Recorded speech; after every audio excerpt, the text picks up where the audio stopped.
Hello, guys and gals, and welcome. Welcome. So we're going to play a little bit more Diablo 2 today. I finished the Saturday horror early, so I figured why not? Let's get a little bit of Diablo 2 back in. I still haven't found my friggin' SoJ, so we're going to have to farm Andy for a couple more hours. I don't know. A couple more days. Until I lose all sanity and thought and time. I'll lose all sanity. That's okay. I'm okay with losing sanity. Sanity's alright. I haven't had much sanity left for a while anyway. Okay. Haven't had much of that. Anyway. Not very sane in the first place. Insane in the membrane. Insane in the brain. Insane in the membrane. Yo mama's insane. I got room for stuff? I do have room for stuff. Okay. Alright, we got a cuckoo, another cuckoo. I got lots of cuckoos. And a steel clash. We could go put some of this stuff up real quick. I mean, I don't see any reason why not. I could take a second. I'll sit right here and put up a couple do-janks without fear, because we're gonna go down and see in a time, and we're gonna do a little bit of do-janks now. First thing we get to do is arrange our inventory.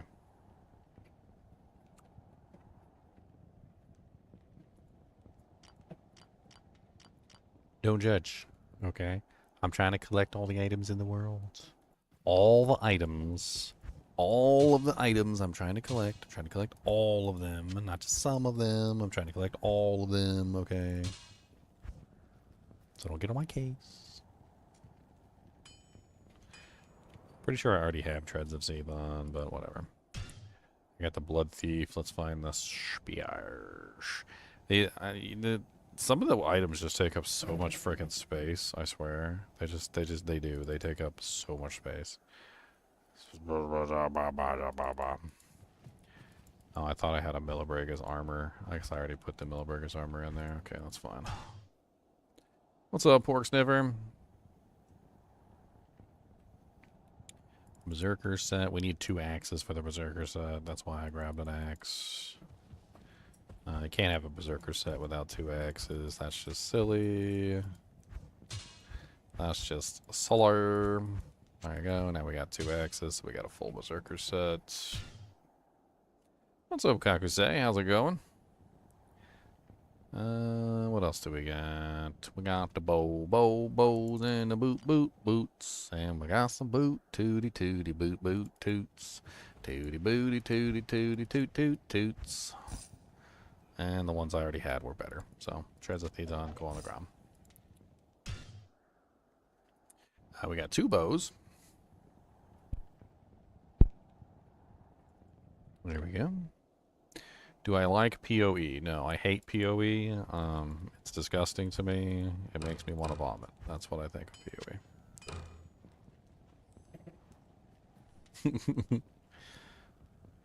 No, seriously, I've given it a try multiple times in a row. Wasn't a big fan of it the first time I played it. Tried it again. Wasn't a fan for it the second time I played it. Tried it again. Tried it a third time. Didn't like it the third time I played it. I don't know what to tell people. People are very sad when they ask me that question. They're like, "Do you like PoE?" And they're really excited, and they got like the gleam in their eye. And I have to tell them every single time that I hate that game and I don't ever want to play it. And then they lose the gleam in their eye. And I don't know what to tell you guys. Like, it's not like I'm deliberately avoiding the game. I've given it every opportunity to impress me. Multiple opportunities, in fact. Over multiple years, even. Before Diablo 2 Resurrected even launched, I gave it multiple tries, and it never could catch me. That's how I like to explain it when I say, whether or not a game gets you or not. Does it catch you? Does it like hook you? Did it hook you? It never hooked me. Like, it never did. Spears.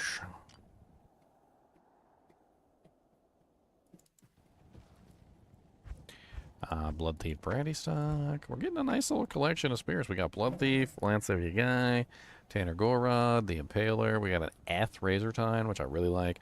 We got the Dragon Chang, the another Impaler. Why do I have two Impalers? I don't need two Impalers. We really don't need two Impalers.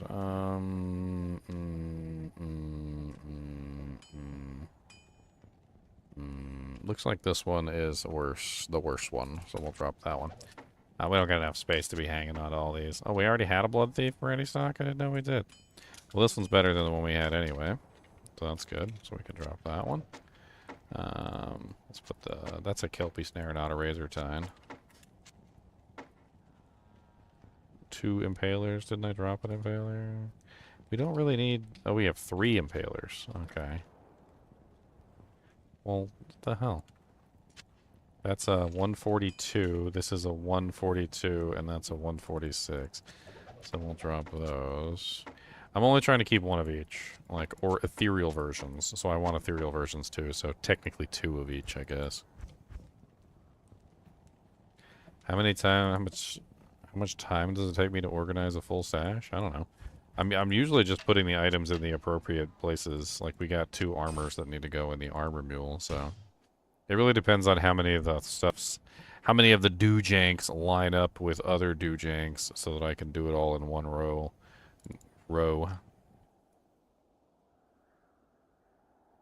PoE is... I don't believe PoE is made by the Diablo 2 people. I do not think that is correct. It's better defense than the one I had. Okay. I do not think that is correct. It was made based on Diablo 2. It was made by people who liked Diablo 2. But it wasn't made by, like, Eric Schaefer and David Brevik and the rest. I mean, there might be some people in the Diablo 2 community that went on to work on PoE.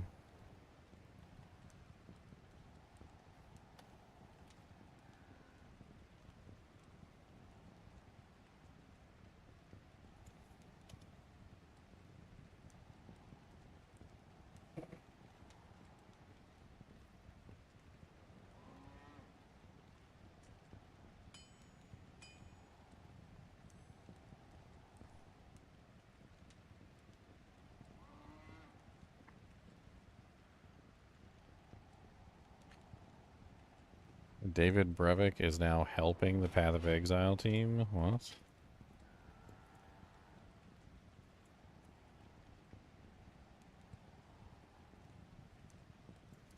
Interesting. So he was not originally involved in the game, but joined later? I don't know. I'd have to look up the details of that. So we got one more shield. Let's put Moser's in here. Then we got 2 armors, and we got a wand. We don't even have a wand, like, mule yet, I don't even think. We need to make a wand mule.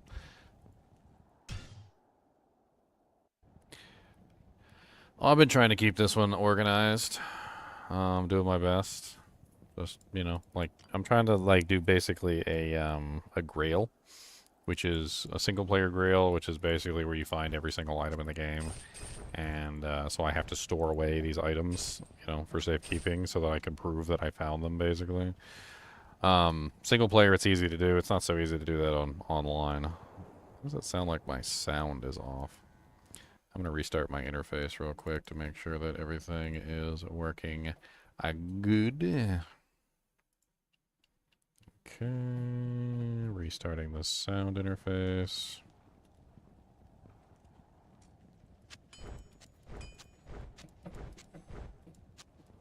Slightly delayed, but way better than it was. Okay. That pretty much covers everything. I think we can hold off on the wand. I'm not really too worried about it at this particular moment.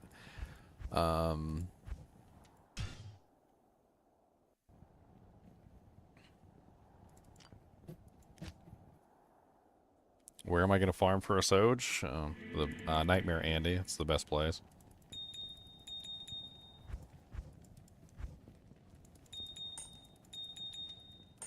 Nightmare and Dario.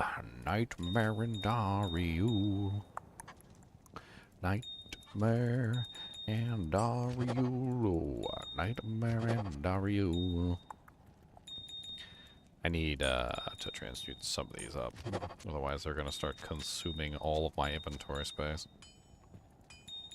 I'm trying to hang on as many as I can, though, for up transmuting gems and such. But we're also going to want a fair, decent amount of perfects as well. So it's going to be a balancing act, unfortunately.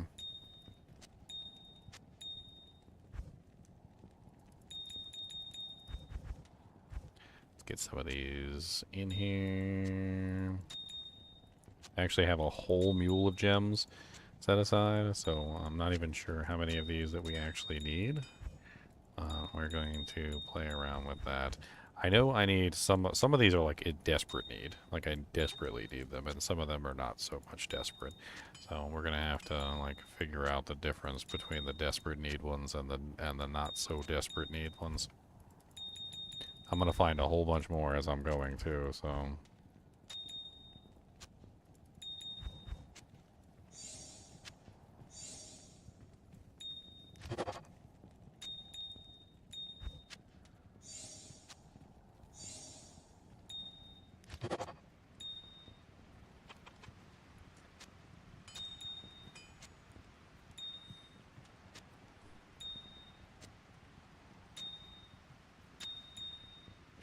alright.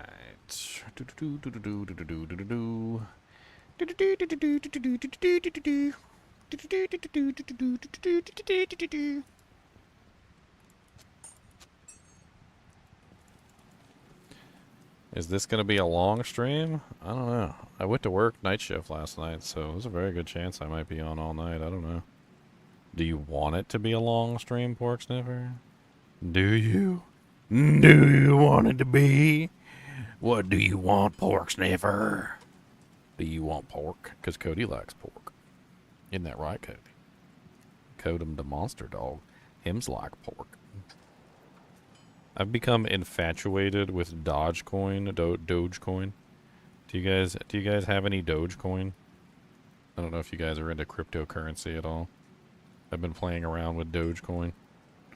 I actually have a bit that someone sent me from a while back. And, I can actually, like... Here. You guys want, If you guys have any Dogecoin, I would love to have some Dogecoin, even if it's only like a couple here or there. Because I'm having fun, like, playing with the Dogecoins. Like, looking at the trading and stuff and, like, going back and forth. They're not even that expensive. Like, each coin is worth, like, I think it's, like, less than a penny or something. I don't even know. But if you guys want to donate, this is specifically for Dogecoins. It's a cryptocurrency. That is the link for my wallet if you guys want to donate some Dogecoins to me. I will take all your Dogecoins. I'm having fun playing with the Dogecoins. It's like an introductory child's method into like trading with cryptocurrency. Like it doesn't really cost me anything because the coins are so cheap. Like they have no value basically. But let me see what the value is of the coin right now. I've been enamored with it. I've been looking at it for a while.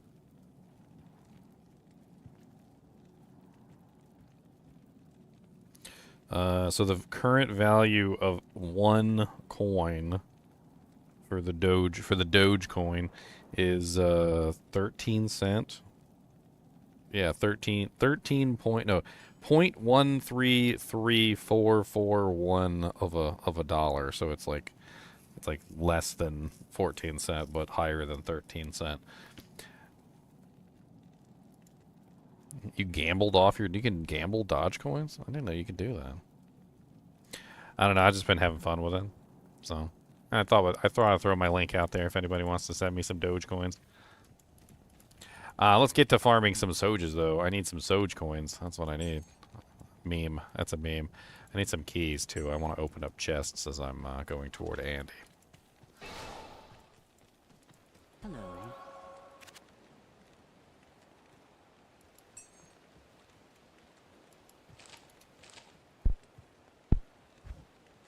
right.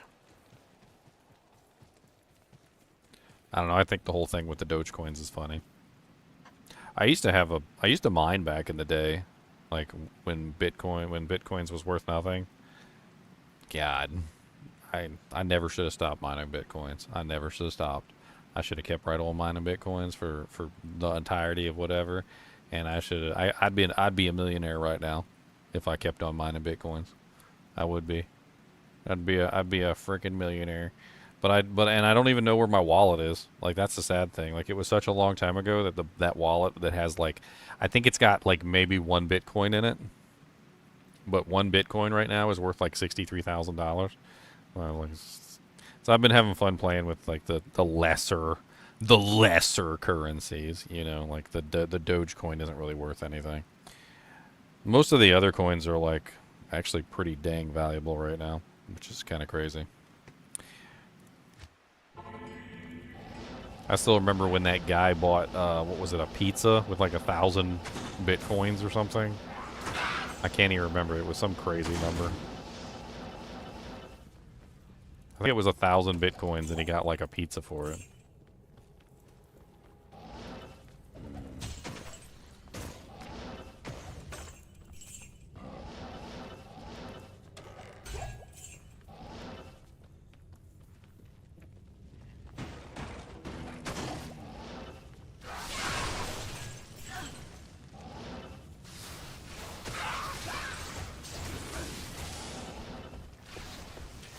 Shing, shing, shing, shing, shing, shing, shing.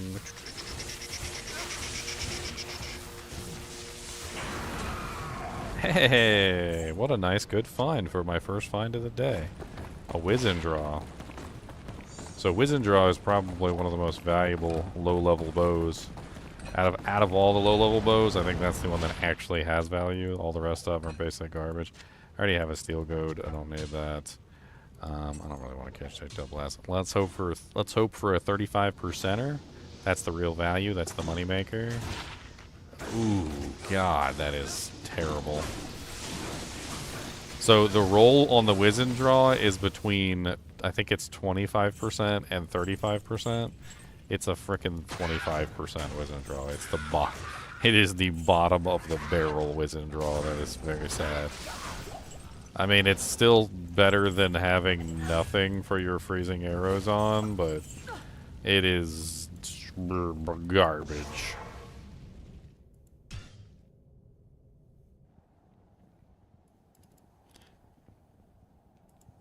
Kuko is an exceptional level bow. It's not. It is not a normal quality bow. So this is a normal quality bow. Like, a lot of people don't realize that. You have to upgrade this twice if you want to upgrade it to its maximum damage value. So you have to upgrade it from the normal to the exceptional, and you would have to upgrade it again from the exceptional to the elite. Kuko is way too high level. Ravenclaw is not really valuable. Like, it's useful. I would put it in the useful category, but it's not valuable. Not even in the least.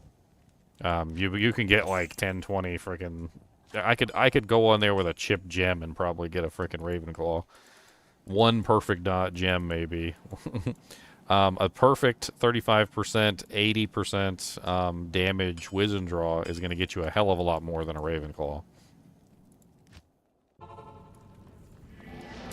Yeah, but the problem with Ravenclaw is that Ravenclaw basically sucks once you get Kuko. So Kuko just completely replaces it. Kuko is 1,000 times better than Ravenclaw, and it's only, I think it's like 16 levels higher. So once you hit like level 31 or something like that, or 32, I can't remember the exact level, you throw on Kuko and you throw away Ravenclaw, because Ravenclaw sucks at that point. Wizen Draw is actually an endgame best-in-slot item. So there are characters like the Freezing Arrows on that will use that at the end game for their best-in-slot piece of equipment. Which is kind of crazy when you think about it.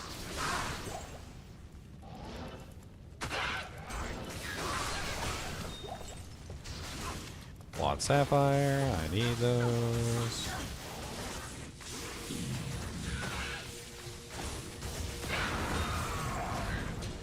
Another Shamshir? I'm so tired of finding these. I've already got like a million of these. I got 3 of these. I don't think I need more than 3. I'm just gonna check it. Heavy belt, Arathas. Yeah. All right. So now we got the full Arathas set. That is a solid early find as well. Ring. It's actually got some really nice reses for a level 13 ring. Replenish life. That's actually not terrible. So speaking of using Ravenclaw as a early character, one of the best uses for Ravenclaw is the Arathas set. And with the addition of this belt, I now have a full Arathas set. So the Arathas set now gives 33% Pierce, which is one of the things that Ravenclaw is lacking, is Pierce. That's why Kuko is so much better than Ravenclaw, because it has the 50% innate Pierce on it. And then basically what you do is you put this on at level 15 with the Ravenclaw. Then you get 33% Pierce with the Ravenclaw, and it makes the Ravenclaw way better. Like, way better. You get amazing freaking damage output with it at that point. Because once you start piercing, you start doubling and sometimes tripling and sometimes quadrupling your damage. Because depending on how many monsters you pierce through, it equals up to a hell of a lot more damage output. You know what I'm saying?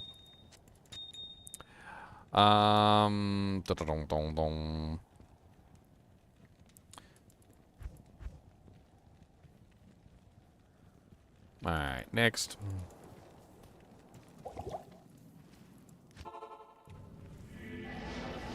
Oh, I already did this one. Next. Next game, next. Dum dum. Dum dum. Dum dum.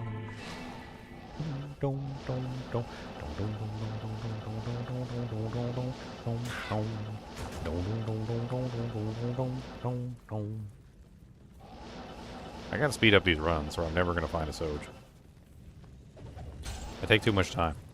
I mess around with stuff and playing games.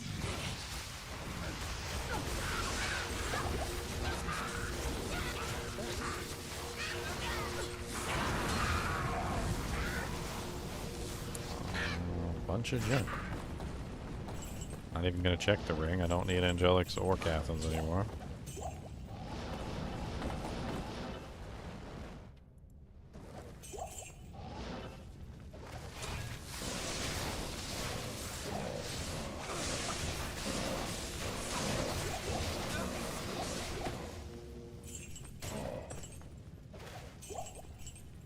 Grab some potions while I'm down here. Super healing, super healing, super healing.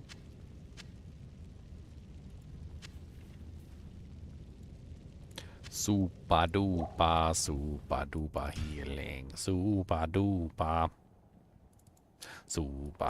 healing. You're thinking about leveling till 25 and then bailing? Honestly, if you just walk the game, you'll get plenty high enough, like, to get to the next area. I've never really had much of an issue with the whole like being too low level to move to the next difficulty or whatever. Because usually all you have to do is just walk the game, and you usually end up more than high enough to get to the next zone. Ooh, an all-res 8 charm? Ho, fancy. I guess I can get rid of this poison res 7 3 strength charm. Nice, all res 8 large. We're going at it hard today. We're getting some good drops right off the bat. Poison draw. Frickin', we got our Arathas belt, so we finally got the full sets. We can set up pretty much any character we want at this point. Low-level starters are, like, super easy with Arathas. That is a amazing low-level set. Beautiful Rusty Jewel.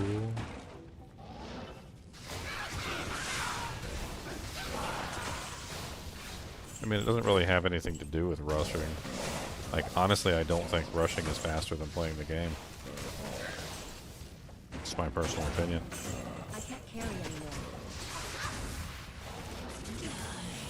Actually, you know what? I take that back. It's not an opinion. It's a fact. I don't think rushing is faster than playing the game.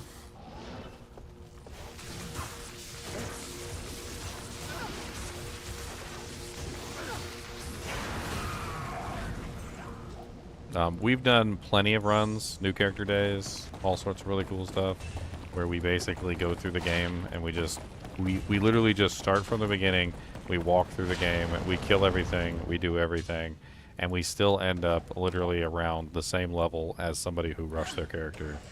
And the moral of the story is we actually had fun doing it, as it's kind of like completely different with the rushes. So with the rushes, you're just sitting there most of the time. You're not doing anything. Like for the majority of your rush life, you're pretty much just mooching and leeching and like waiting for other people to do things for you. Whereas when you actually play the game, like you can get your character like fully rushed or fully leveled up and in hell difficulty and the same level as someone who got rushed pretty much in the same exact time frame, if not even a little bit faster.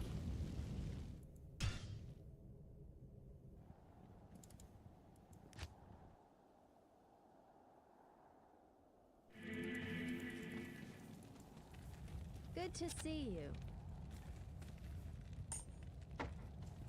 I mean, the only factor that matters is that in one case you're doing nothing, and in the other case you're actually doing something. So, I mean, if your preference is doing nothing, then get rushed, I guess. But if your preference is doing something, then it seems like a no-brainer that playing with, you know, like a group and leveling up together, which is just as fast as the ladder, is a better play all around. I mean, my new character days are insanely popular. Like, everybody usually shows up for the new character days, even if they don't even want to level a new character, they show up for the new character days. So, I mean, if that shows you anything, people like freaking just leveling up and having fun. I mean, it's not even just the G-Rush. Like, a lot of people would say, well, you can get G-Rushed in like an hour, or G-Rushed in like such and such amount of time. And I'm like, yeah, you can. I was like, but first you gotta have a bumper. I was like, you're not getting G-Rushed to hell without a bumper. Alright, so that's gotta be pre-prepped in advance, which is something that a lot of people do. They'll have bumpers like pre-rushed in advance. And then the other thing is that even though you can get G-Rushed to hell difficulty in like an hour, that still doesn't mean that your character is actually, say, like level 80. Let's use level 80 as an example. Your character's still not going to be level 80 in an hour. All right. So then we're in the other situation, right? So now we're in the situation of how long does it take you to mooch, essentially, your EXP from... I hate that sword. It's a stupid sword. I need it for my collection, but it's a stupid sword. How long does it take you to get to level 80 once you're G-rushed to hell, right? So you gotta do mooching. You gotta go into like chaos games. You can't go into bail games. So you gotta find chaos games where people will let you mooch, or they need to, or your friends will just help you like mooch along. And it's gonna take you quite a few hours to mooch your way up to, you know, basically getting to that point. You gotta mooch your way to level 25, which is where the first big barrier is, and that takes quite a few games. Because of the penalties. Like, there's just way too many penalties. So, mooching your way from, like, level, I don't know, whatever level you managed to get to hell in. Let's say you got there at level 5 or level 9 or something. So, like, mooching your way from level 9 to 25 actually takes a considerably large amount of time. And then once you mooch your way to 25, then things start going really fast, and you start mooching your way up past that. So, you can start mooching your way into, you know, the higher levels. And maybe you can actually be useful for a change.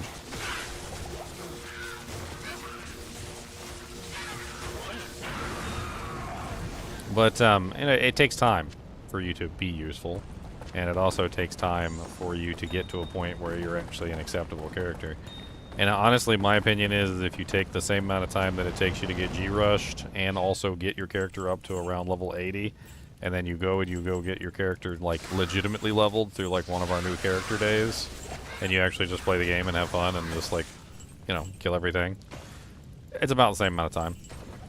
There's really not much difference between the two. And honestly, our new character days could be even faster if we wanted them to be. We could go much faster. But we're usually just joking and laughing and having fun.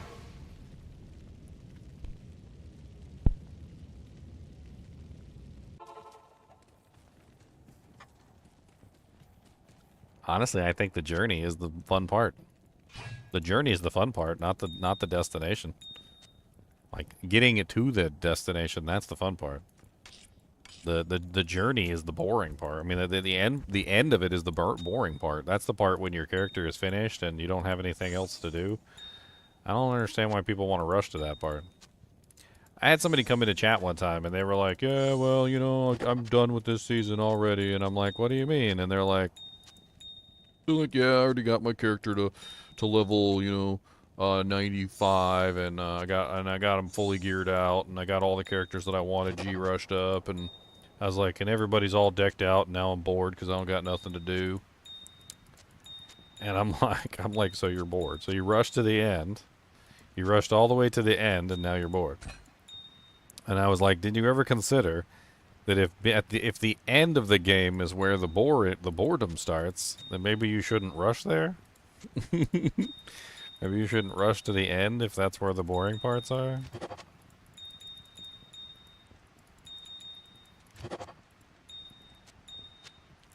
Don't do it.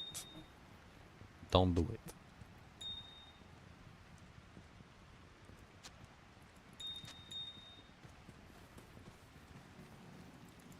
Giving each other guff. Guff. What kind of guff do you give? Do you give good guff or do you give bad guff? Man, I don't even know what kind of guff you want. What kind of guff you need?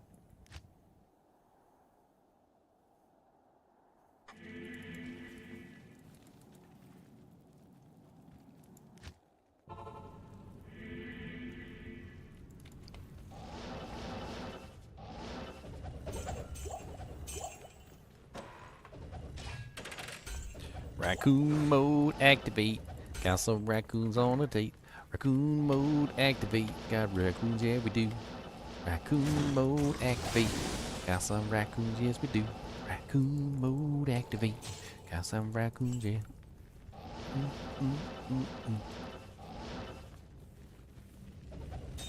Flawless Sapphire.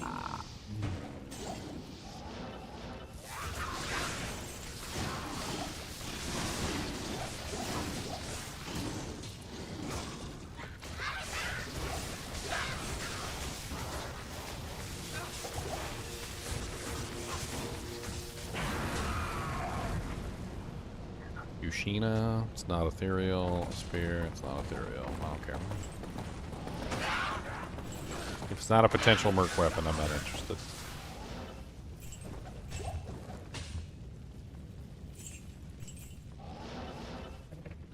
Need some potions? We need some potions. Picking up a couple potions on the way, cause that's what you do when you got today. Potions and lots of them. I need all the potions cause I'm a potion man. I gotta get the potions cause I put them in my gobble. And drinking up the potions, that's my job.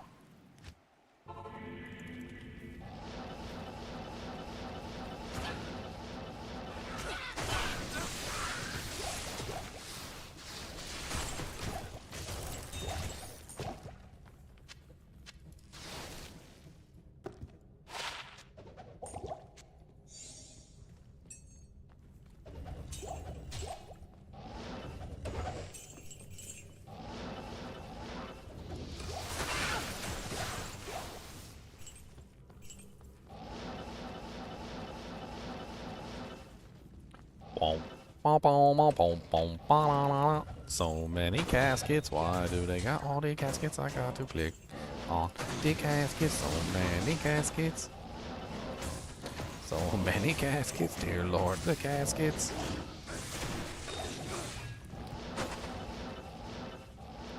There's so many clickables on the way. I can't help myself. I can't help myself. Oh, oh, oh, oh. There's too many clickables and I'm a raccoon. I gotta click on all the janks everywhere. All the dead rogues and run my fingers through their hair. It fit. I'm a freaking raccoon. I got Way too much time for everything. Put the stuff in my bank and put the stuff in my tank. I need a little money, yeah I do. Tank and spank, I need to do janks and stuff. And all them gems, and I check in everything to see if it's any good. And if it's not, I throw it back on the ground again. Cause I don't need no trash, I'm a panda, but that's not a trash panda. I need some gems and stuff. Golden rings. I need some amulets to put on my neck. I gotta get me all of them do janks, sir, and put them in the bank when I'm tanking and spanking. We got some tank and spank. Do, do, do, do. Put their gems in there, and yeah, we do. Another verse of the Raccoon theme song? That's right. We gonna take your stuff. Check all your caskets and if you was buried with some gold, that's nasty, cause you can't even use it in the afterlife. So why you gonna take it with you? That's just strife. You gonna give me some of that gold and buy some, I mean pretty much all of it. So give me everything that you got, my friend, cause I need all the gold, I need everything in the end. Cause I'm a dang raccoon. Yep, man. I steal your cat food and all of your dog food too. Big old fat raccoon.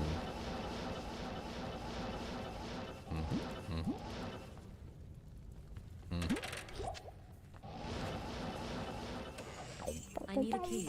I need a key. Raccoon's got keys. Okay, we got keys. I am overburdened. We got keys. Raccoon got the keys. We know all about them keys. We dexterous. We got the dexterous little hands, and we know how to work the locks. We know how to work them locks. We smart and stuff. You got them locking it up with them keys, you know. We know how to pick locks, okay? We know how to pick locks, and we're good at it. All right. Don't underestimate. Do not underestimate me.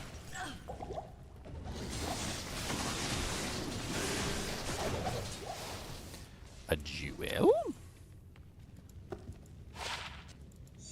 Ah, it's a raccoon jewel. A jewel of avarice. Yes. The raccooniest of jewels. A jewel so raccoony.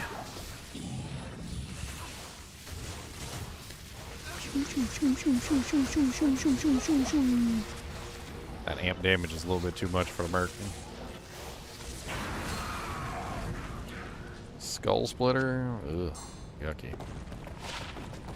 I do not need you. I heard a rune drop somewhere though. I know you guys heard it too. A lum rune. We like those.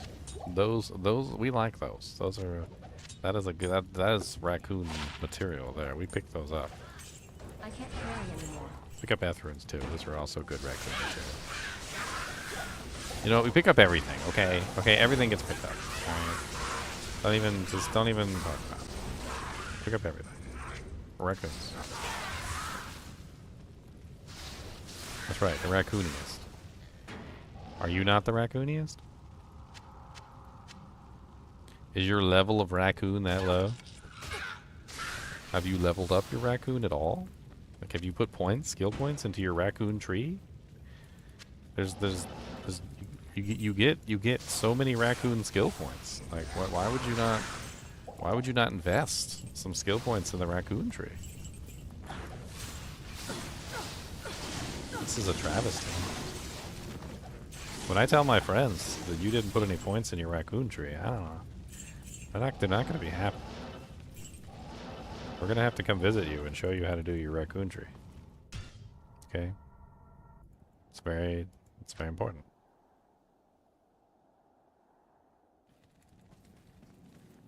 There's many facets. Okay? There's many facets of the raccoon tree. Yes?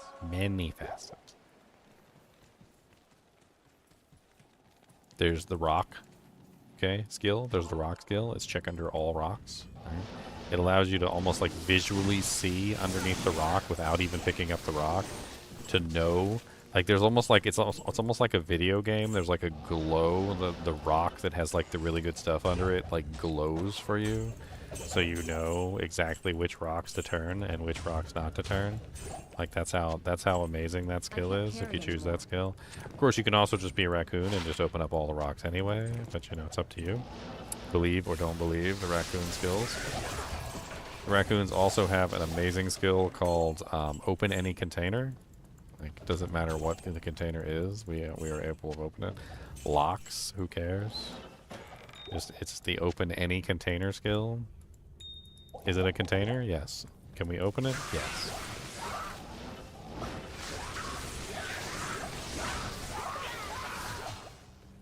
Yes.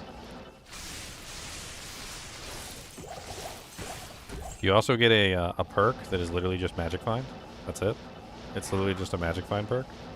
Every point that you put into the thing gives you like 10% extra magic find for each skill point that you throw in there. And you get a lot of skill points, so you can max it out. Like you can totally just max that one out. And most raccoons do. I mean, most raccoons do max that one out. That's a good one for maxing. I can't carry anymore.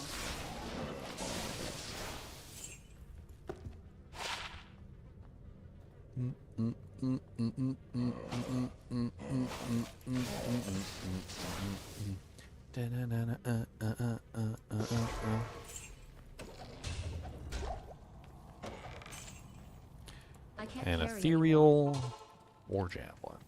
It's only level 18 and it has 23 to 51 damage. It could be very useful for a throw barb. And 44 to 87 throw damage. It's actually a pretty solid little leveler for a throw barb. That could be fun.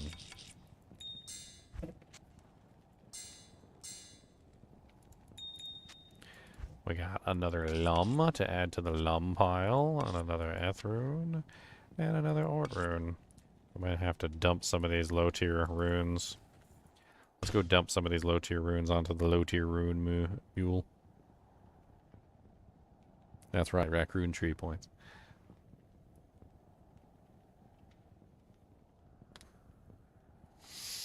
Ah, the raccoon. Where's my low rune mule? No runes.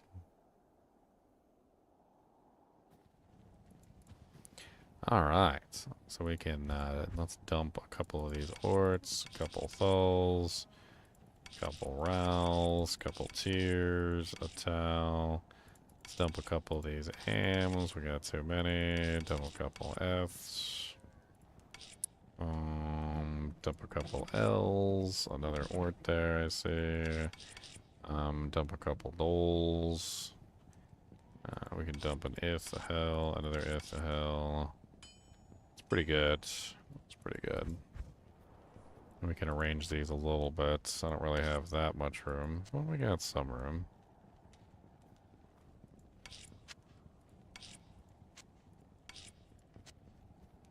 I love how hell is just immediately recognizable because it's the only rune that literally has no level requirement, so you can immediately tell that it's there and what it is.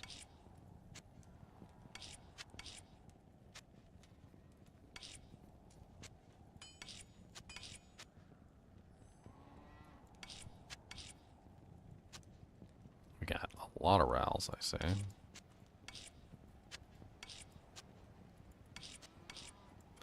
Once I fill this guy up, I guess I'm probably going to start up transmuting and stuff because I really don't need like an excessively large number of every single rune.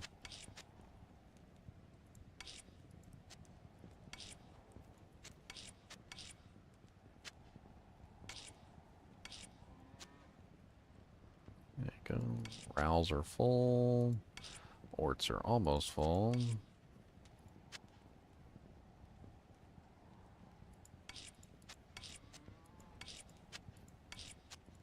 Got a lot of AMs.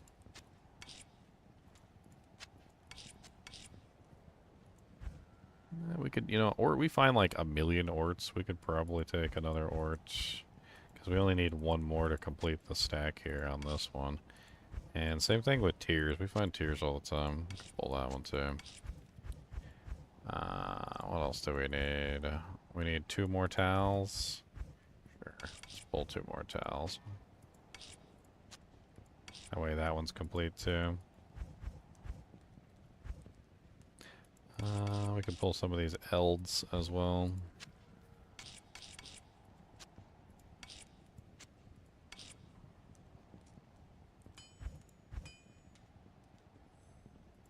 IO needs its own place. It doesn't have a place. IO, you can go here.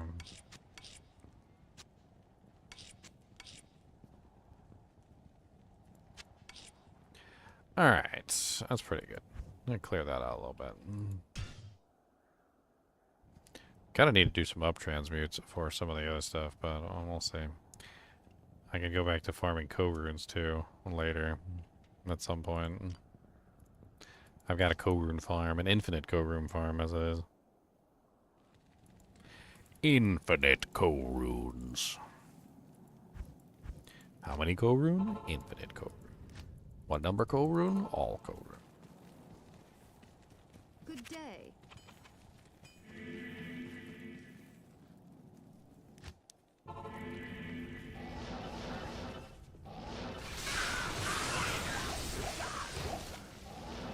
What's the terror zone right now? Great Marsh? Yeah, nobody cares about It's that. locked. Open all container. Small charm. And another key. I need this. And a mana potion. Need that. And a health potion. I need that too.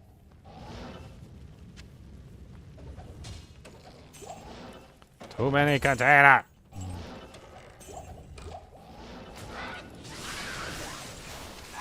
Another tower in for the pile.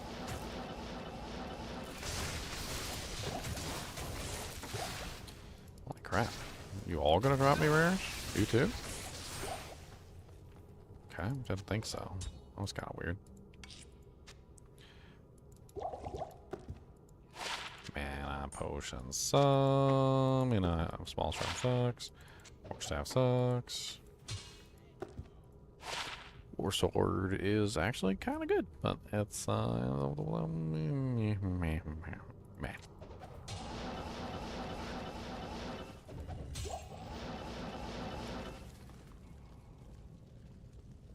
Found Templar's Might. Watched your video. Died inside a little. Poor Templar's Might. It's a sad item. It basically has no usefulness. Like, I mean, there's like a...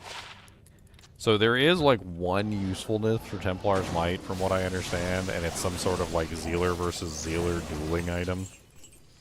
And that is the breadth of the entire thing. But I do believe that for it to be a good Zealer versus Zealer dueler item, it has to be ethereal.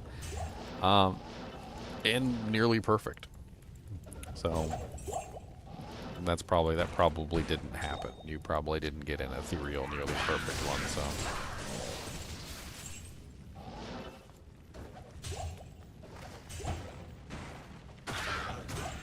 so. And what's up, Casey?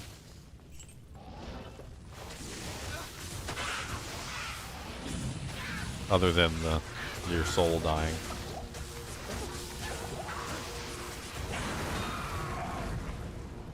Flawless diamond, 2 pairs of Saigon's Greaves, and the axe that I don't need.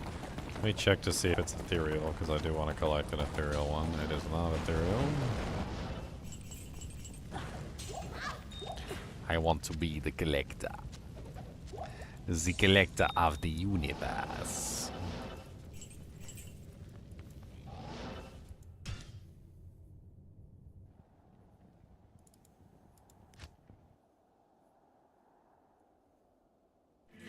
Soon, TM. Trademark soon? Soon.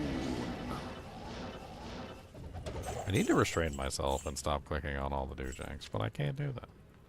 It's like It's a disease. I can't carry anymore. It's a disease deep within my soul. A disease burning when I pee. Disease.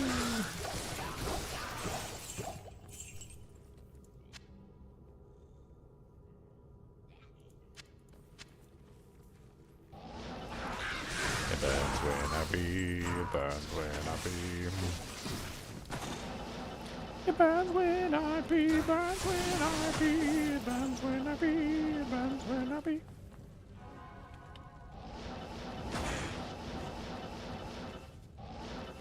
It's Nightmare, pointless? Not really. There's so many good things that can drop in Nightmare. Lem runes, co-runes, all runes. I need all of those things. All of them. I need all of those things. I've already found several plum runes, actually, down here.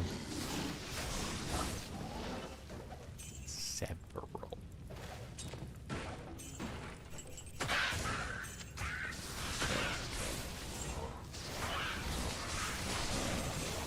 Several.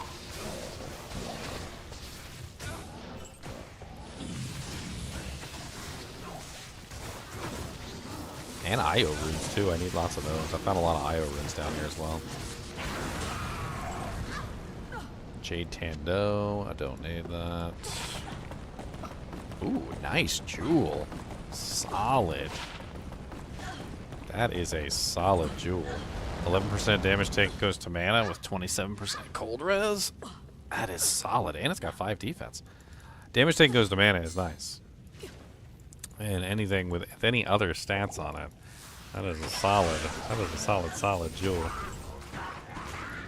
Love me some DT damage taken goes to mana. People still to this day do not know what damage taken goes to mana does. Like there are still I have a damage taken goes to mana video and people watch it and they still comment to this day.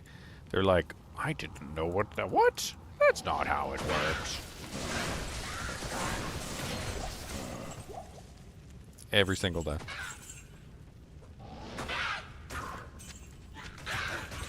Every single day.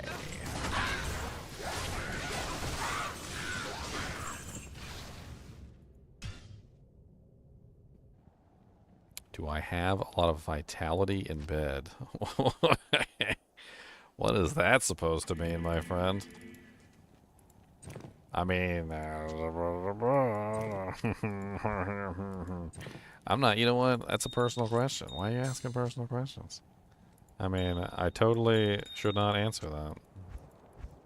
My girlfriend would get mad at me. Talking about such things. It's uncouth, is what that is. Uncouth. But the answer is yes. I have lots of vitality in bed.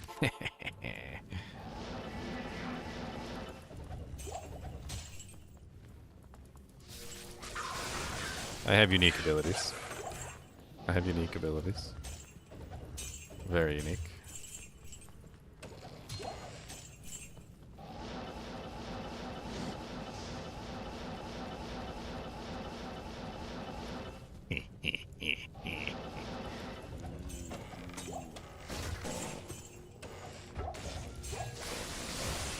Nice. Jewels. I need all the jewels I can get. I'm going to be crafting up a storm eventually, so I will take all the jewels that I can obtain. Take all the runes I can get, too. Building up an armada of runes. Kama Sutra Viking style.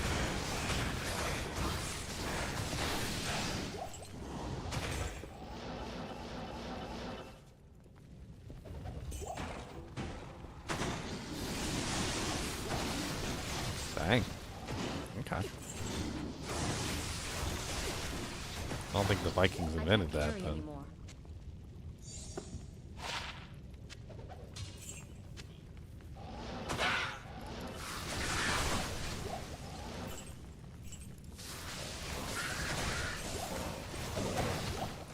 some more I chances. can't carry anymore. Hopefully they're better than the garbage ones that I've got on.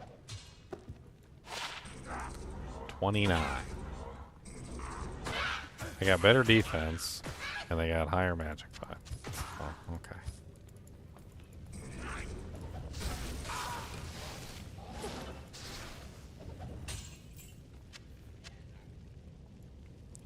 Check that one later. That's worth 35k in the bank. You think I come from Vikings? Maybe. Maybe that's a Viking. I don't know.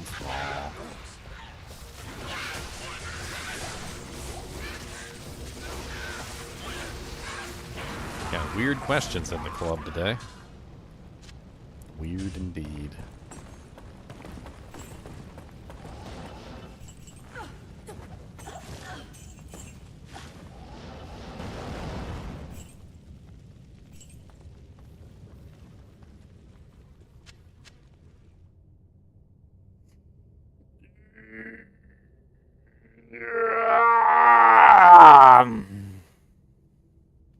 Want to be my little charm? Oh god.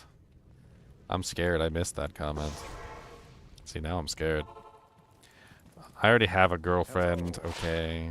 I already have the girl of the friend. She is my beautiful lady. I'm sad to tell you guys.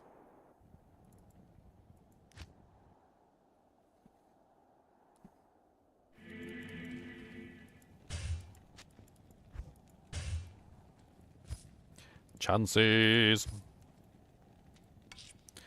Garbage. Another garbage tool for crafting. I love those. Another amalam. I will keep collecting runes forever. I don't care.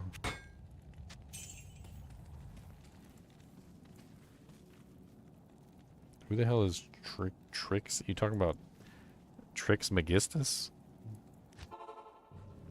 Take your pocket out like in Prison Break. I bet you'll have a sidekick soon. Oh no. Oh no. I don't want a sidekick. No thank you.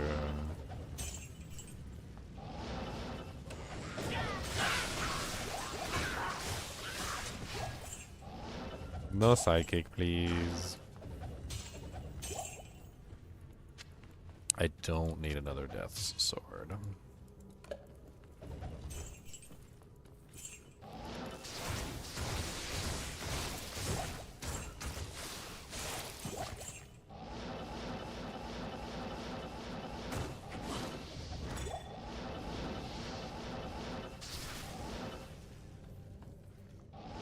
You know, I had an odd thought the other day. I was thinking about this. You know the Rune, the infinite Rune exploit that I discovered, right? So like, what if, just out of curiosity, what if I did it on Nightmare difficulty? Would it give me, it can't give me a Rune on Nightmare difficulty, right?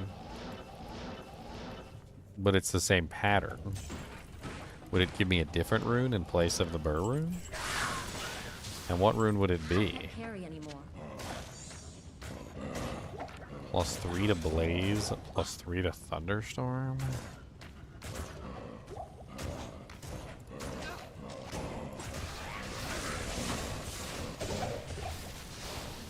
It would make an interesting Leaf Staff, but it would be kind of high level because I think Blaze is high level. Yeah, I just don't think that's really worth capitalizing on. It's ethereal too, so it's worth like nothing.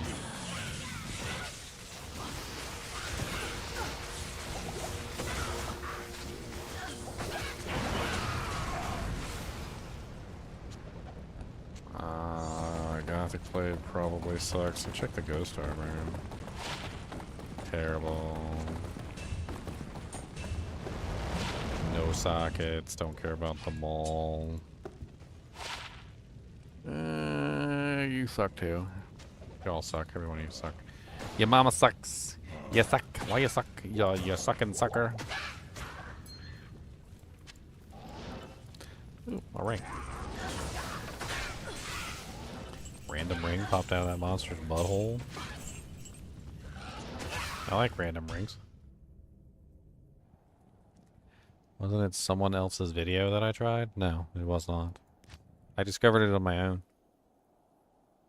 Later on, after I found the Burr Rune and was able to reproduce it, and we started to look into the seed code, that was when one of the kinship members punched my seed code into Google and found that someone else had also found the Burr Rune using a very similar method.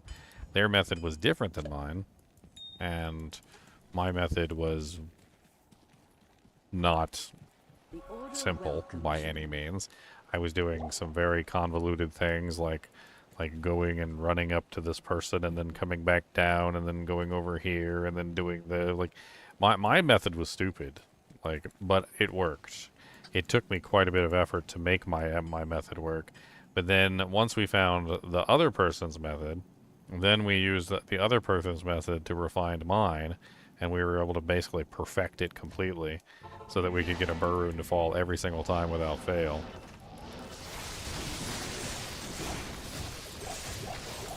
Then we started playing around with tons of other stuff. We started making other things fall, like we got the Rune to fall, and we got like duplicate amulets and all sorts of other things. I mean, we took it like ridiculously far. As of right now, I really just want to SoJ. If I could tie my hands, my little raccoon hands, and stop them from doing this, would be nice. But I keep on clicking on stuff. I keep on clicking on things. Because my raccoon hands won't stop. Raccoon paws with raccoon-ish.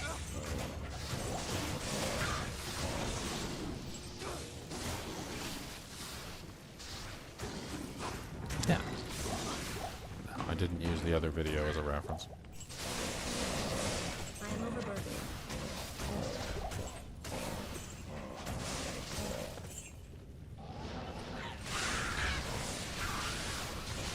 I spent like, I don't know, 8 or so hours testing out variables myself before we found the first Burr Rune. It took a long time to get to that point. How dare you? How dare you, Steph? How dare you? Diminish my accomplishment.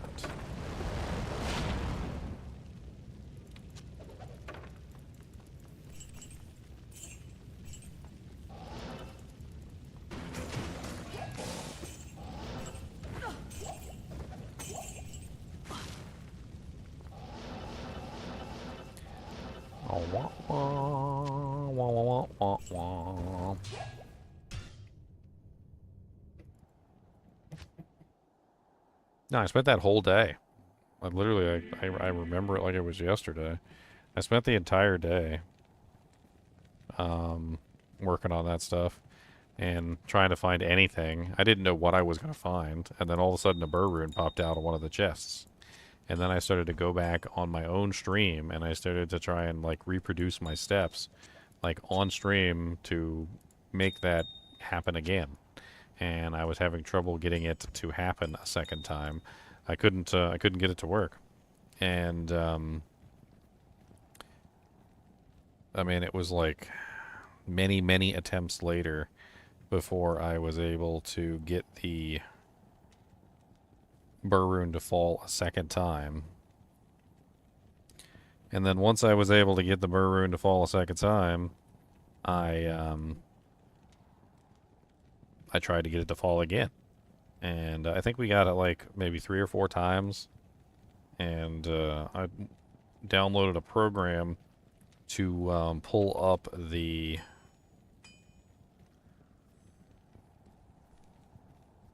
Sorry. To pull up the seed code. And it was when I downloaded the program to pull up the seed code that I think it was Big Pimpin'. I think it was Big Pimpin', if I remember correctly. Big Pimpin' took the seed code and plugged it into Google, and that's when he found the other guy who had also found a Burr Rune on the same seed. And that was when things started to get crazy, because then we pulled up his video and we started to check how he was doing it, and then we applied that to our find, and we were able to reproduce his burr rune, basically the same one that we were getting with like different steps. And from there we were able to do even more, and we started to figure out the variables, and we started to figure out all sorts of stuff. It was pretty cool.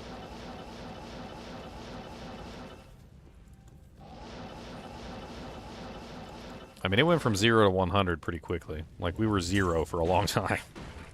And then all of a sudden, you know, like, things started to get really crazy.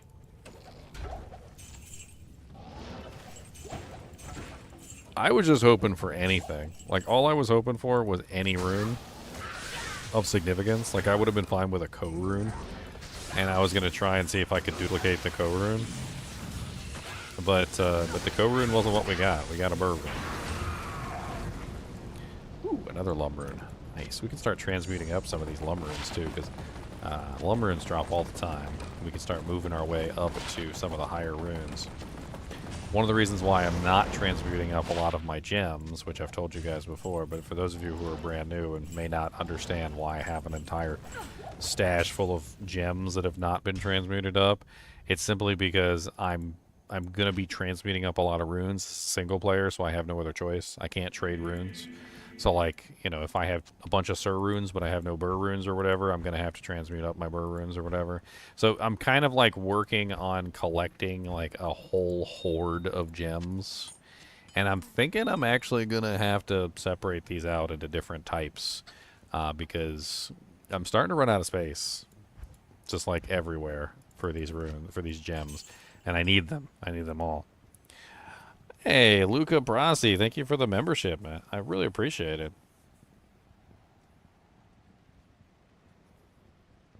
Now you can spam the chonkers. Chonk, chonk, chonk, chonky, chonk, chonk, chonky, chonky, chonk, chonk, chonk, chonky, chonk, chonk. Frog. Froggy, froggy, froggy, frog. Froggy, froggy, froggy, frog. Don't judge the frog, okay? Don't judge the frog. He's him's a frog, okay? Yeah, I'm pretty sure he is a frog. He is actually a frog. I don't know what kind of frog he is, but he's a frog. I don't know if he's sad or if he's mad or if he's, I don't know. I put sad frog, but he might not be sad. I don't know. Maybe he's not a sad frog. Maybe he's a happy frog.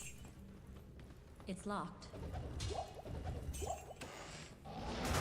Alright, come on, come on, come on. You can do it. Don't put your grubby paws in the air. Don't grab everything. Don't get your grubby paws. Click on the chest and don't do that. Don't grab the grubby stuff and grabbing everything. Don't do it with it. Grabby, grabby, grubby paws. Grubby, grubby, dead rogue. Grubby, grubby, dead rogue. Yes, yes, a grubby paws. Grubby, grubby, grubby paws. I heard a gem. Heard a gem.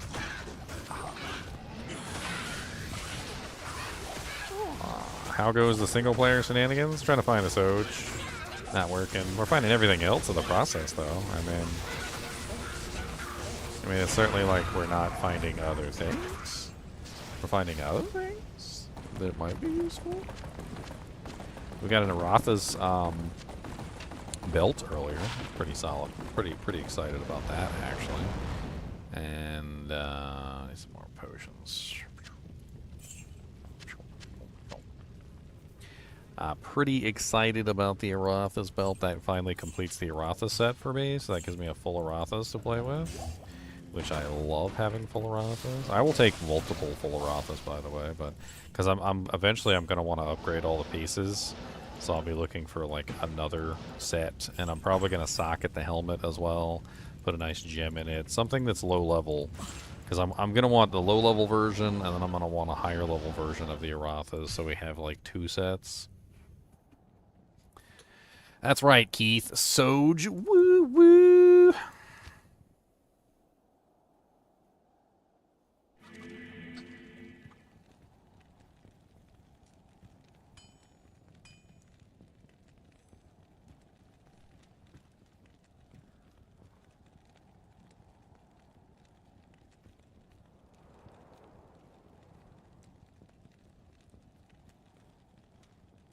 I'm sending memes.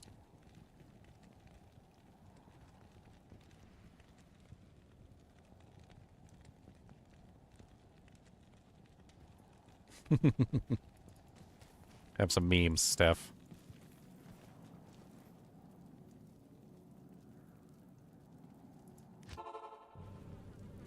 Memes. Oh yeah, full of Raft is really good. And if you socket it and upgrade it and do everything to it, you can really like customize it to exactly what you're trying to do, which is really nice. I need to find like a really good jewel or gem or something. I'm not exactly sure what I want to put in there yet, but something that's low level. I can't carry anymore. I want it to be low enough. If you're wondering why I'm actually checking things in Nightmare difficulty, there's a lot of good things that drop in Nightmare difficulty, by the way. I mean, you guys are silly. I've already found an all-res 8 large charm, and I've found several other good things in Nightmare. I mean, it's not really like, look at that, another Lumberin. It's not really like killing things in Nightmare is worthless. It's just not as useful as killing things in Hell difficulty, where there's more options. But there's still some really good things that can drop in this difficulty. But I need a good gem that can go inside that helmet, because we're definitely throwing something nice in there. That's for sure. A jewel. I'm thinking a jewel is probably the best bet. Low level.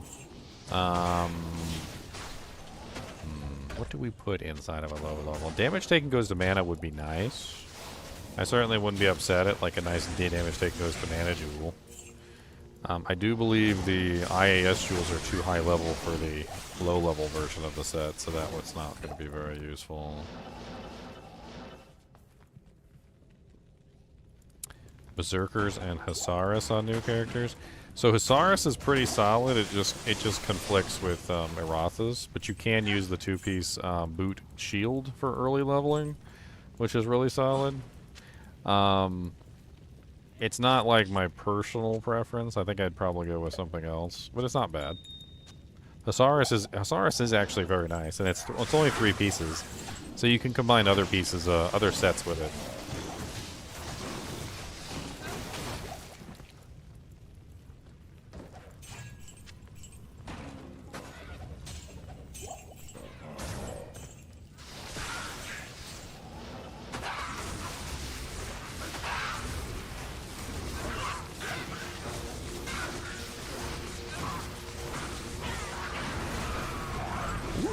Howl Tusk? I don't think I have a Howl Tusk yet. And is that Tancred's helmet? I believe I need that as well. Nice and nice. Always like getting my hands on a Howl Tusk. Howl Tusks are solid early game helmets. That hit causes monster to flee is absolutely amazing on specific characters, so like bosons, throwing barbs, anybody who's using a bow really. And it also has 35% damage taken goes to mana, which is amazing, by the way. And it has knockback, so you get the knockback, you get the hit causes monster to flee. Basically makes you invincible as a low level like boson or something like that.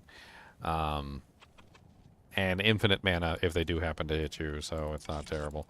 It has its specific uses. It's not like the most amazing helmet in the game, don't get me wrong, but it does have its specific uses. Let's transmute up the skulls. I don't really care about the skulls. I can keep transmuting those up forever. You don't use skulls for any kind of transmutation recipes for runes. It's only perfect skulls for the re-rolling. So we basically just get those to perfects and we just move on. Good day.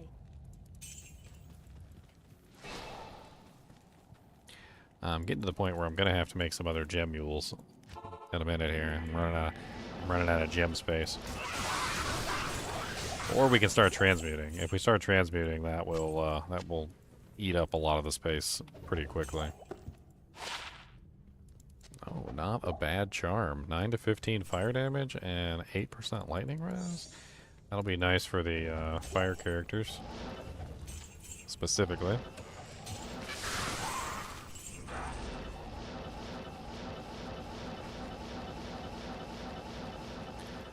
Keep your grubby raccoon paws in your pockets. But Can't do it.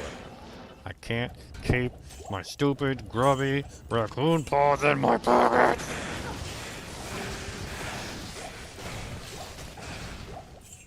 Keep them in your pockets, keep them in your pockets.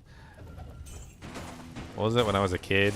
I think one of the adults at the time, I don't think it was my parents, but one of the adults at the time, because I was touching everything, they were like, look, if you can't keep yourself from touching everything, put your hands in your pockets. Apparently I need pockets.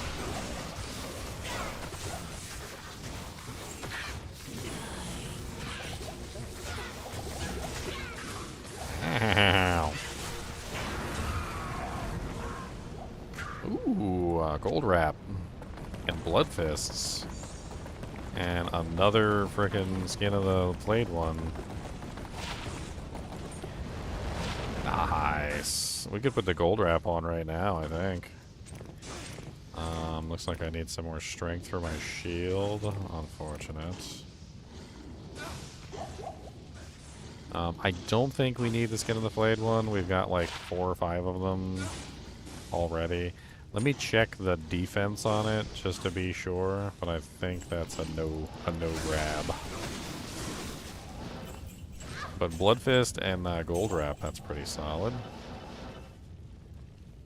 Check that throwing axe. It's not ethereal. I want to check the plate mail. I like the 2-socket, like, rare plates. Did I restart single player? This is the, this is my single player account. It's been going for a little while.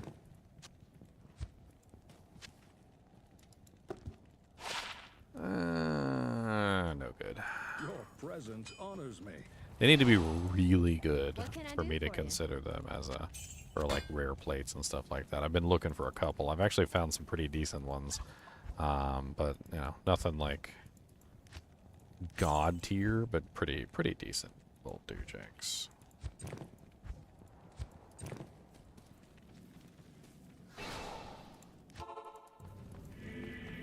Oh yeah, I was gonna check the armor value. What is the skin of the flayed one? I'm just gonna check and see what the max value is. It's 190, and this is 167, so that's no good. Doesn't matter.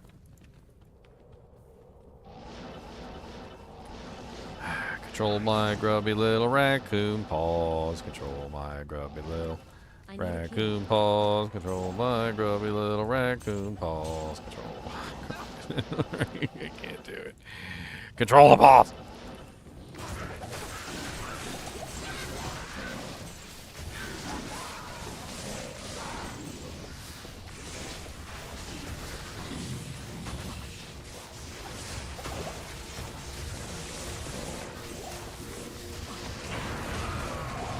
Two Eisenhart's breastplates? Is she just trolling me now? She just gave me 2 Eisenhart's breastplates. That is just high-level trollage. That's all that is. That's just her trolling me. I feel like that was a slap in the face. That was like a deliberate insult from her. You bought a scratcher for $100? Hell yeah, Zeron. Hell yeah. You rolled a 775 Enigma? That's freaking ridiculous too. Today's your lucky day. Sounds like you need to buy another lottery ticket. Buy another lottery ticket.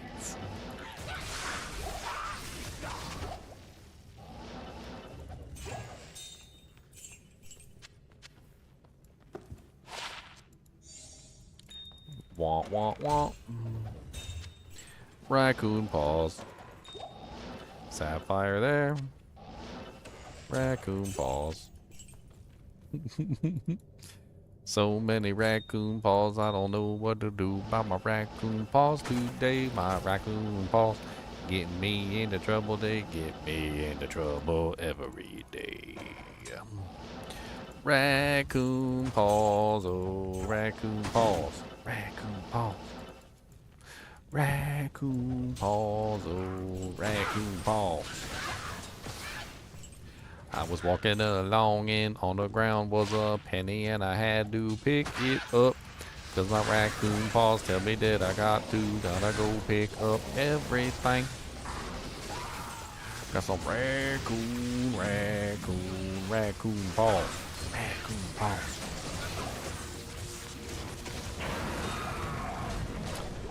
Light gauntlets. Terrible. Broadsword, T-bar. Check the broadsword, it could be good. It's not. It's not. A flanged mace. I would love to have a flanged mace in real life. Flanged maces are some deadly beast type items.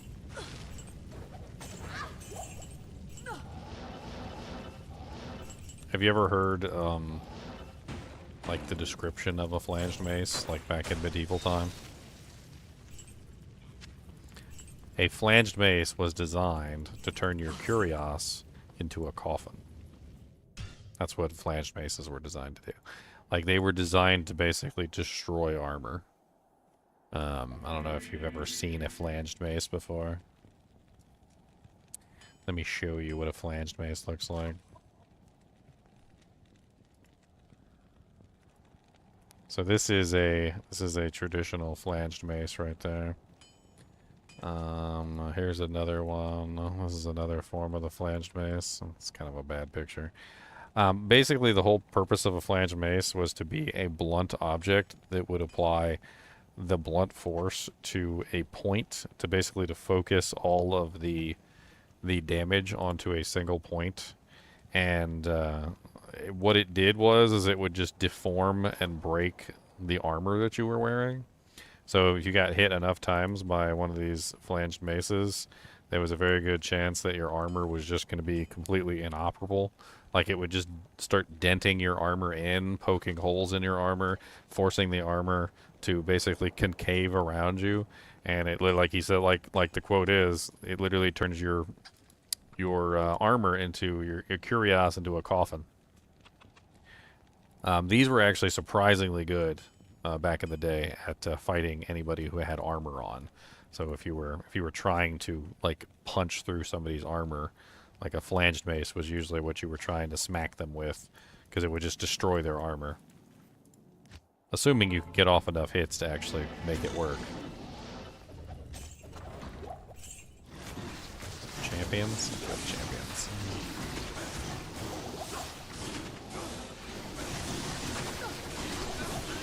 And it elites. Jewel? I heard a jewel fall. Oh, way over here. The chain lightning got some distance, didn't it?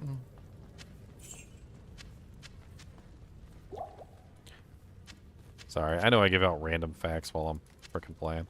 I'd be killing a monster, just give out some random fact about something that you've never heard of. Like, what is he even talking about? That's me. I raise my little grubby raccoon paw. I like to share knowledge.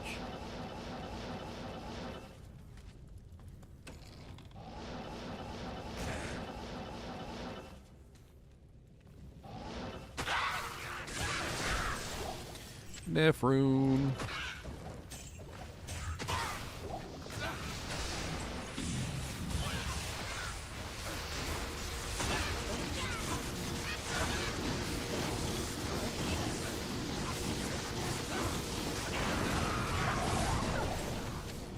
She ain't ever gonna give me a SoJ, is she?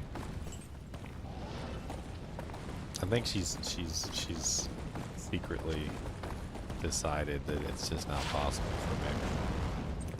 I already have a blade buckle. I already have a blade bone. I want to check the long sword. Let's check the long sword.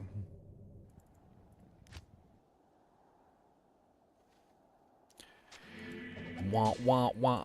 Ba ba ba be do da dee do do dee da dee.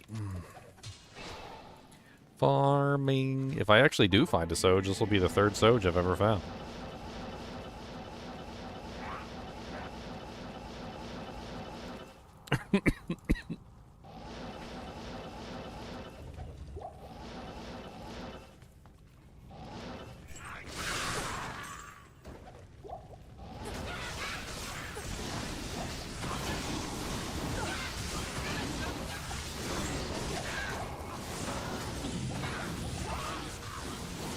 God, that might aura is a little much. I don't know who's got the might aura, but I'm gonna have to kill him first.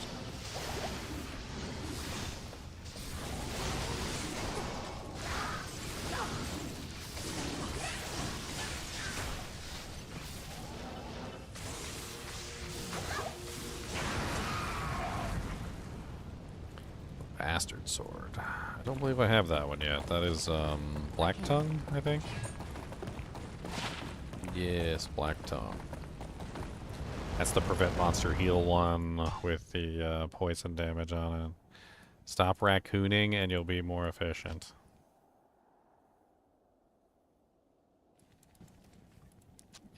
I can't control these grubby raccoon paws. I can't control my grubby raccoon paws. Don't you stop me from my grubby raccoon paws. Oh, I can't control my grubby raccoon paws. You better not stop me from my raccoon paws, 'cause my grubby raccoon paws are doing what they do. Don't tell my grubby raccoon paws not to do what they wanna do. Do. Grubby raccoon paws, this is what we do. Grubby raccoon paws. Grubby paws for you.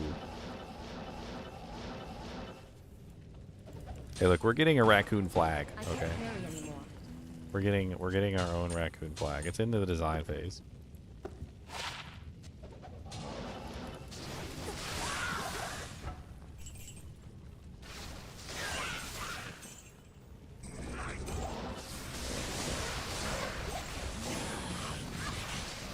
Not enough mana. I just realized I don't have my mercenary anymore, so I lost my infinite mana pool. Let me go grab my merc real quick.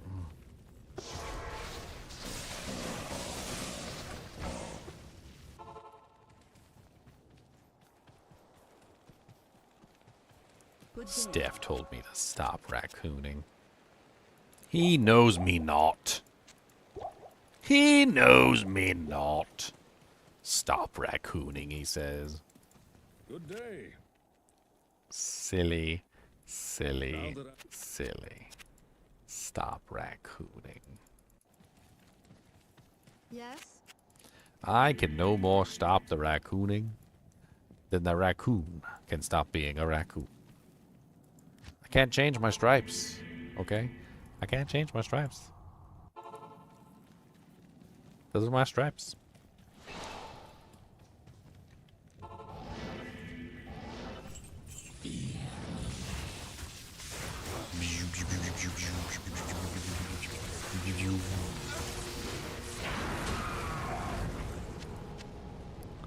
An assault helmet of garbage.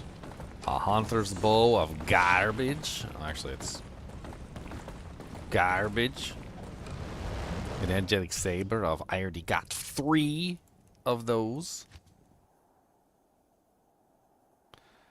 What are you talking about? I raccooned plenty in BG3. I raccooned so hard that I literally picked up barrels and took them back. I was raccooning barrels. You know how much barrels weigh? I took them back and I sold them to the shop. I raccooned so hard in BG3 that literally other raccoons were jealous of my raccooning in BG3.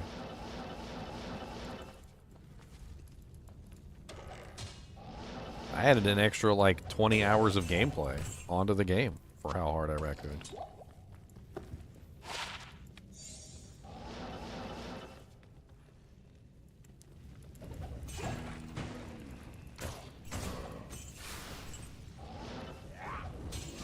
I was selling like plates and cups and bowls back to the NPCs. I thought it was hilarious.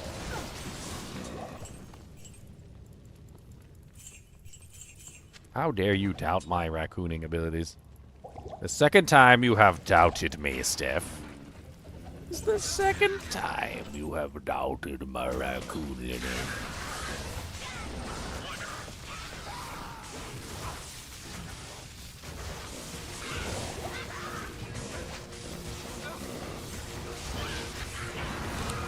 Oh, another Skin of the Viper Magi. Wasn't somebody just asking me the other day about, like, where was the best place to get a Skin of the Viper Magi from? And I looked it up, and it was frickin' Nightmare Andy. I can't carry anymore. Maybe it's better than mine. It might be better than mine. We'll have to check.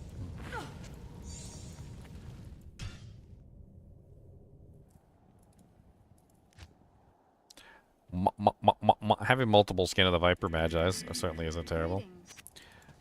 Greetings.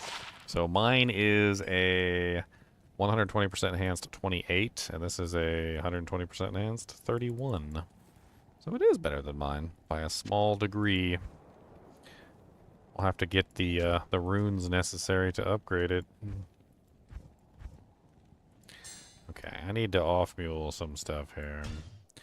Gems need to my jewels need to go on a jewel mule. I got a crafting jewel mule. I'm trying to hang on to as many jewels as I can for crafting later. It's working. I'm getting a rather large quantity of junk jewels, so that'll come in handy later. These are all junk jewels, so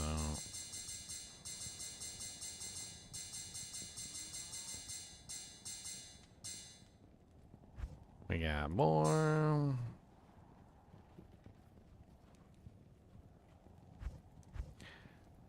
Junk. Got a couple of these are not junk, so I gotta make sure I don't accidentally pull the non-junk ones. This one's really nice with the 27% cold res, the 11% damage taken goes to mana. That actually might be what I put in the Arathas. That actually looks like a pretty solid Arathas item. It's only level 14, so it won't raise the level requirement of the item either. It's actually a pretty solid choice for a low level. God, we need to organize our frickin' gems better.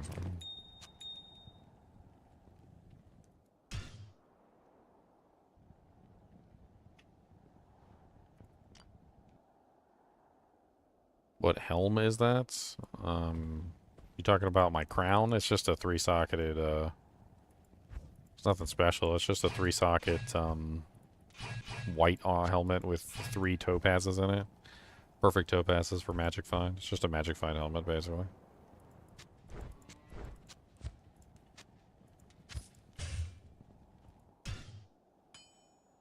Hey, what's up, Jackson? Been showing up a lot recently. It's my boy Jackson. He's only 9 years old, and he's been hanging out with me, and I appreciate it. What else did we got? We got unique belts. We do have the gold wrap, but I actually want to keep that gold wrap. I'm probably going to put that on once I get a chance. We'll probably upgrade it and get some doujinks that way. I think Jimmy Jams is completely full.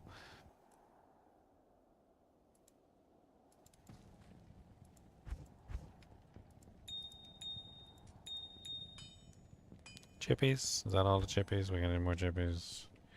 No more chippies. Okay.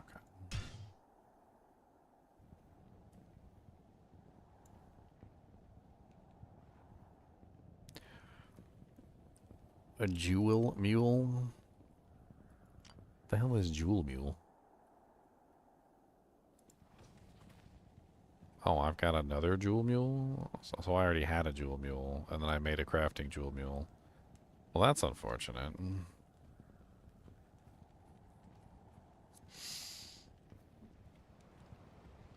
Some of these actually, like that one's not bad to keep.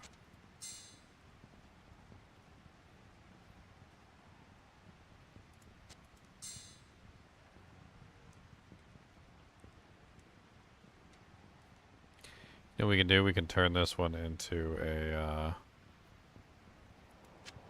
no, that one's garbage. We can turn this one into, like, just a mule for actual good jewels. So let's do that. We'll turn this into an actual jewel mule. So with, like, the 15% IAS jewels, these little rare ones that I found that are halfway decent. And then we'll convert the other one. We'll move these to the other one, the junk ones. Boom. There we go. My shirt is green screened out. That is correct. How did you know? You're a very smart individual if you figured that out. Are you sure I'm not just invisible? Are you sure I'm not just ethereal? I might just be ethereal. Did you think about that? I might just be a ghost. I could be a ghost. There is a strong possibility that I might be a ghost. I mean, have you ever seen me in real life? I mean, there's checkbox number 1. You've never seen me in real life. So, you know, like, already suspect. Suspect. Is invisible a little bit. His head's kind of floating. Alright, it's getting into the ghosty territory. Could possibly be a ghost, maybe. Maybe.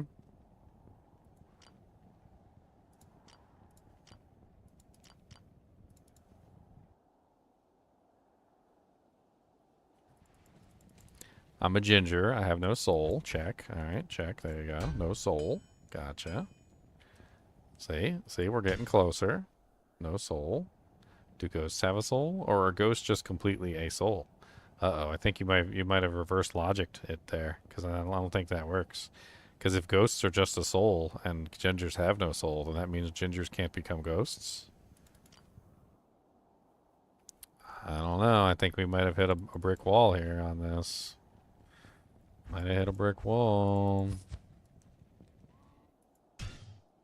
If I were a ghost, what would your spooky sound be?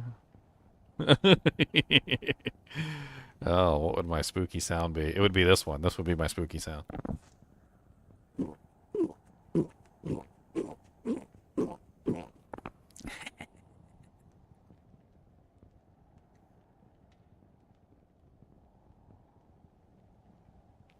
I already had that one saved up. Next! Unique helmets. Where's my unique armors?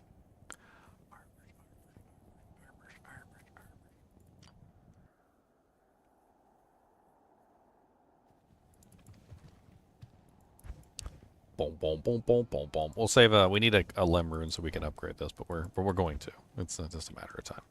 So we'll come back for that later.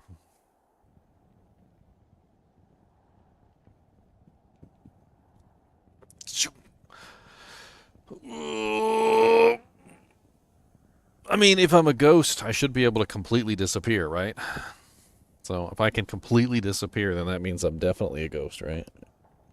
Let's see. Let's see if I can get the complete disappearing package. Yeah. No, you can't see me. No. Nah. No, my headphones betray me. They're floating. They're floating headphones. Don't pay attention to those.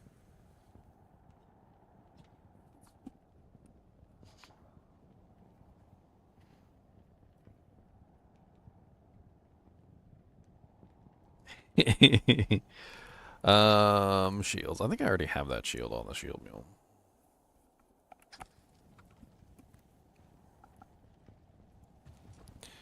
Do I have Storm Guild? I do already have Storm Guild on there. Okay, which one's better? Oh, this is a perfect defense. Fresh.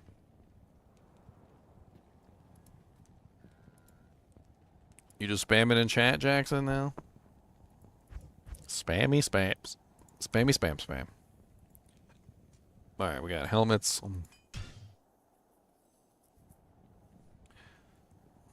You know what? We're gonna have to do something that I really didn't want to do, but let's do rubies. I'm gonna have to separate out my gems. I don't have enough space, and it's difficult to, because like half the time they just get like the mules just get like completely filled with one specific type of gem, and it would be nice if I could. Is there 2 Ps in Sapphire? I don't even remember. I think it's 2 Ps, right? My instincts tell me it's 2 Ps. Yeah, it's 2 Ps.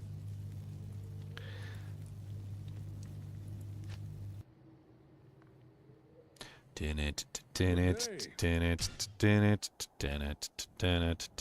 dun dun dun.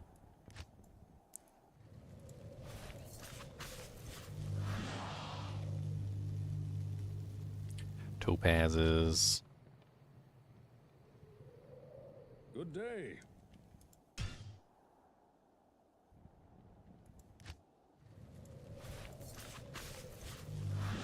Emeralds. Quantum gemeralds. Good day.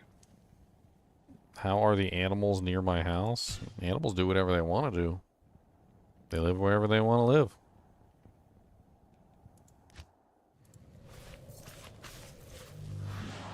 Diamonds. They live wherever they want to live, and you can't tell them not to. They live where they want to live. You can't tell them not to live. They live where they want to live. They live in where they want to. And they do what they freaking want, and you can't tell them not to. They do what they freaking want, and you can't tell them not to. Do do do do do do do do do do do do.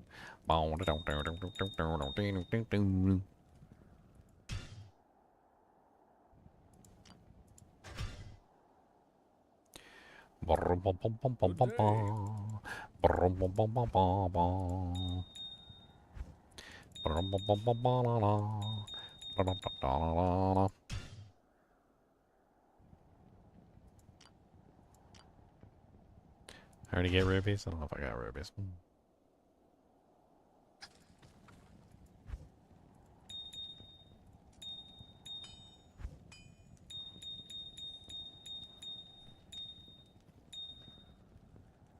Alright, rubies. Need to get the sapphires. I need to get the amethysts.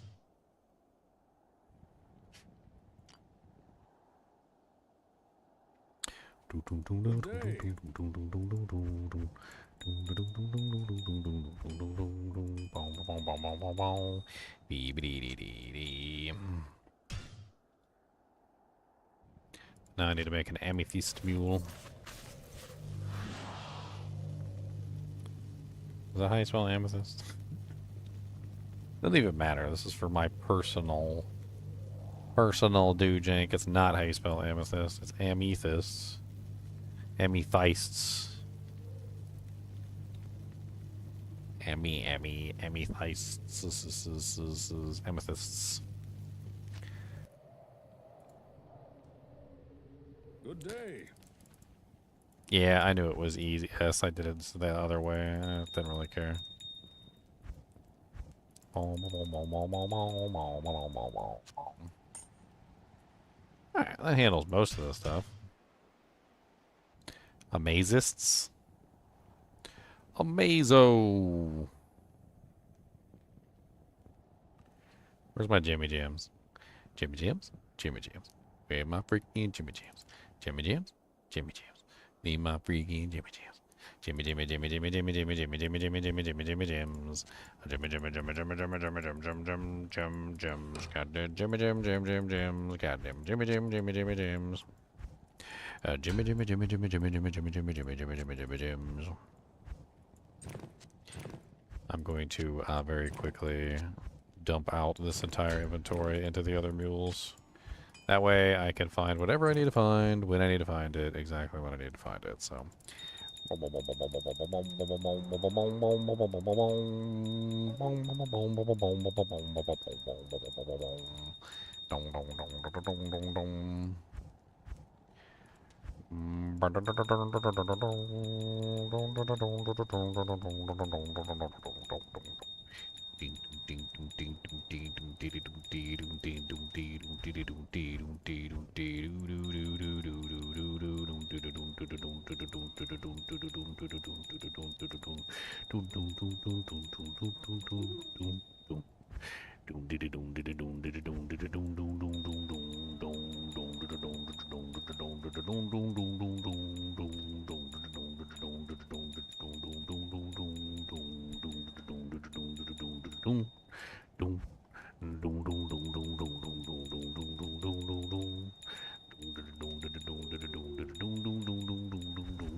I guess I didn't have enough room anyway.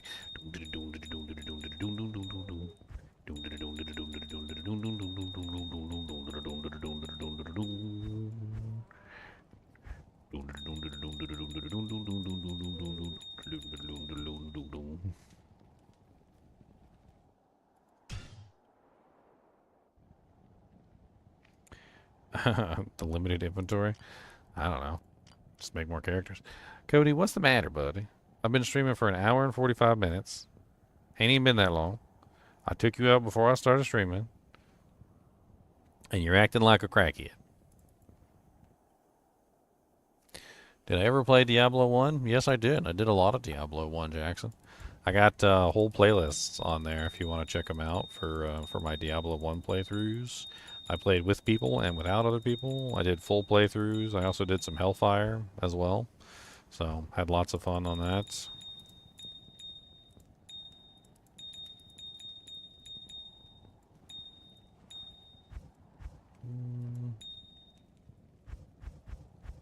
I'm trying to like put them in order basically, so that they go in like a satisfying way. It won't stay that way, of course. I'll have to fix it, but see how everything is in the right order at the moment. It's kind of neat looking.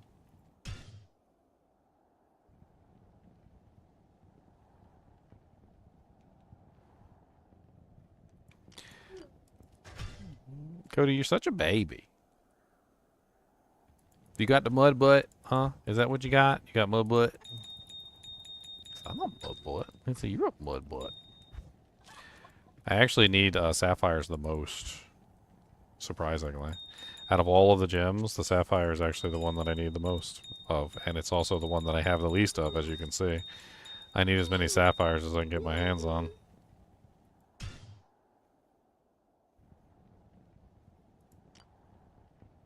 Yes, Cody? Do you want a punch in the butt? Because I can give you a punch in the butt. Punch in the butt. I got plenty of punches in the butts to give, if you want some of them. So no, I don't want those. He said that's rude, and I use mean for saying that. I don't appreciate you at all saying that's mean stuff. That's mean heart, mean-spirited. Me and Cody play this game together. It's a very silly game. Of course, he's a dog, so he has fleas. We give him flea medicine, but, you know, obviously it doesn't completely get rid of the fleas. So a lot of times when I'm in the bathroom taking a dump, I didn't have to say it like that, but I did. I will deliberately take his, like, I'm gonna tell him to roll over and, like, find a flea, and I pick off the flea, and then I kill it. And I go, oh, I said, let me get your fleams. Let me get your fleasums. I literally spend time in getting his fleas. And then, and then he gets all excited when I get one. He gets all excited and he runs around the room. I think it's hilarious.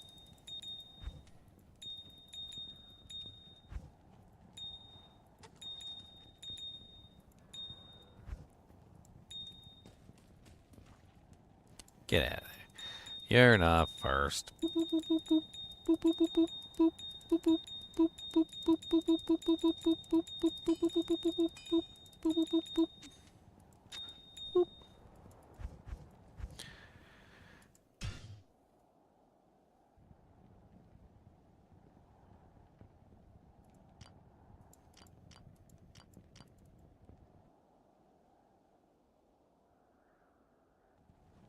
When I tone down the Nightbot, it doesn't spam every 30 seconds. It's actually set for 30 minutes, believe it or not. Like, a lot of them are 30 minutes, but I can check it out. Yeah, I'll see.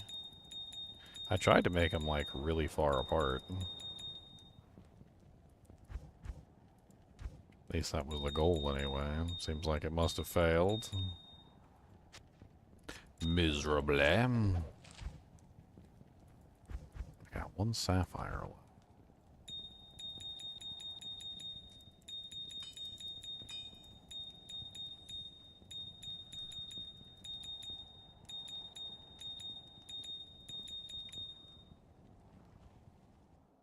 Today's your mom's birthday and you got her a necklace? Well, happy birthday, Jackson's mom.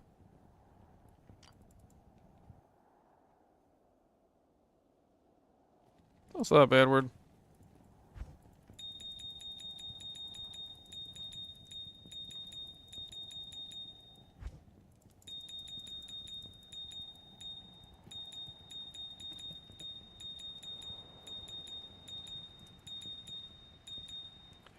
Alright, so the only thing we're missing now is the sapphire. We need the sapphire. Forgot I missed one sapphire like an idiot. At least now we have all of our gems moved off. Once we fill these guys up, I can pretty much just transmute everything else up. Because once I've got these full, I should have plenty for whatever I need. Sapphires, though, I don't think are getting transmuted up at all for quite some time. I'm not entirely sure about that. I don't know. I don't know.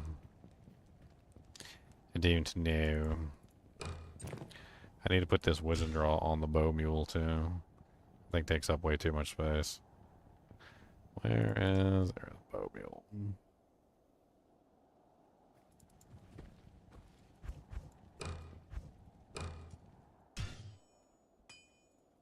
So since you mentioned Nightbot, let's take a look at Nightbot and let's see how he's set up.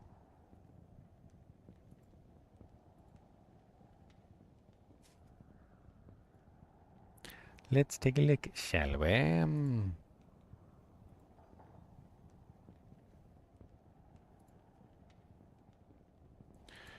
Timers.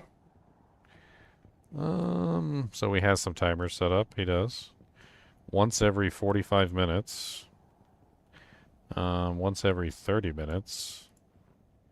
Once every 15 minutes for the merch. I guess we could edit that to...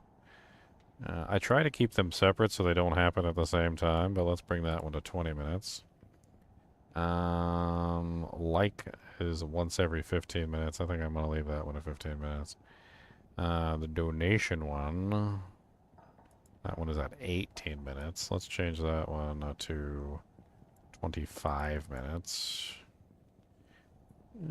So it doesn't coincide with anything else. Diablo 4.life is at 20 minutes. Let's change that one to 35 minutes. So you know what? Let's do 38 minutes. And then that one is 17 minutes. There you go.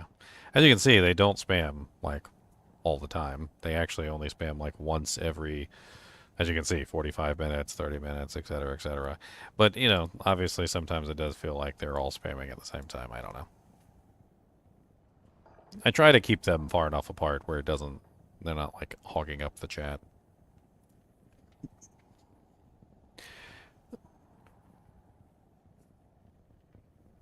You wouldn't cube burrs? Well, if you had infinite burrs, you would cube burrs. And I have infinite burrs, so I cube them. They are legitimate within the game, using an exploit, essentially. A seeded exploit.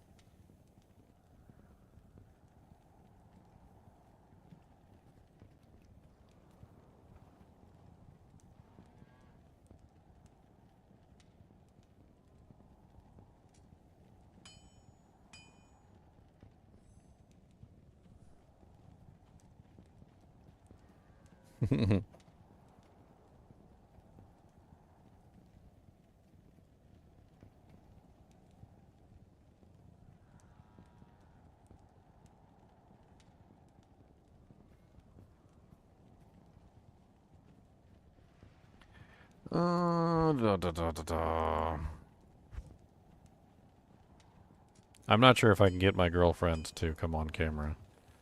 Steph, I don't think she wants to, so. I mean, I can ask her. I'll ask her, of course, but. What is this mule? That's my burr rune mule. Let's take a couple burr runes out, by the way. Burr, burr, burr, burr. Burr, burr, burr, burr, burr, burr, burr, burr, burr. Burr, burr, burr, burr, burr, burr, burr, burr. Burr, burr, burr, burr, burr, burr, burr, burr, burr. Burr, burr, burr, burr, burr. Dada burr. Dada burr, burr, burr, burr, burr. Dada burr. Dada burr, burr, burr, burr, burr. Jimmy Jims has got to die. Unfortunately, we're deleting Jimmy Jims. Goodbye, Jimmy Jims.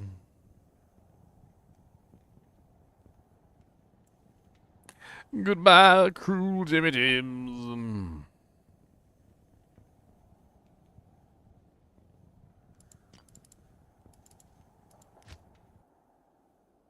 Just hearing her reactions will be enough.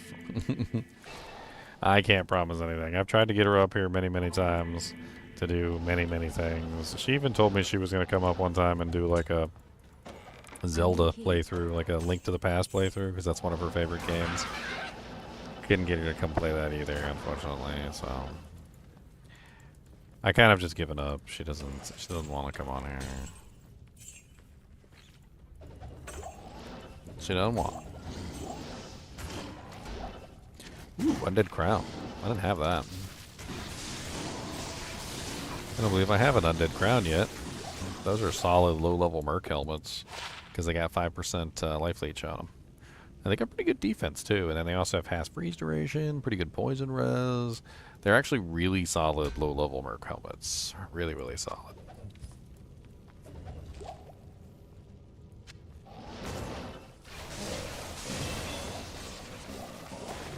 I can't carry anymore.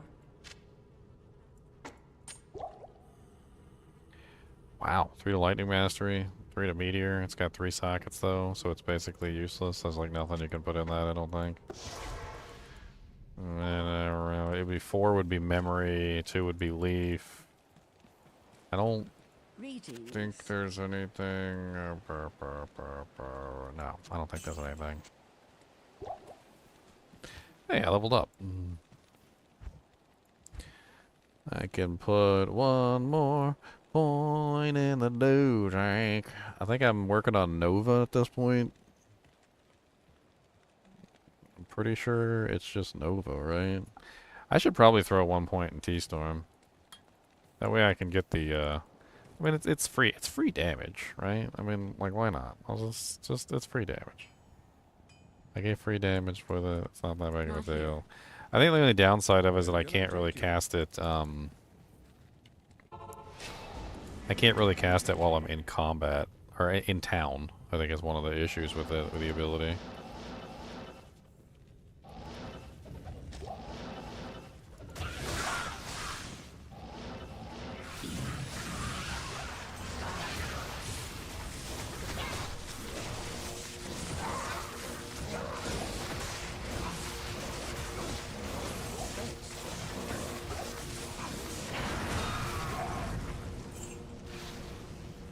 Flex bow, an emerald. Impossible. I kind of want to check the reflex bow. We'll check it at least. Still on the SoJ hunt, yeah. I mean, we've been finding some good items. I mean, it's not like we haven't found anything while we were doing the SoJ hunt. So I mean, we've found things. We found, you know, like I got an Aratha's belt, which was a really solid find. We got a wisdom draw, you know, like it's not really a good wisdom draw, but it's a wisdom draw. Could be nice for a low level freezing arrows on if I want to set that up. Got a better Skin of the Viper Magi. I mean, like we've been getting items, just not the items that we need. Found a bunch of Lum Runes, like way more Lum Runes than we ever need. So like that's good. We've got like a Lum Rune stack going on. So kind of excited about the Lum Rune stack. I also found an all-res 8 large charm from one of these things. All resistance is 8 shimmering large charm, so that's not bad either. Was kind of excited for that find. I've been picking up all the charms. A lot of people don't know that small charms and large charms and grand charms can all roll all res really early on, like a lot earlier on than I think a lot of people realize. Like you can find an all res 5 small charm from like normal Bale waves. Like that's how low all res 5 small charms are. So like never pass by a small charm, even if you're in nightmare difficulty, even if you're in normal difficulty, don't pass by a small charm.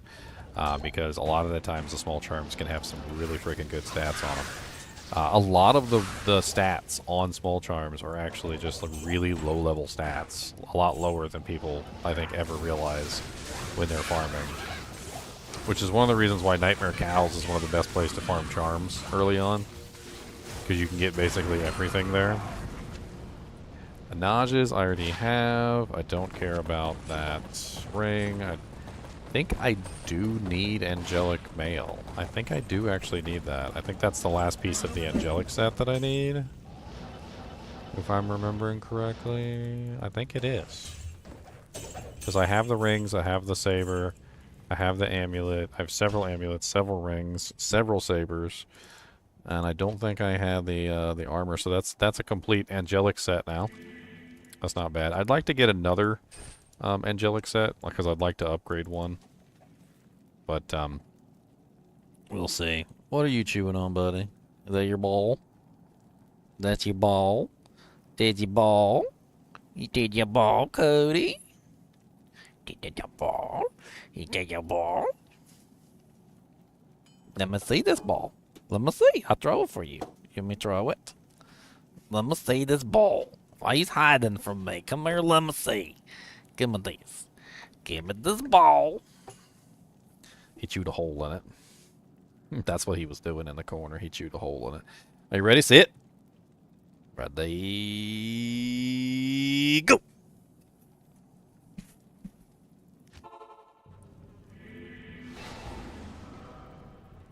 Make yourself a spreadsheet and remove what you found. Ooh, that's sounds rough. Especially since I'm trying to like get perfect pieces, so that doesn't even really help me all that much. Maybe if I like wrote down what the percent of each item was or something, but I'm also looking for ethereal versions of them as well, which set items can't roll ethereal, so I don't have to worry about that for sets. But the like the uniques, I want ethereal versions of all the items if I can find them.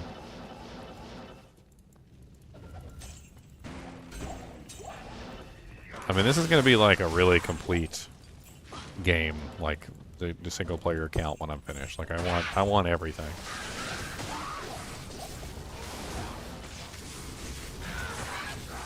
I want it all.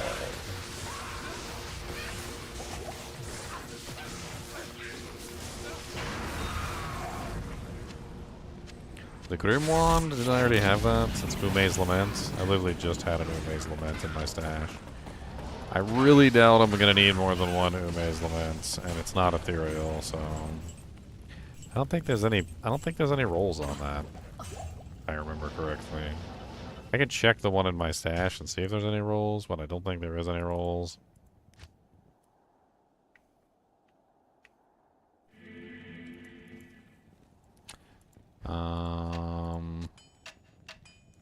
Dun, dun, dun, dun, dun, dun, dun, dun, dun, dun, dun. Yeah, there's no rules on Ume's Lament.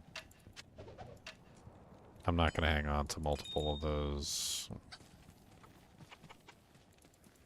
I didn't think there was, but I mean it doesn't. It's a two space item. It's not like it really cost me anything to hold on to it for a second and check.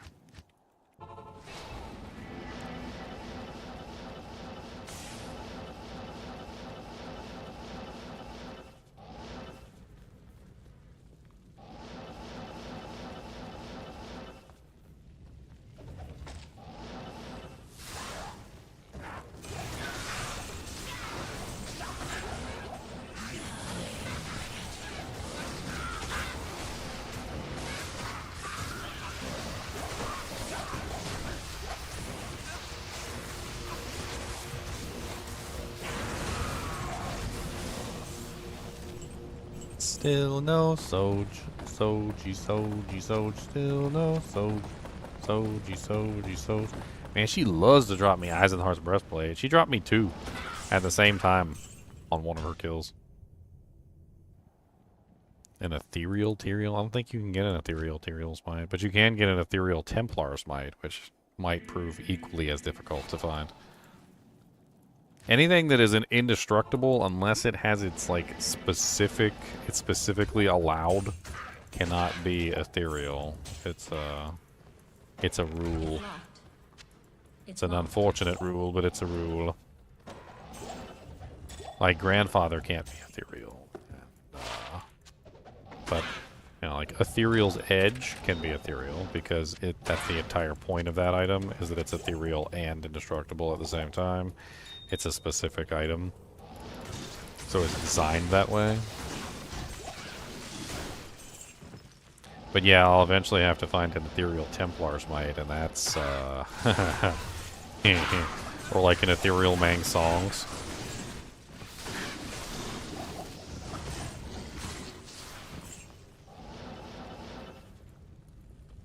It's locked.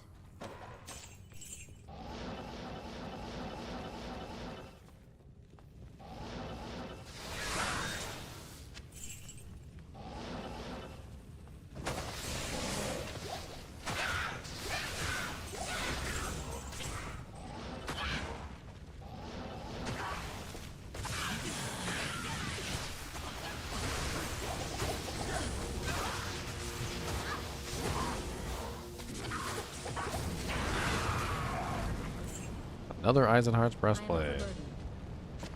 Ooh, it's an ethereal sword. Could be good.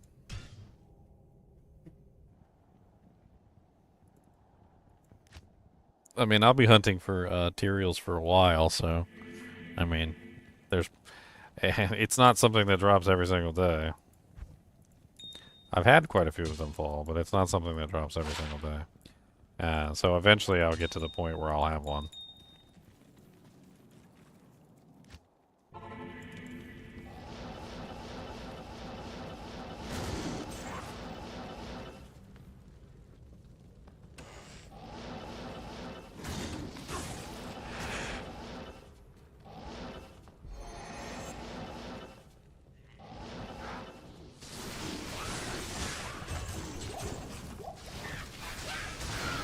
Shocky, shocky, shock, shocky, shock, shock.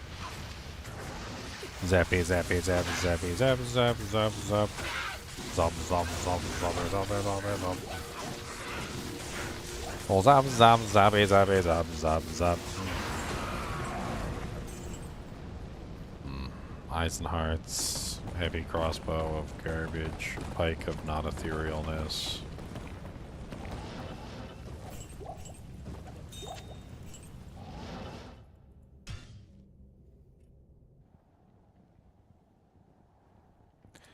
How much HP would be required to manage dolls in hell without dying? I actually run the calculations on that thing in my Deadliest Monsters video.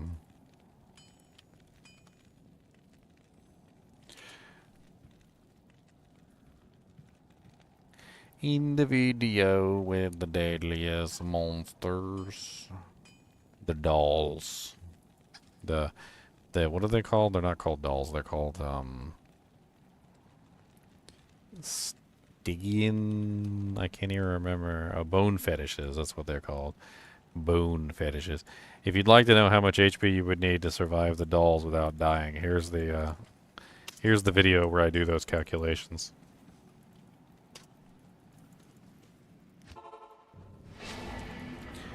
It's pretty advanced calculations because you got to figure out how much HP the monsters have. You got to figure out the damage output that they can potentially do. How many of them are in a pack? The deadly strike modifier. There's a bunch. It's a bunch of stuff. It's more than what you would think. Ooh, an ethereal dim blade. Ooh, big money, no whammies. Big money, no whammies. Big money, no whammies. Big money, no whammies. Big money, no whammies. 2 sockets, ethereal. Bad damage though, but it has 2 sockets. So you guys might be wondering why ethereal dim blades and ethereal crystal swords are worth anything. And the answer is because you can upgrade them into phase blades. And phase blades are indestructible. And so you get the damage bonus of the ethereal with the indestructibility, which is interesting. Unfortunately, this just didn't roll really quite as well as it should have. The enhanced damage is so low, unfortunately. It's not really that great. Unfortunate, it could have been much better. Always like seeing ethereal dim blades, though. Well, that's solid. +1 assassin, 96% enhanced, 59 attack rating, 2 to min, 6% life leech. That's a solid melee claw if I've ever seen one. I need a key.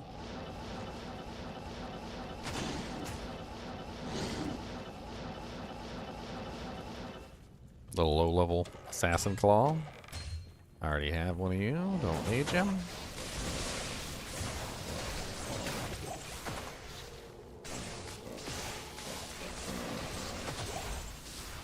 Eventually I'll get to the point where I start passing by most of this stuff because, you know, I'll have it all. You know, I'll be like, alright, Eisenhardt set, full, you know, Middlebrigg is set, full, etc. Of course, I'm always going to pick up things like long staffs, looking for the plus to skills. Specific skills like energy shields, maybe like decent leaf bases. You know, like the big staves, looking for like a decent obsession base would be neat too.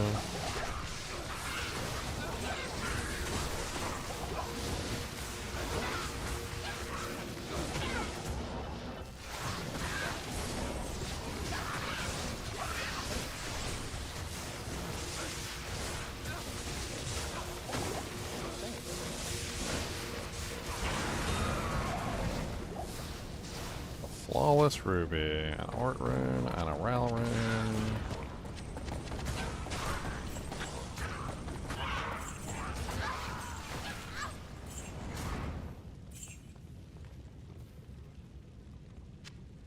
It won't cast unless you have hard points in it, so you just need like 1 point.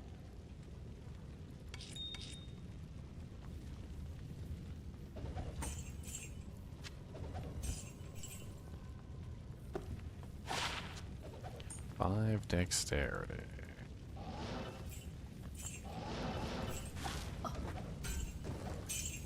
Busy raccooning, that's what I do.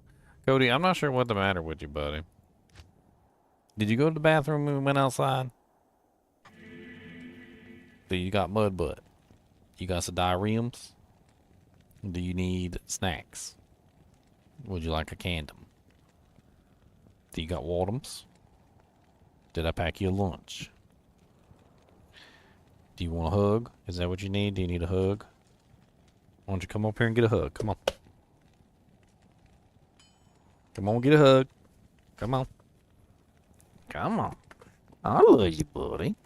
Yes, I do. You's a monster dog, but I love you.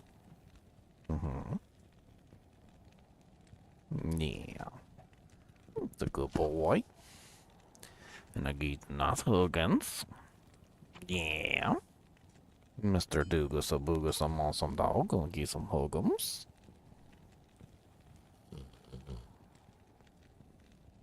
I get kisses too. How about that?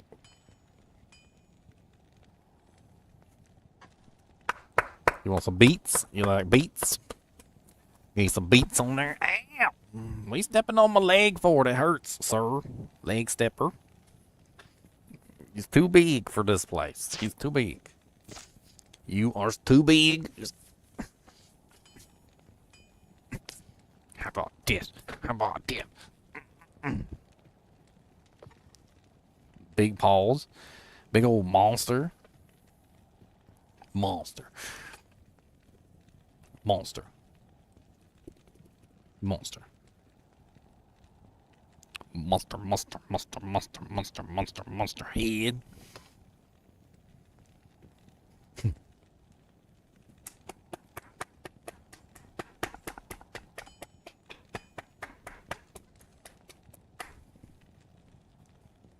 Okay.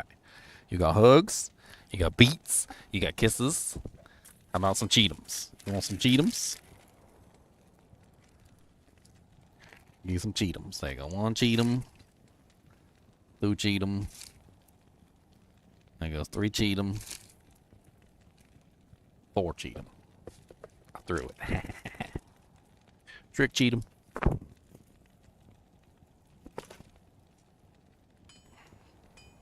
How often do I run across the SoJ? It's a good question. In the 24 years that I've been playing the game, I found 2.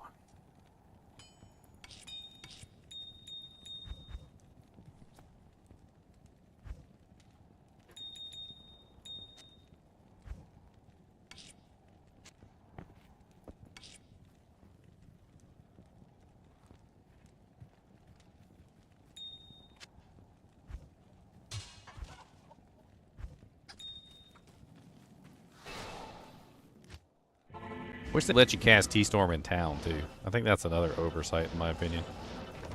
Like, why can't I pre-buff? I can use Chilling Armor in town. I can use, you know, Mana Shield in town. I can use several abilities in town, but I can't use T-Storm in town. So I think that's an oversight as well.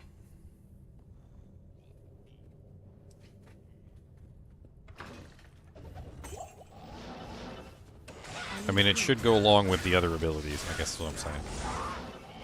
Like, at least when BO, you can't do any of the BOs in town. You can't do any of the war cries at all. Like, they're all restricted. So you got to go outside to use them. I mean, it makes sense because they're all restricted. But T-Storm is one of the few Sorc skills that you can't pre-buff in town. So it's a little odd.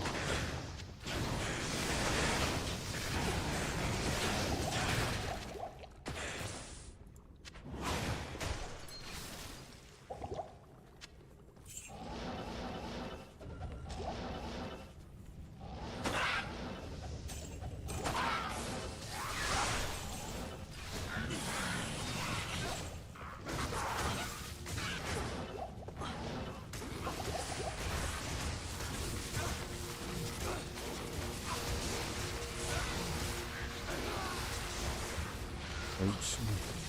Forgot static.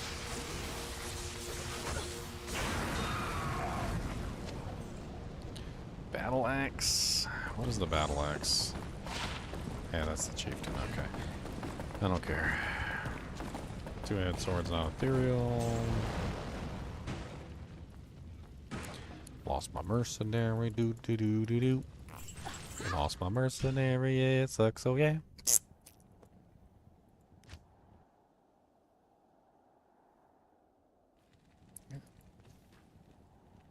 Two SoJ in 24 years? I mean, that's legitimate. That's how many SoJs I've found in 24 years. You asked me for my number, that's my number. None of my SoJs have come from Andariel, by the way. None of them. I have found one SoJ from Pindleskin. This was in D2 LOD. And then after I found one SoJ from Pindleskin, I never found another SoJ legitimately again. Good day.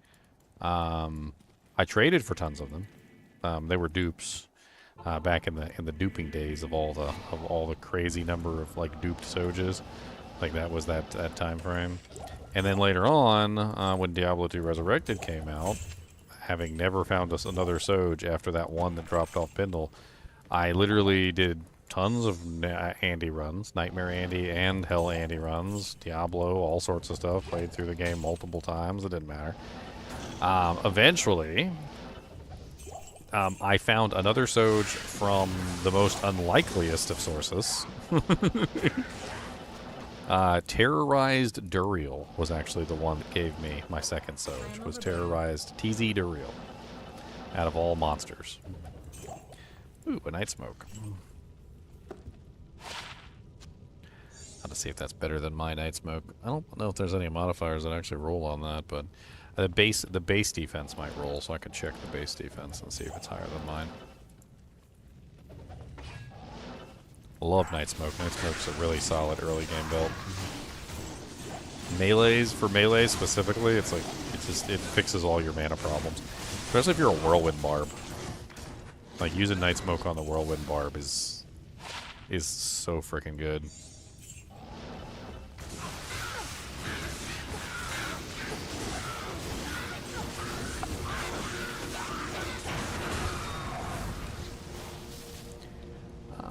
Venom Ward, which I already have, and the Scythe, which I already have.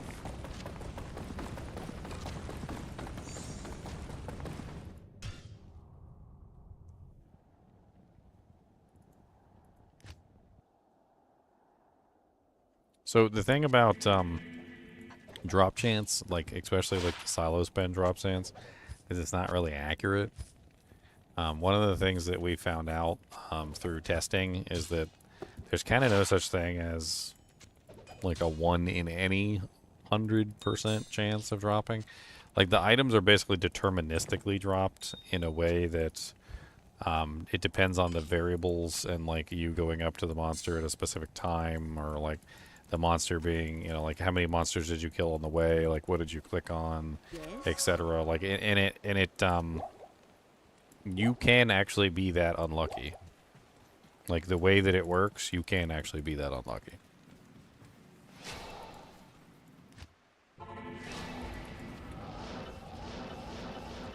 Maybe it's because I'm a raccoon. Maybe that's why. Maybe my raccoon ways have denied me SoJs. Yes, that's why the Rune glitch in LK works, because of the deterministic nature of how the game delivers loot, yes. The variances are literally the way that you move. Every single time you make a game in online, you have a different seed code, so the seed code changes things dramatically. But there's also a certain randomness which is added in slightly. It's not really... It's hard to explain, but the deterministic nature of things still affects it, even after the randomness is added in through a source. It depends on the game. I think single player and multiplayer have different sources for this supposed random aspect. But the random aspect is really just determining the seed code.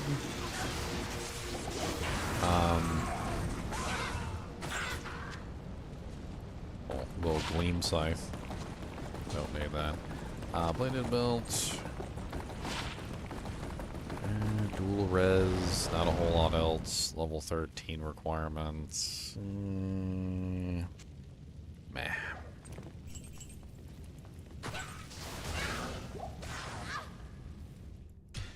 Doesn't matter when it dies. No, when it dies is not the equation.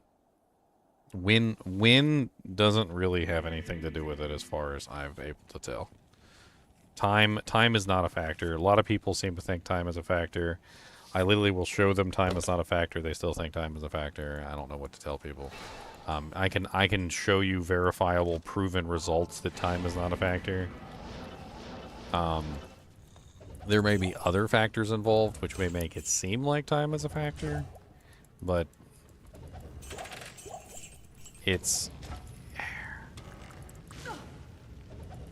I don't really know how to explain it. I can show you, I just don't know how to explain it.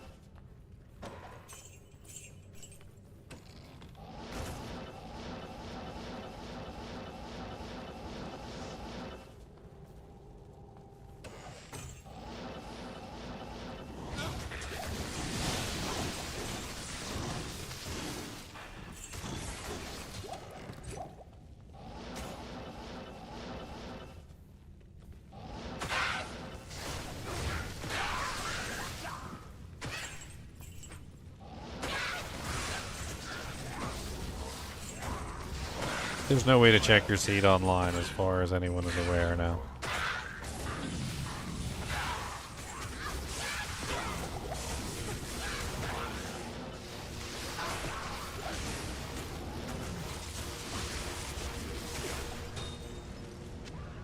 I am overburdened.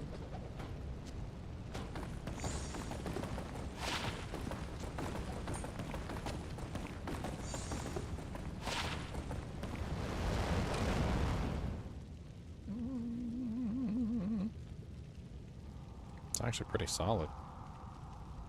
109, 20% enhanced, 7%, 7 to max, 233 at tank rating.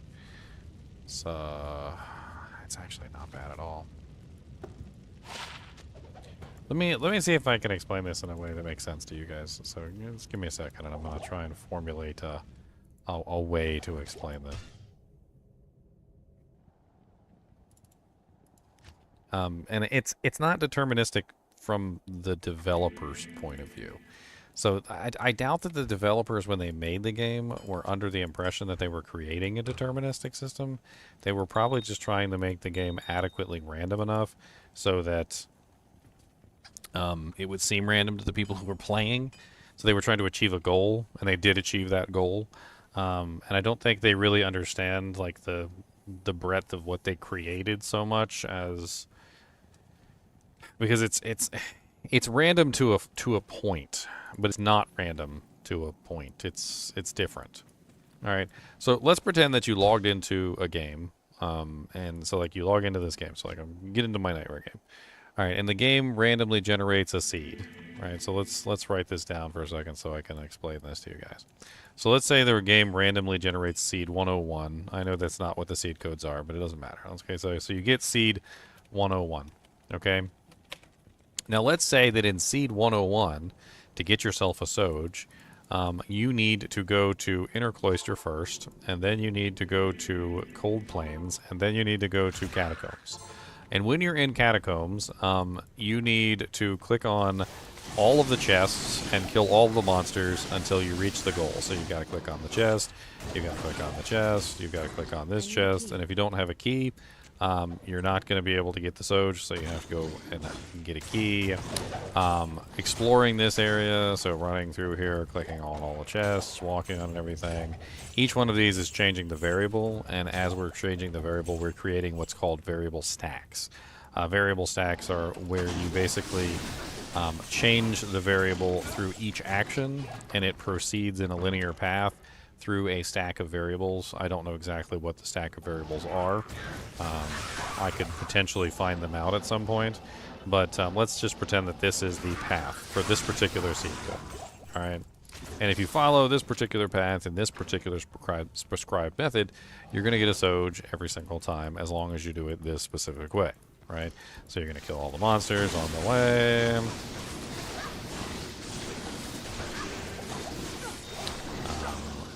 We're going to make sure we kill everything. And we're going to keep on going. We got another monster right here. Let's get him dead. Click on our little health shrine. Oh, we got some more monsters right here, so let's kill these guys. Alright, and then maybe for this seed code, we have to click on the casket. We've got to click on these 3 barrels. We got to teleport up here. We've got to kill all the monsters in here also before we kill Andariel. So we've got to go through the process of killing everything and clicking on the rogue. There's another rogue right there. Clicking on the 2 barrels, the chest. We got to do all this. Okay, everything has to be done in the correct order and in the correct sequence. And even the sequence in which we kill the monsters is important. I've actually tested this for a fact. So the sequence in which you kill the monsters also changes the result. Alright, so once you've done all that and you've reached this point, and then you fight Andariel, right? So you're fighting Andariel and you kill her, you know, then she drops you a SoJ, right? So you've done all that, you've changed the variables in such a way that she now drops you a SoJ. Alright, she didn't drop me a SoJ, but that's okay, because this isn't the actual prescribed method. Okay, now, if you repeat this and you do this the same exact way in the next game, are you going to get a SoJ a second time? No, you're not. And the reason for that is because when you get to the second game, the game is going to generate another seed code. And this is online. So this is how online works. Online is going to generate a new seed code. So the new game now has a new seed, and the new seed is now 105. And the new method for getting the SoJ is completely different from the old method that was present in seed 101. So there's two. So each seed code would have a different prescribed path to obtain a goal. Now, here's the other interesting thing about this, is that the path isn't important. It's not important at all. I know that it seemed like, as I was going through all that and telling you to do each individual thing, and you're like, okay, I got to do this, and then this, and then this, and then this. The path isn't important. The path doesn't mean anything. It doesn't mean anything. You can get to the same goal a different way. Because the way that this system works is it's a stacking variable system. So stacking variable systems work like this. Let's say you start at the number 1. And then the next variable stacks to number 5. And then the next variable stacks to number 15. And then the next variable stacks to, I don't know, number like 123 or 33. And then the next variable stacks to 256. And then the next variable stacks to 900. And the next variable stacks to 1800. And the next variable stacks to 2500, and so forth and so on. But then eventually the variables can return back to the original value of 1. And it loops, basically. So you never know exactly how many variables there are and whether or not the variable is looping. And so what's happening in this scenario is that if we have a looping variable, which is I'm pretty sure is exactly what's going on in Diablo 2, is that the looping variable is stacking variables on top of each other, one after the other, until you reach a specific variable point. once you reach the specific variable point, you can activate that specific item from that specific monster. So for instance, if I want to make a Burr Rune pop out of the chest in Lower Kurost, I don't necessarily have to do the same exact thing every single time, but I do have to click on the chest at the exact point that the variable stacks to the value that I'm looking for. In other words, if the Burr Rune always drops at 1800, then I have to be at 1800, or rather, I have to be at 900, depending on how the system works, because it might necessarily move up to 1800 if I'm at 900, so the next variable will be 1800, or it might just consume that variable immediately upon achieving that particular goal. And so what's happening is you're not necessarily following a deterministic path that was created by some developer. It's more along the lines of that the developer assigned, essentially, an exact variable point to the Burr Rune. And the Burr Rune will always fall, basically, within this seed code if you obtain that specific variable upon clicking on the chest. And so what happens is that as long as you've successfully done the correct number of variable changes to advance the variable forward, you are eventually going to reach the correct number, and then when you click on the chest with the correct number, you are getting the item. So all seeds are created equal. So all seeds are not created equal because of the way that the variables are determined. So let me give you an example, the easiest example I can show you. So when you go to Lower Kurost, in the area, the map changes, right? So where the thing puts you, like where the waypoint is or where the entrance is, changes, right? Well, each individual zone that you travel through, or each tile that you travel through, is a different variable stack than another. So traveling through one tile is not the same as traveling through another tile. And so the way that they achieved an almost inexplicable, seemingly randomness is to create a situation where the tiles are not all the same value, and because the map constantly changes, because the map isn't the same across all of the seeds, the map changes between all of the seeds. So you don't have one seed does not have the same map as another seed.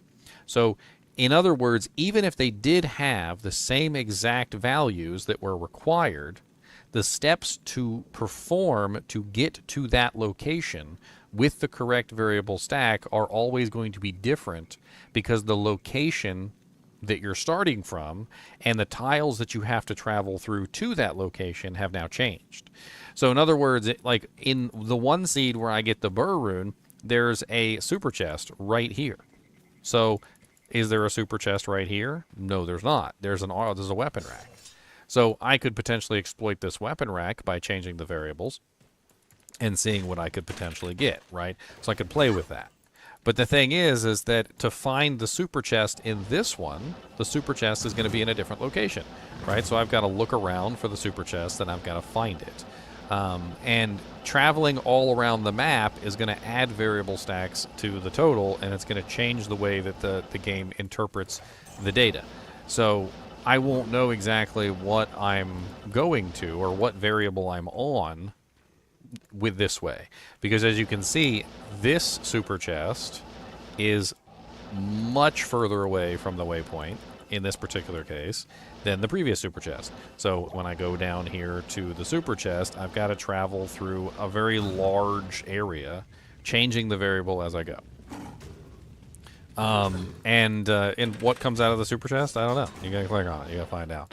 How do you know what variable you're on? I mean, you really don't unless you play around with the variables and try and figure out what the stacks are. Unless a little jewel right there. Certainly not going to turn down a free jewel.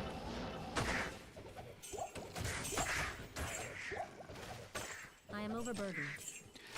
Some things have identical variable stacks too, and they move the variables in different ways, which is also really interesting. So sometimes the variables move by just simply 1 point up or down, but sometimes they move more than 1 point up or down, which is something that I've also seen happen.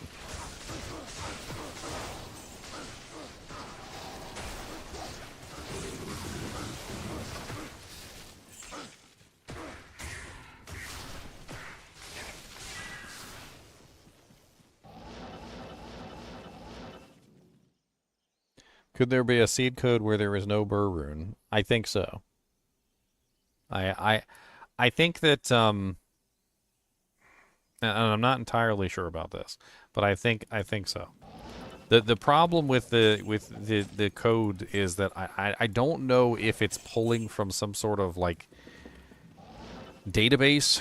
I feel like it's pulling from a database of drops, or maybe there isn't a database, but maybe the drops form a database whether the database exists or not. And it's kind of hard to explain exactly what I mean by like a database of drops. But when you see the drops happen and you start to get like a penchant for understanding like the order in which they fall, you start to really get an idea that the drops might actually equal. I don't know exactly how to explain it.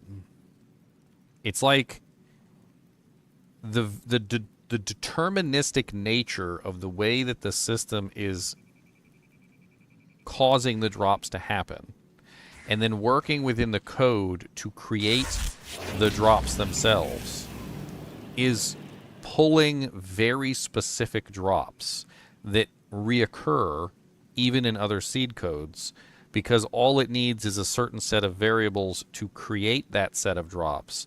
And then when you see that set of drops happen in other places exactly the same way, even in other seed codes, you start to understand that there is indeed some sort of like underlying loot table, which is maybe not expressed within the files, but does exist.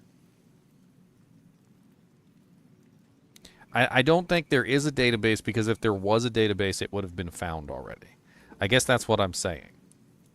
Like it's something different than a database. Let's pull up my original seed code here. Let me reboot, and I'll put the seed code in. This is my seed code right here. If you guys ever want to play around with my stuff, the one that I play around with to make the Burr runes and the cobble runes and whatnot. I took the seed code out. I wasn't messing around with it right now, but I could put it back in. I'll show you guys how to put the seed code in too. It's really easy. So what you do is you open up the game launcher, and you're going to click on the little options wheel right here, and you're going to click on game settings, and then in the game settings you're going to go additional command line arguments, and you're just going to type in the seed code right there, and that's it. That's all you got to do.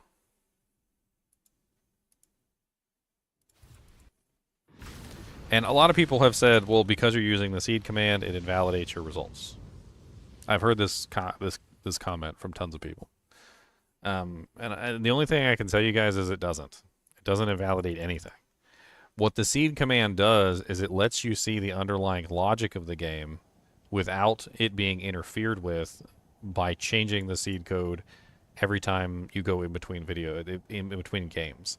There is an interference which is there, which seems to be deliberately designed to deliberately obfuscate what's going on. Like the game is trying to hide this from you, and it does a very good job of hiding this from you. But once you understand how this stuff works, you'll have a better knowledge of how the game is distributing loot, and how you can even potentially manipulate that loot to your advantage. And what I was trying to get across to you guys when I started this whole conversation was basically that because of the way that the loot is distributed, you can totally have somebody who can run Andy for thousands and thousands and thousands of runs and never obtain a SoJ. And you can also potentially have someone who lucks into the right pattern, and they can potentially farm Andy, say, 1,000 times and end up with 5 SoJs. And that's just kind of proof in the pudding of how the pattern can just really favor one particular person's play style over another. It's something that I've played around with for a really long time, and I've always thought this. I've always thought that it was a really interesting way that it plays around with the play style. So this is a really neat little jewel right here. If you guys have never seen this, so this is a tier rune. It's +2 mana after each kill. This is a jewel with +2 mana after each kill. So it's already better than a tier rune. And then it has other bonuses on there, like mana, like energy and maximum damage and stuff like that. That's a neat one. I'll have to hold on to that one. Does player count affect the seed? Yes, it changes the results dramatically. The player count is split into categories. 1 and 2 are one section. 2 and 3 are, or sorry, 3 and 4 are another section. 5 and 6 are another section, and 7 and 8 are another section. Those are linked together, and as long as you're on one of those, you're inside that pattern loop, but it changes the drops that come from the item depending on what the player count is. So I can demonstrate this to you. So let's go down to P1 first, and I'm going to take you to Lower Kurost, and we're just going to open up this chest right here. So this super chest right here, of course it's locked. I need a key. Hold on, let me go get a key. It's going to change the result because I went back to town, but that's fine.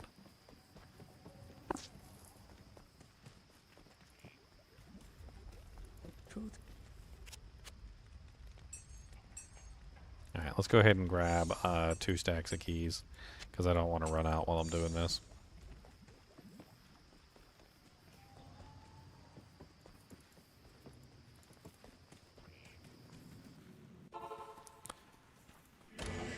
Alright, so this, I knew this wasn't going to work because of the way that I had changed things, but we got a Grand Charm. That's kind of neat. Alright, so I'm doing this in Nightmare difficulty because I want different results. I'm changing the results deliberately, so we're gonna learn new things today is what we're gonna learn. So this isn't stuff that I already know. Alright, so first things first, we just go straight to Lower Kurost, and we're gonna click on the chest. The chest gives us a mask and a Grand Charm. Okay, so we didn't change the result, so that's interesting. And we got 9% Tangerine Lightning Charm. Okay, so let's do this again.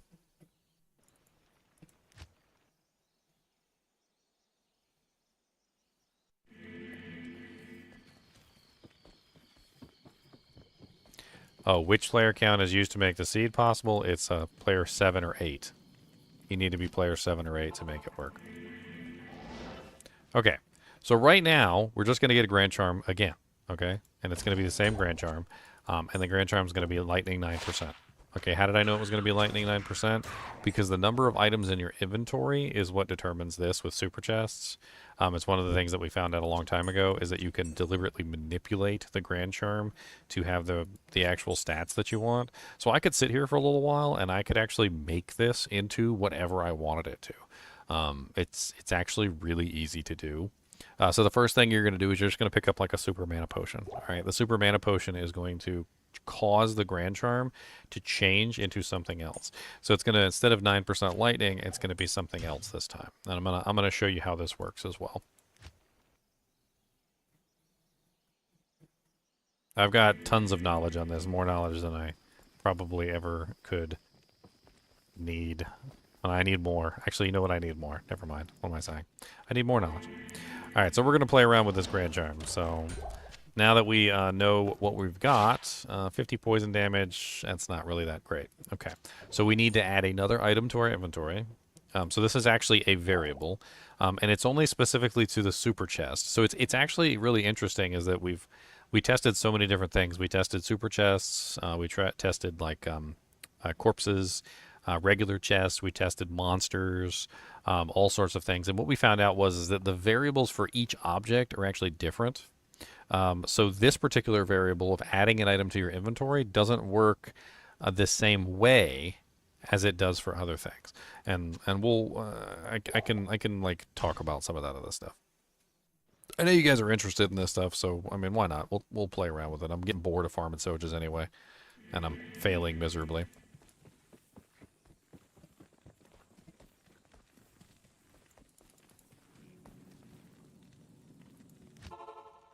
I mean, Chaos Seal Popping can wait till another day. Alright, so what do we got now? Holy Jesus. And all resistances 15 at 22% extra gold Grand Charm. Hot diggity dog! Hot diggity dog. Okay, so if I want to get this one again, what I have to do is I have to remove an item from my inventory, not add one. Okay, so in this particular case, because I picked up the charm acts as an adder. All right, everything acts as an adder. Okay, so if I go and I do this again, it's not going to be that one. It's going to be something else. So it's going to be a different charm. And so I have to play around with this and I have to show you. But I'm just going to show you that it's not going to be that this time. But then I'm going to show you how to make it that the next time. Okay, so in this particular case, when we click on the locked chest, we get the Grand Charm. And you can see it's 1 to 31 lightning damage. Kind of sucks, right? Okay, so how do we make this happen again? We need to drop 1 potion. That's how we do it.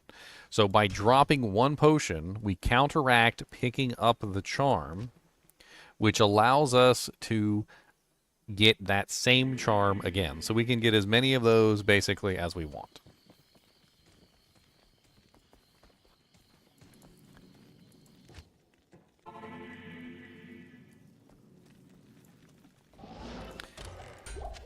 And so now we have 2 identical 15 all res, 22% extra gold for monster charms. Just like that.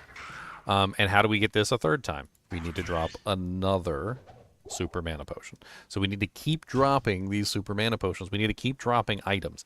It doesn't matter how many items we drop. It has to be the exact number of items so that we're keeping the same variable pool is what we're trying to do. So we're keeping the same variable pool to make sure that we have the same item falling. Now, if we don't want that item, we can keep rolling through the variables and we can keep going up the list. And that's also something that we can potentially do. So as you can see, we've already got 3 of them now. So we've managed to duplicate 3 15 all-res Doojanks, which is pretty ridiculous. Now, it doesn't matter where these are either. This is something that we found out as well, is that if you take these and you take them out of your inventory, so if I take the 3 of these and I put them in here, it still works the same way. So right now I'm 1 over, which is what I'm currently sitting at, so I'm 1 over what I should have. So I'm going to end up back at the lightning charm. So I'm going to show you that real quick.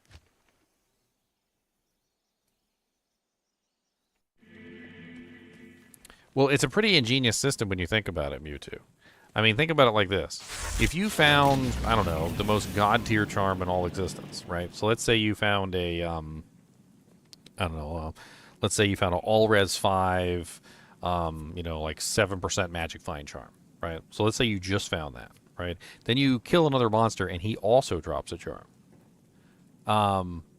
If you picked up the all-res 5, 7% magic find charm, then what happens is that the next charm is guaranteed to not be a all-res 5, 7% magic find charm, because every item in the game, including items that fall on the ground, add to this number, right? So it prevents the monster from ever dropping 2 godlike charms in a row. And it was intentional. I think it's very intentional the way that they set it up, because they don't want monsters to drop like godlike charms multiple times in a row. So as soon as you pick up the godlike charm and you identify it, you've now changed the number of items within the game. And then the next item that falls cannot be that. So it kind of like fixes itself, basically. And it only really becomes an issue when you can recreate the same exact scenario, like for instance with this, where I recreate the same exact scenario and recreate the same charm multiple times. So the Charm of Storms, remember that was the one that was after this one, the 15 all-res one, and then I can hold on to this one. So if I hold on to this one, that adds 1 more to my inventory as well, and I can see what's after this. So how many more variables are there? Like how many more charms can I cycle through? Like how many more of these can I find? Can I find skillers? Can I find all sorts of interesting things? And the answer is yes. You can literally roll through these and find whatever you want. So after the lightning one is a 38 to mana. And then we can take this a step further, and I can just keep on rolling this until I find out exactly what I want.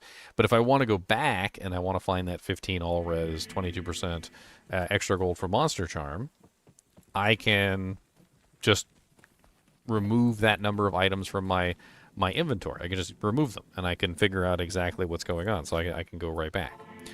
This one is, I'm currently on players 1 at the moment, P1. The thing is, though, is it's the number of items. So this one is difficult. It's difficult to reproduce. And let me tell you why it's difficult to reproduce. Okay? It's the number of items everywhere. It's the number of items on your mercenary. It's the number of runes in the equipment.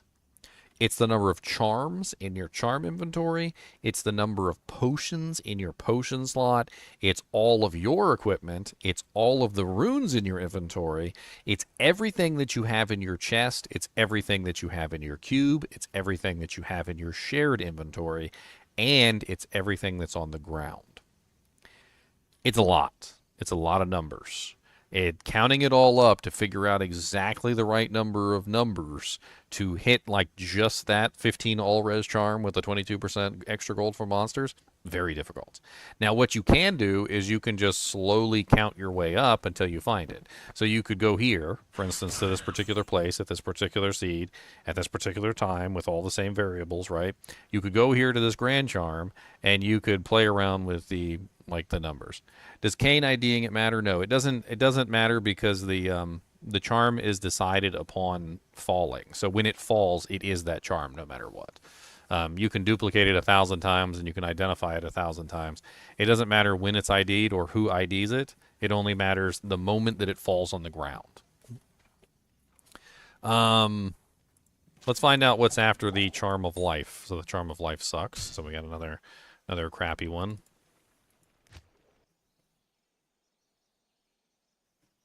Let's just keep playing around with this until we find like a... Maybe we'll find a skiller. That'd be nice. And then we could duplicate a skiller. That would be pretty cool. So let's go Lower Rust. I am overburdened. And let's actually start replacing some of these charms with the potions. Because I'm tired of hanging on to the charms. So 1 max damage. Yeah, it's pretty crappy.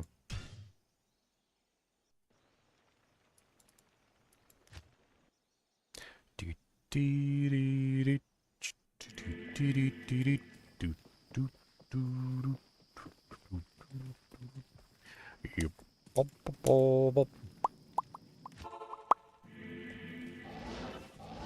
need a key. Oh no, I'm out of keys. So the key leaving my inventory subtracted by 1, and because the key left my inventory, I now am back where I started. It's actually kind of funny because this one should be identical to this one because the key is gone. So notice the key being gone put me back at the Jagged Grand Charm, which is not where I wanted to be. So let's count the number of charms, and we're going to replace them with potions. And I'm going to show you that the potions count the same as everything else. So how many charms do we have in our inventory right now? We've got 1, 2, 3, 4. So we're going to replace these with 4 potions. Good to see you again. So 1, 2, 3, 4. And that's going to put us right back basically where we were. So we're just going to replace the number of charms that were there because they're too big anyway. They're taking up too much space. Size of the item doesn't matter. Type of the item doesn't matter. In fact, we tested out tons of things. We also tried to test out whether a rune word matters or whether a item that's not a rune word matters. And the answer to the question is that every rune in the rune word counts toward the total.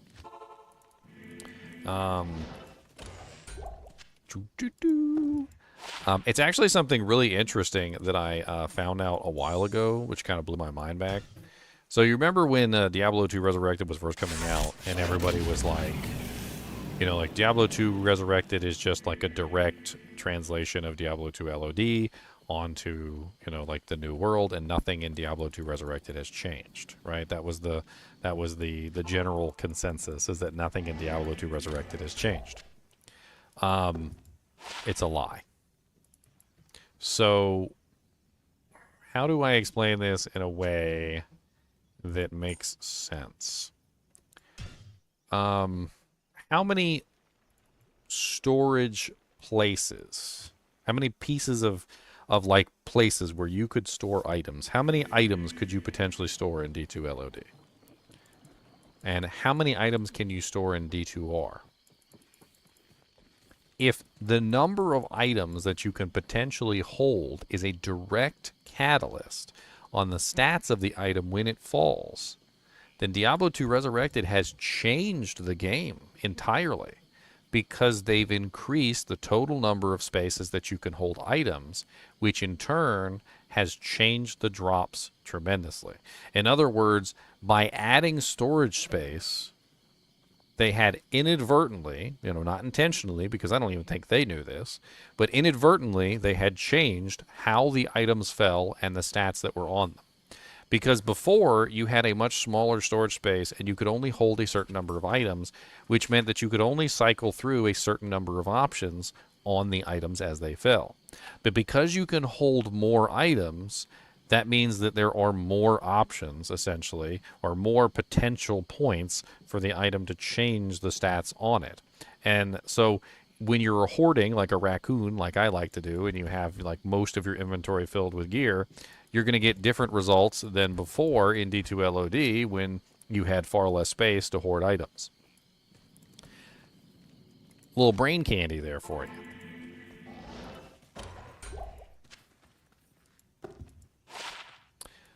So that one's not really that great. All right, let's grab another potion.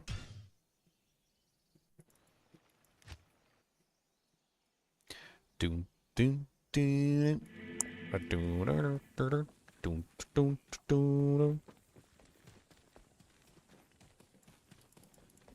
Alright, let's put this one away. I actually want to keep this one for my Thor Barb when he levels up. I think that'll be a nice one for the Thor Barb. An absurd point to make? What do you mean? What's absurd about it? Holy crap, that's nice. 6 strength, 57 mana? Holy Jesus. What's the cap on mana for a Grand Charm?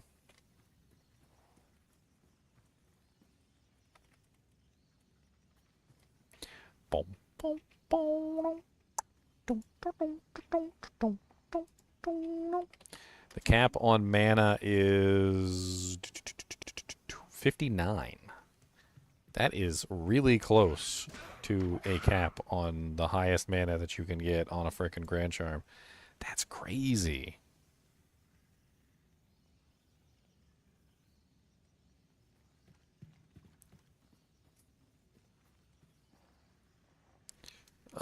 Because you can hold more items, you get better drops. No, that's not what I said. Because you can hold more items, the drops are different. That would be more accurate. Because you can hold more items, the drops are different.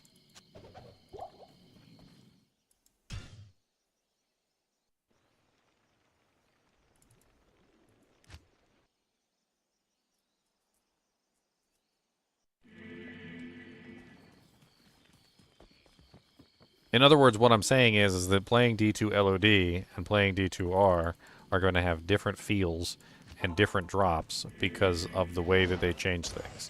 The added storage space changed things, and it changed it for, I don't know, the good or better. I don't really know.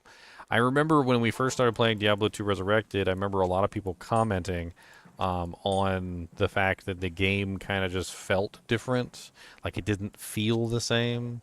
And I remember, thinking at the time that also the same thing, that the game didn't really feel the same as Diablo 2 LOD, that the drops that I was getting felt different, that I was getting luckier or I was more unlucky than I was before in certain cases. And the fact of the matter is that you actually probably are. And it's not to say that the old version of the game is gone completely, because when you throw away all your items on a regular basis, like for instance, if your inventory tends to be mostly empty, then you're going to have the same drops that you would have had back in D2 LOD. So if you compare the D2 LOD stash, so let's pull this up real quick as an example. So if you compare the D2 LOD stash to the new stash, you can actually count the number of spots. So you can just say, this is 1, 2, 3, 4, 5, 6 times 1, 2, 3, 4, 5, 6, 7, 8.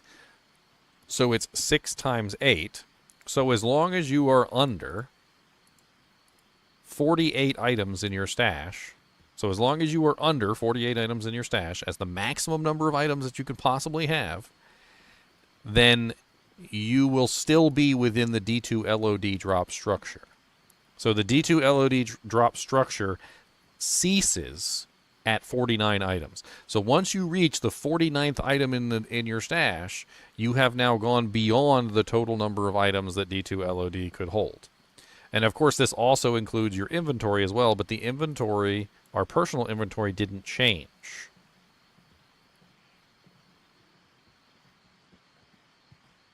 Even if you keep all of your shared stash empty, the new stash is larger than the shared stash. So we're already in a situation where the new stash is larger than that. So you would have to limit yourself specifically to even within your personal stash, you would have to limit yourself to the exact size of the old stash, and you couldn't go any further.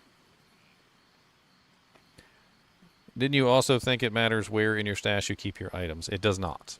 So it doesn't matter whether it's your shared stash, it doesn't matter whether it's your personal stash, it doesn't matter whether it's your Herodric cube, it doesn't matter where you put the item, it doesn't matter at all.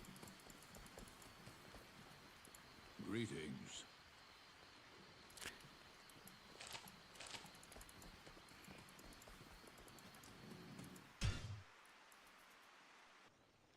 Now, there's an interesting parallel to this, is that you can potentially, and this is just an idea, we don't know if it circles back to itself, Alex. That's also part of the problem. We don't know that. We don't know whether it circles back around or whether it just keeps going infinitely. It could potentially keep going infinitely for all we know. I've tried to find a circle. So I mean, let's talk about this as well. I have tried. I have gone freaking almost like 100 items deep into this circle to try and figure out the circle and to go like forward into the circle to keep collecting and collecting more and more and more. And I could never find an end to it. There was no loop. There was no loop back.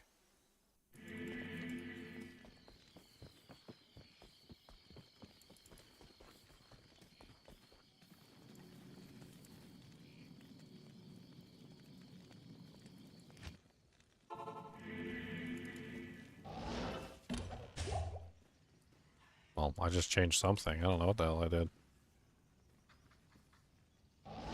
Something I did. Change it, did something.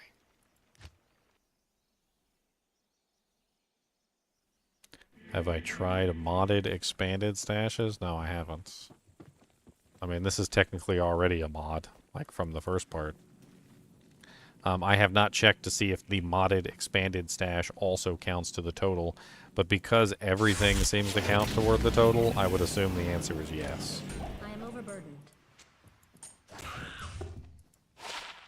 I accidentally picked up the large shield, so I messed it up. Dang it. Let's just keep that for the time being. Also, interestingly enough, and this is something that we found out as well, is that minions actually mess the equation up. So we don't know exactly what happens with minions, and I can't really quite explain it. But when you summon a minion, the minion actually changes the result in some odd way. We don't know exactly what the minion is doing to the result. It doesn't seem to be a direct additive or a direct negative in any specific direction. It seems to be more or less some sort of like multiplier or divider or something, and I can't quite figure out exactly what it is. And you might be wondering what the hell I'm talking about. But like, for instance, if I summon a wolf here, let me do this first, and I'll show you what charm drops, and then we'll summon the wolf, and then I'll show you what charm drops. So this is also part of the variables. Minions are actually part of the variables, which may explain why necromancers have such luck in finding items. So right now you can see I'm at 35% extra gold for monsters, which is the charm of greed. And so let's go back into the game, and I'm gonna summon one spirit wolf. That's all I'm gonna summon. And the reason why we think this is happening, and this is just a hypothesis, by the way, is that we think that the minions actually have equipment. Seriously, like we think the minions have equipment, and because the items are the only thing that seems to be changing the result, it makes sense. So the wolf must actually be wearing gear, or at least it counts as gear in the variables. And so what's happening is I think when you summon the wolf, you're getting all of the variables that the wolf is adding to the equation all at one time. For instance, now that I have one wolf and I go down here and click on it, of course I lost one of my keys here. Hold on. Actually, to make this a good test, I need to go grab a key. Hold on. Let me go grab a key from the vendor because we messed it up by losing a key stack there. I didn't realize I was short on a key stack.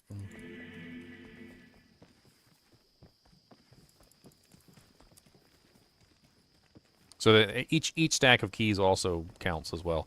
Not each individual in the stack though, which is also kind of interesting from its own perspective.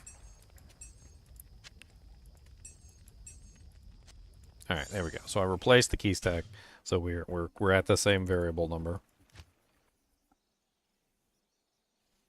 All right, so now let me summon the wolf.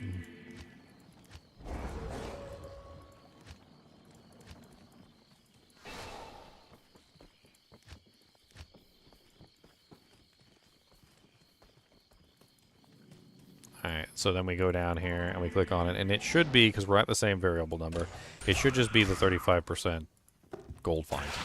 But now it's 40% gold find. I don't know. Let's drop it. We'll do it again. So we'll do it one more time.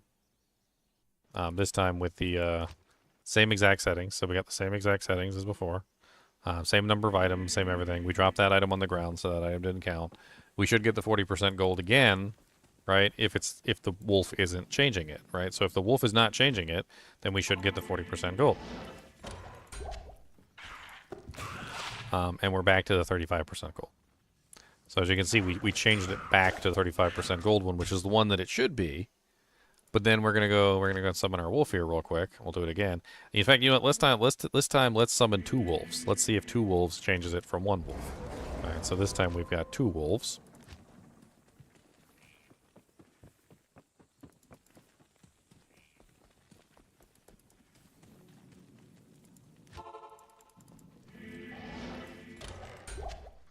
And 2 wolves gives us 38 mana.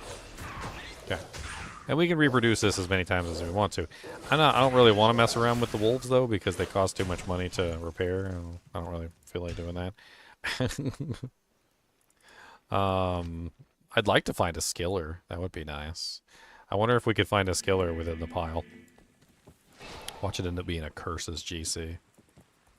Let's add 1 to the total, because I'm already in a situation where we're messing around with the total a lot. And we can keep stacking our inventory for the total number that we need. So that time we got 40 mana, so let's grab the mana potion.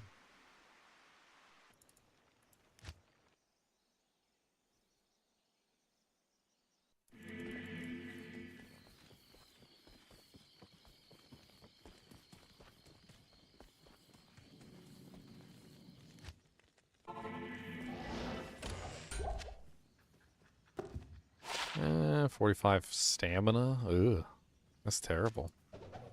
That's terrible. Let's grab another potion and let's do that again.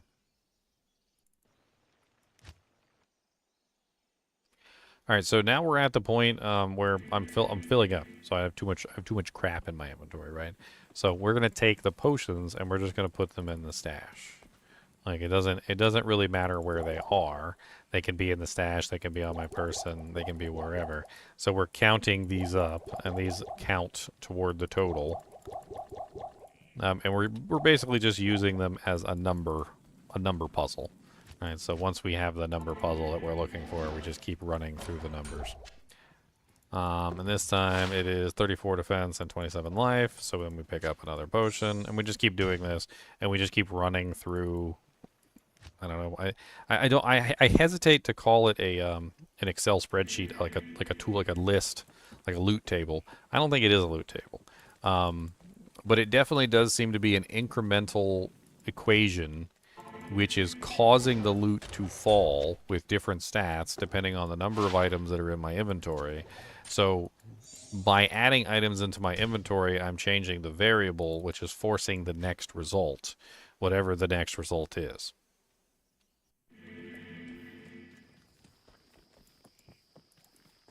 If you kept the number of items the same but add a magic find, could you affect the outcome? So for super chests, magic find does not affect the outcome. This is something that we've tested repeatedly, and it's also something that has been owned for a very long time. Magic find is not a variable in super chests. However, if you do this on something that's not a super chest, the variables change, and figuring out exactly what's going on is it's unique to each individual type of container and like monster and stuff like that. But yes, you could eventually end up with a unique item by changing the magic find number. However, one of the things that we found out while we were exploring magic find is that magic find doesn't really work the way that you think it does. The general consensus for magic find is that magic find is giving you like a % chance to upgrade the item to like a higher tier, basically, right? Or in the way that it's been explained to everyone since the dawning of time is that like it rolls like between like unique, and then it rolls to, what is it, like set, and then it rolls to rare, and then it rolls to magic, like in this order, and then eventually it turns into a normal item, right? So like it the way that we've always had it explained to us is that it rolls between these like things, and it always rolls unique first, and then set first, and then rare, whatever, right? But like my experience in actually testing magic find is actually more akin to this, which is basically that like 0% magic find equals, you know, like normal item, like 1% equals normal item, you know, like 2% equals normal item, and so forth and so on. And eventually it ends up like you end up at like 151 equals rare, and then like 152 equals back to a normal. And it continues down this pathway for a very long period of time where it seems like specific individual percentages of magic find seem to be very key in finding specific pieces of equipment. In other words, like having like 400% magic find doesn't really matter,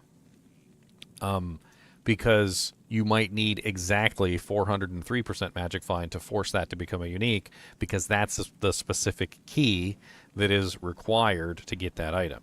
Now, what I have noticed is that the frequency, so this is something that I'll use here. So the frequency of the keys appearing increases as the number increases. So basically, like for instance, like when you get up to the higher percentages, you have more instances where they will be like rare or set items. Believe it or not, there's very, very few instances where the key lines up with unique. In fact, I have had trouble finding any instances where the key lines up with unique. It's actually quite weird. And I did like a full clear of a game to test my theory, and one of the things that I came up with was that like the majority of the items that fall are rare. The vast majority of the items are rare. Set items and unique items are actually incredibly rare by comparison, by a factor of 10, I believe it was. So the rares were actually like 10 times more likely to fall than the uniques and the sets. I've got like a whole testing video that I did with this stuff, and it's really quite confusing to me because I don't really understand the way that the magic find is actually giving you the bonus. It is giving you a bonus, but the way that it's giving you a bonus is very strange, and it's very odd. There's actually specific keys that will give you the drop at specific percentages. I'm not sure if you've ever heard someone say before, they're like, I need, you know, like I need like 200% exactly. And they're trying to make sure that they have like 200% magic find exactly, and they don't want to go over, and they don't want to be under. And you might think that they're crazy, but there might actually be something to that more than we think. Because there were, when I was testing the Magic Find numbers, there were specific Magic Find numbers that were like dropping rares and things more often than others. Let me see if I can find my little notepad where I recorded down the percentage numbers. Give me a second.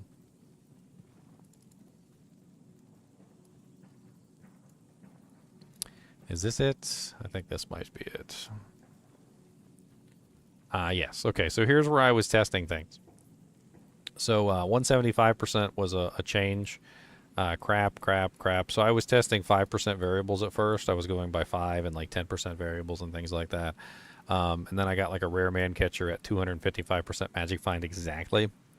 And then I started testing individual percentages. So I started getting real specific with it, right? So I was going like 1, 2, and it was like crap.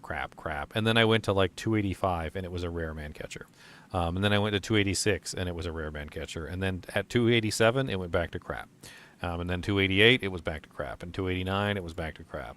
And then at 290 I had an odd change where I got 405 gold. And instead of it was like a broken man catcher or something, and then it became a crude man catcher, right? And then it was like crap, right? So like it was really quite weird when I was messing around with this stuff, because I was playing around with trying to figure out like how I could force an item to become a unique item, because this is like part of the whole thing with the seeds. I wanted to see if I could potentially make it happen, and it just wasn't happening.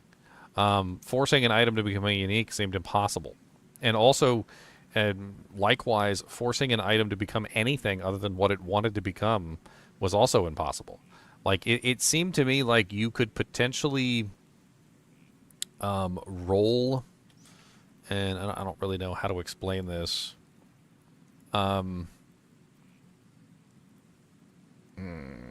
Okay, like, say, for instance, you had, like, a crude mace fall on the ground. The general ruling theory that has been around for a very long period of time is that this particular mace could have been anything, right? It could have been a unique mace, which would have been the blood. What is it called? I can't remember the name of it for some reason. My brain is blanking. I picked it because I knew exactly what it was, and then I just totally blanked on it.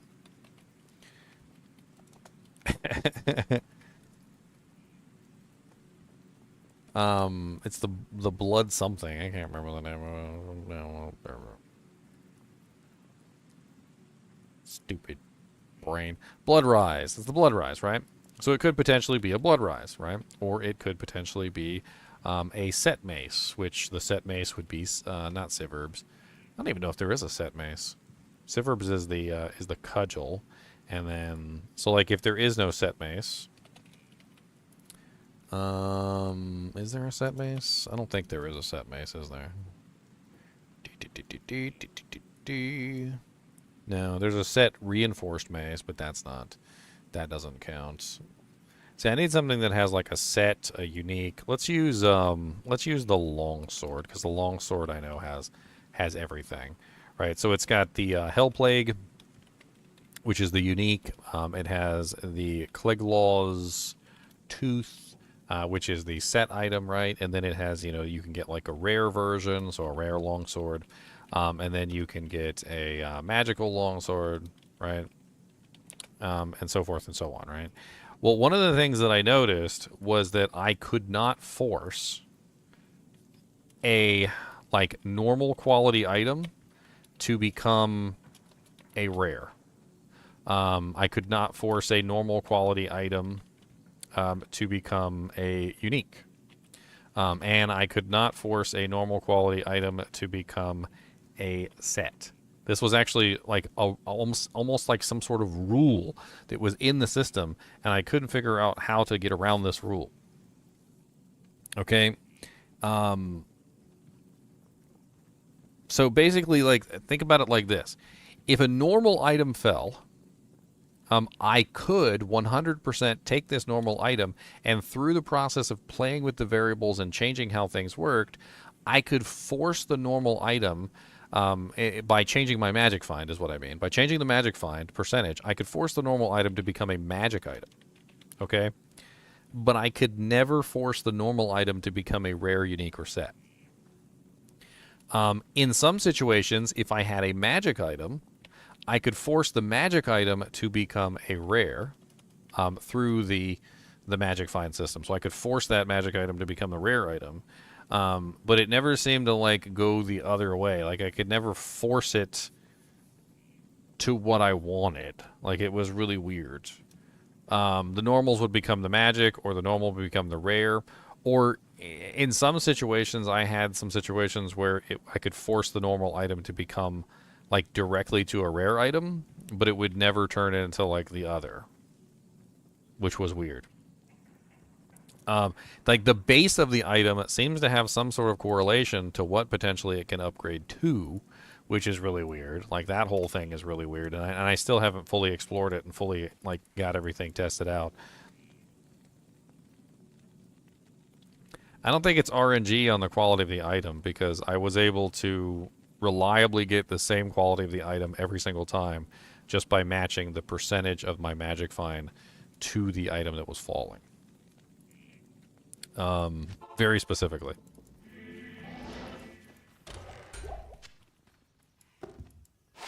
Four to dexterity. Poopies. Bom, bom, bom, bom, bom, bom, bom, bom, bom, bom.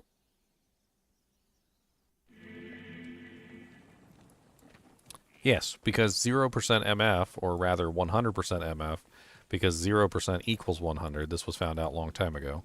So even if you have 0% MF, you are effectively at 100. That is the effective rate of 0% magic find. Apparently you have an innate magic find of 100, basically base, underneath of everything.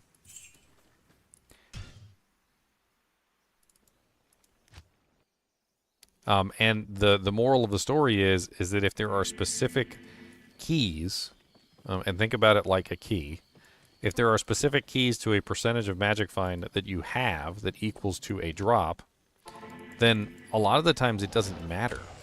Magic find doesn't even matter as much as you would think, because the thing is that as long as you hit the right key for the lock, the item's going to fall.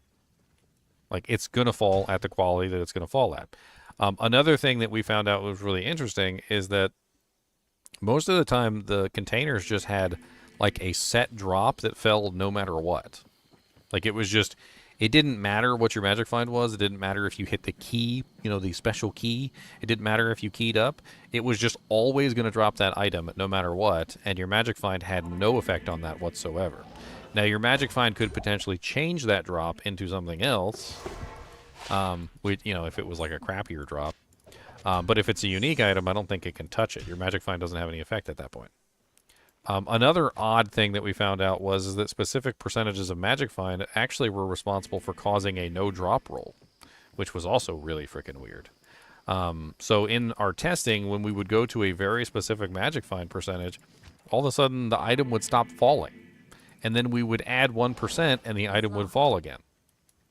And then we would take 1% away and the item would stop falling again. Which was also really weird to think that magic find could potentially be responsible for making your drops worse. Which was kind of a mind blower there. I was under the impression that magic find had no negative repercussions whatsoever, with the exception of forcing more magic items. And it also happens to force more rare items too, by the way. What's up, John James?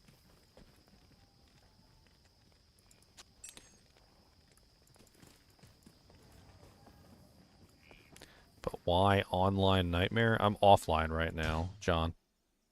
I'm playing my single player account at the moment. Yes. Basically, you need a specific percentage for a specific item. But the thing is that the specific percentage that you need changes depending on like what you're going for and what you clicked on, essentially. So it's kind of hard to say that like a specific percentage is better than others unless you could get like a statistical analysis of the way that the game works and understand like that this particular percentage has more key slots essentially. Like it would be like imagine if you walked into a game show and the guy gave you a key before you entered. Everybody got a key, right? And the key would only open a certain number of doors. But you happen to find the frickin' skeleton key, and your key opens every single door, right? There is a possibility that a specific percentage of Magic Find out there exists that has more doors than any other key. And because of that, like if you were to run that specific percentage of Magic Find, there is a possibility that you would find more items than anybody else. But it would take a lot of testing to find that specific number. I mean, we're talking about probably hundreds and hundreds of hours of testing to come to a conclusion like that.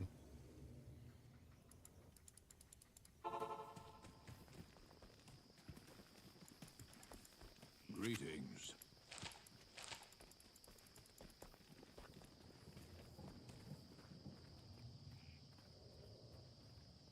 I'm currently testing Nightmare, that's why.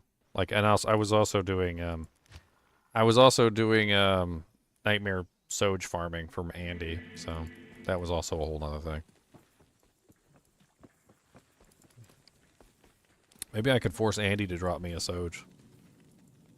You never know. I might be able to do it. If I do find a SoJ, a potential SoJ option from Andy, that could be really interesting.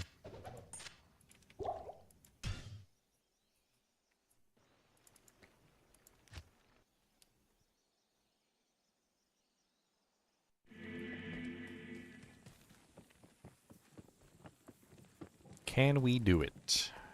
Can we do it? Can we do it? Yes, we can. Can we do it? Yes, we can. Alright. I've had enough of this. There is one thing I want to test before we leave this area. It's one simple thing that I've been wanting to test for a while. So the Rune trick is a really simple trick. You need to put yourself on players 7. You need to be in this particular seed code. You got to be in hell difficulty. And so one of the things I wanted to test, which was a really simple test, is I wanted to test and see if doing the Rune trick in Nightmare difficulty resulted in a rune. And what rune was it? So I just want to do the same exact trick, but we're going to do it in Nightmare instead of in Hell. And I just want to see if it still results in a rune.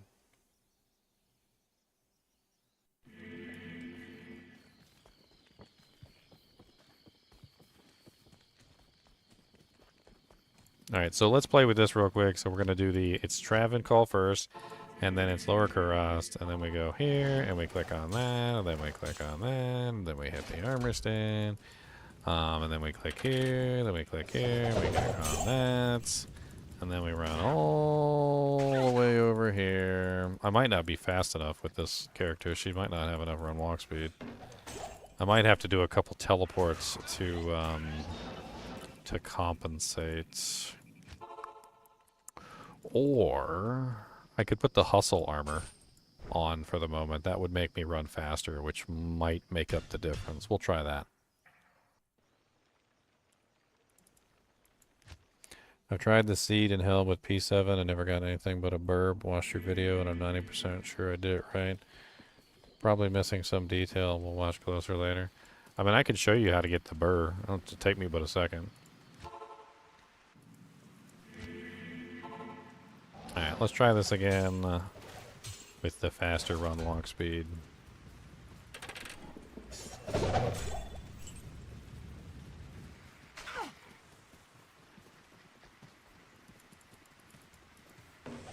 No, same demon head, same speed. Interesting.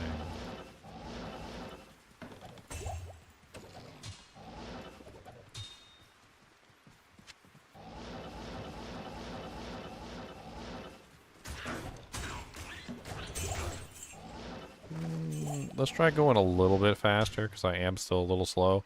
We'll add 1 teleport into the mix. You don't remember monsters in my video? So the monsters are determined by the variables. Which is a whole nother thing. So the monsters actually are determined by the variables that are being created. It's something that a lot of people don't realize when they're doing the testing, is that they're actually getting specific monsters because of the specific variables that they're creating. And it does in fact change things.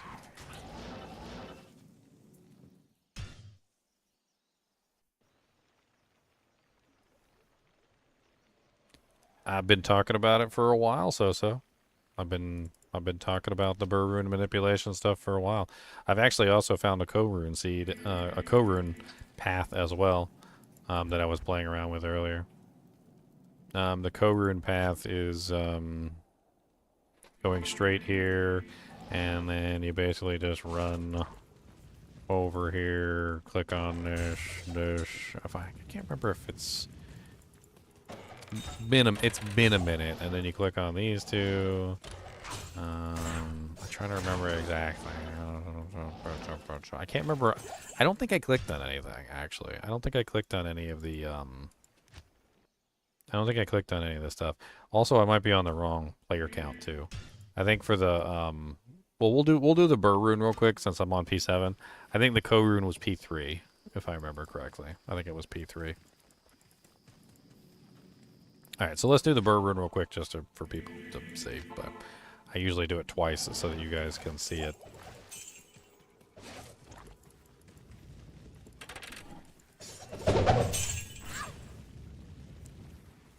Oh god.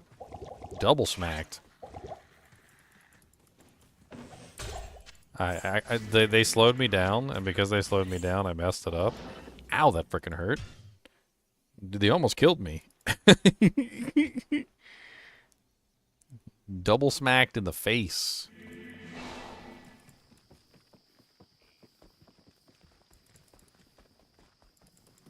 Double smacked in the face with a frickin' mace. Double smacked in the face with a frickin' mace. Double smacked in my face with the mace. I teleported past him this time. Hopefully that works. That did not work. Elegant Blade Shamshear means I'm close, but I'm like, no sugar. Close, but no sugar. Close, but no sugar. Hold on. I was getting it every single time earlier. Let me switch back to my my worm hide. I think maybe I might be running too fast for this one. Speed matters. I don't know why. It's not time-based, but speed does matter. Like your run-walk speed matters. Seems to be added into the equation somehow. I don't really know how to explain it other than that. Ow! I didn't mean to do that. What the hell's going on? Am I messing this up? It shows just how hard it is to do sometimes. I am on player 7.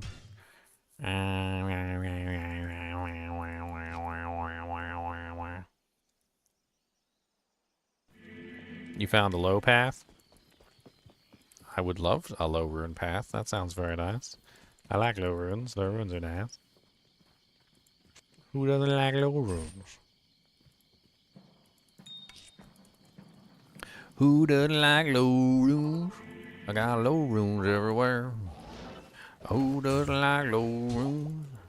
I got low runes in your hand. I need a low rune, got a low rune everywhere. Boom, boom. I'm gonna teleport twice this time. Let's see if that does it. Nope. Cody, you're such a butt face. You've been just whining for hours. And I took you out. I mean, it's been 3.5 hours, so maybe you do gotta go Peppadoodles by now. Unless you got the mud butt. You got the mud butt? You've got mud butt? Could have said it a mud butt. That's a Europe mud butt. How about that? There's got to be a shorter path to get this Rune. We need to find a shorter path. I'm trying to see if I can manipulate it a little bit to get me a different Rune path, but it's not working. I don't have the right amount of faster run walk, I think is what the problem is. I'm supposed to be at 70% faster run walk, and I'm not. I need to get 70%, or at least. What does the hustle bring me to? That brings me 40, so 50, 60. Yeah, that brings me to 70, so that should work. Yeah, that should work.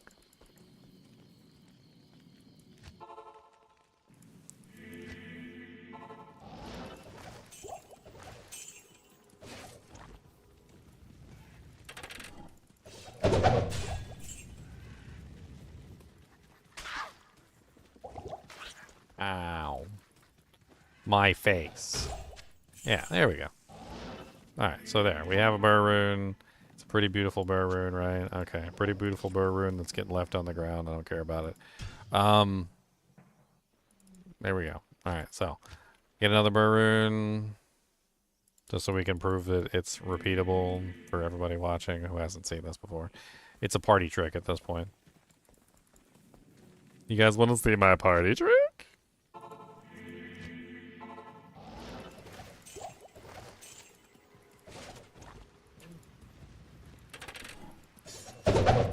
Cody, you're a big baby, okay?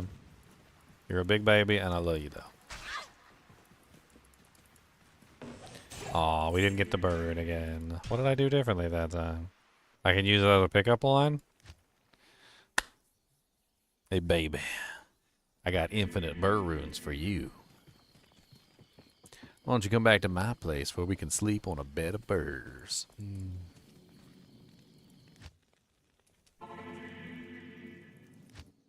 Want to watch me get a Rune? I like it. I like it. Oh, I didn't click on the weapon rack. I messed it up. I messed it up. I messed it up. Cody has been bugging me all day. He's upset about something. I don't know what he's upset about. Maybe he's got a bug on his butt. Maybe he's got... Do you got bugs on your butt? Do you got a bug in your butt? I got a bug in my butt. I play Diablo 2 all the time, Zen.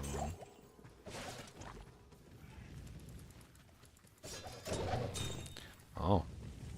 I messed this one up big time. I didn't even get the amulet from the chest. I don't know what I did wrong. I guess because I was sitting in town. What, Cody? Do you gotta go Peppa do? Do you gotta go do this, Peppers? Do you gotta go number 1 or number 2? Do you got some diarrhea butt?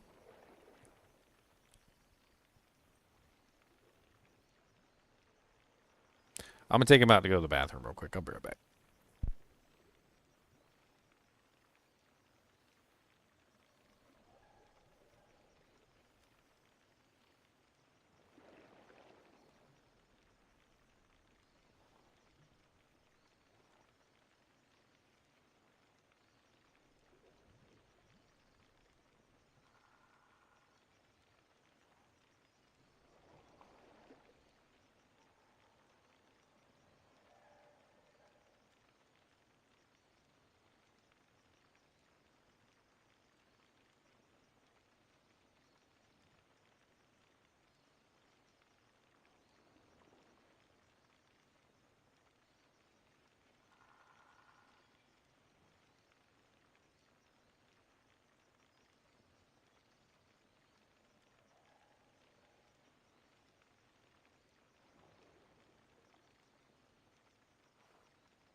I mean, my personal guess is, sorry, I'm back. My personal guess is it might be an order thing. I think it might be the order, an order of operations thing. I think that the run walk speed might solidify the order of operations that's happening so that you're not getting things happening out of order, which might sound kind of weird, but I think just like being able to run faster means that you're more likely to reach specific points, which are probably acting as almost like anchors before other things interfere with the anchor. Like, for instance, if you reach the anchor point, but before you reach the anchor point something else happens, then there's a possibility that, you know, you can, like, have them happen out of order, and then having them happen out of order causes the problem.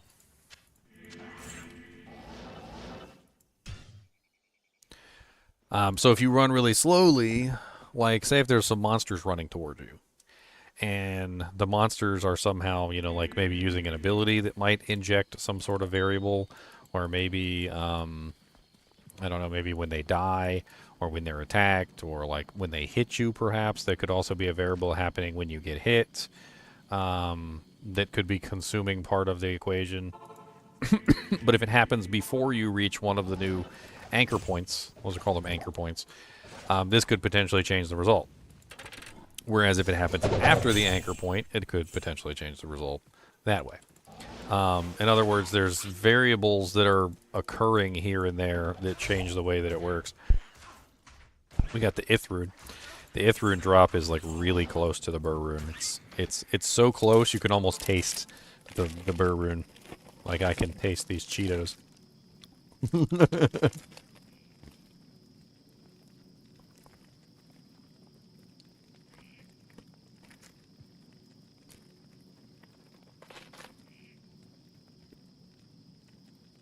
People keep saying that. That's some. When I pulled up that guy's video after having done it myself, he was saying that, and it's nonsense. You can get it with the hatchet. I just got it with the hatchet. It does not matter. You do not need to get the mithril point to get the Rune. That is a lie.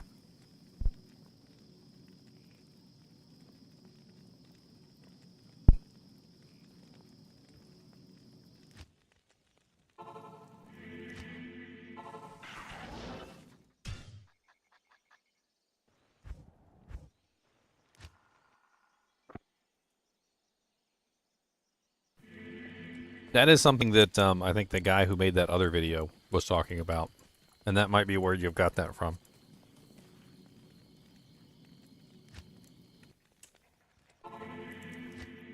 You can get the Rune with the hatchet. You can get the Rune with the mithril point. It doesn't matter. The mithril point is closer to the Rune, and it's almost like a guarantee. But the hatchet can also make the same thing happen.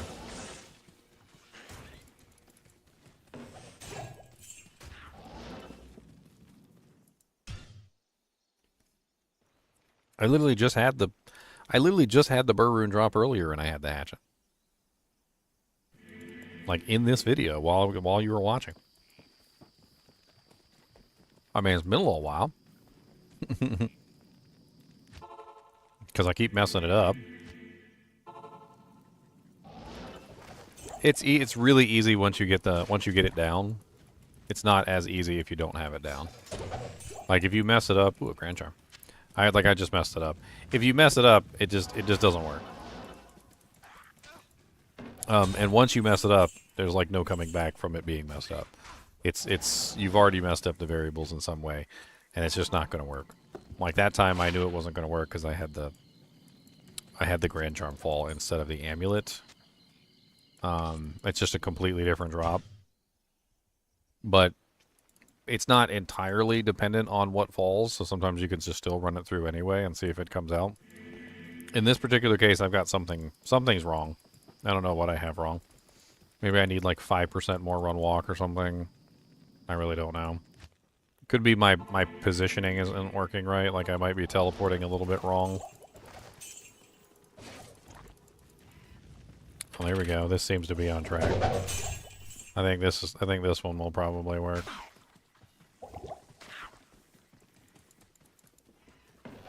No? Wow. Okay. Everything lined up right there except for the last piece.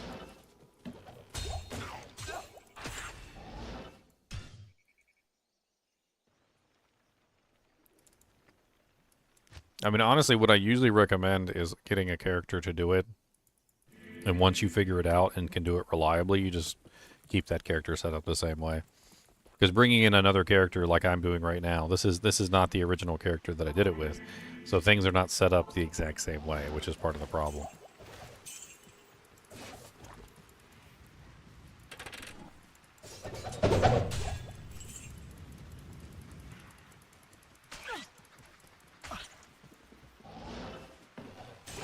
And we keep getting the battle axe and the plated bow. I don't know why we keep getting the battle axe and the plated bow.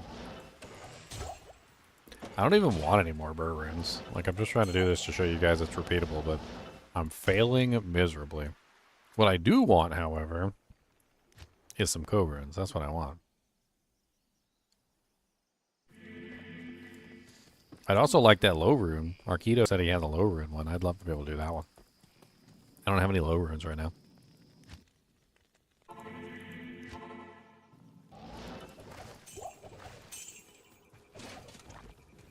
I keep getting that rare mummified head and the rare hatchet. Almost like I changed something and I don't know what. And there we go. I got the burr rune again. Let me get my co-rune. Let me show you guys my co-rune one real quick. I don't really care about the burr runes, but I'll put it in there anyway. So the co-rune, I believe, is 3. It's P3, I believe.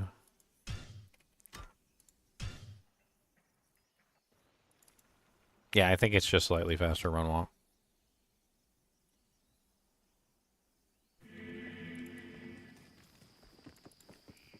Yeah, that's what I was trying to do. I was trying to speed up a little bit with the teleport. Using the teleport to speed up actually does work. This one is the co-rune farm, I think. I can't remember exactly how this one works. I got 2 small charms, though. I'll take those. I think it's this, but I think I need to go slower, is what the problem is.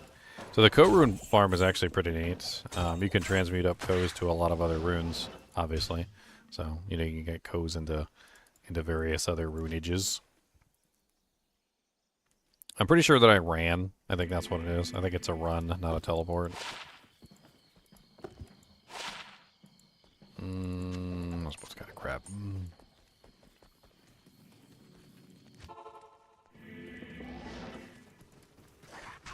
Oh, wait. I remember now.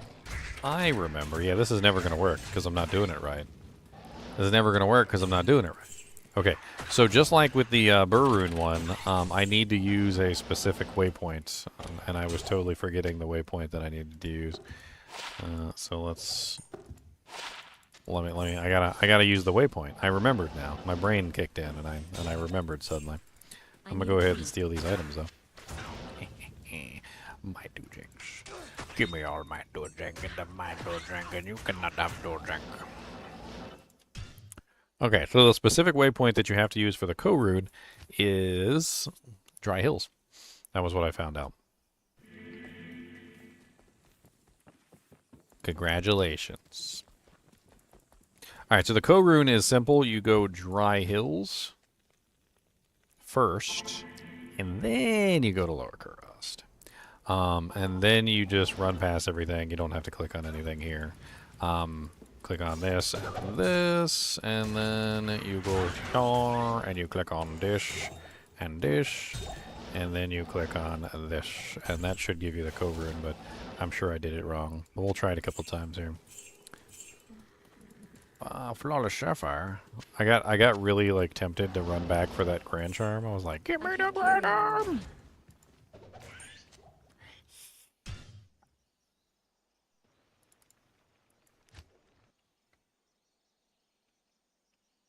I forgot there was a Grand Charm that fell from this cycle. I'm gonna craft with this. Grab this Grand Charm. Is it any good? No, it sucks.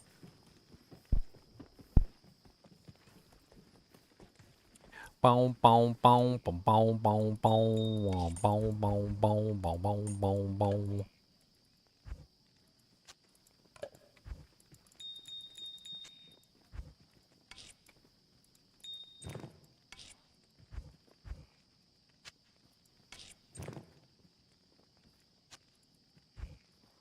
Another crafter. Oh, I was putting the crafting ones in here. That's right.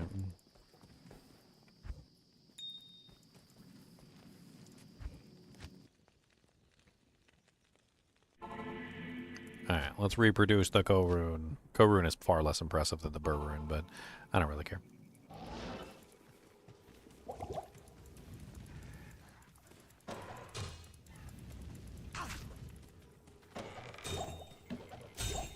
That's actually pretty common with the Co-Rune. I had to, like, restrain myself not to check those, though, because every single time I would mess up and check them anyway. I got a lot of rare super chest drops from this one. I always wondered if I could manipulate the rare items the same way that I did the blue items, but it's a lot harder to get the rare items to fall than it is to get the blue items to fall. +2 bow, Fool's Mod. No enhanced damage though, so it sucks.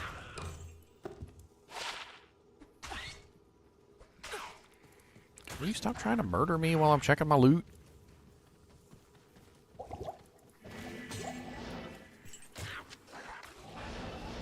Dang nabbit. Fella can't check his loot in peace.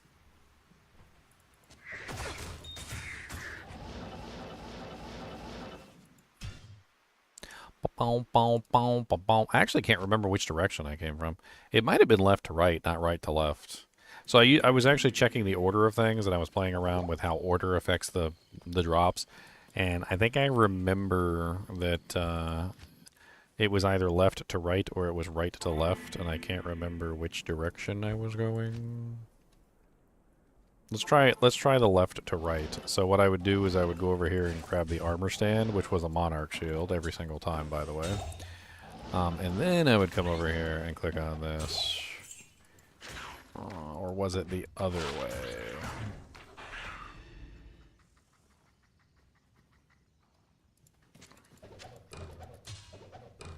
They don't have any IAS on them, but they do have magic find. I'm so curious about these items. I'm gonna check every single one of them too. Bow, bow, bow, bow, bow, bow, bow, bow. Okay, so it wasn't... I don't know if it wasn't this way, or maybe I just did it wrong. Let's try it one more time.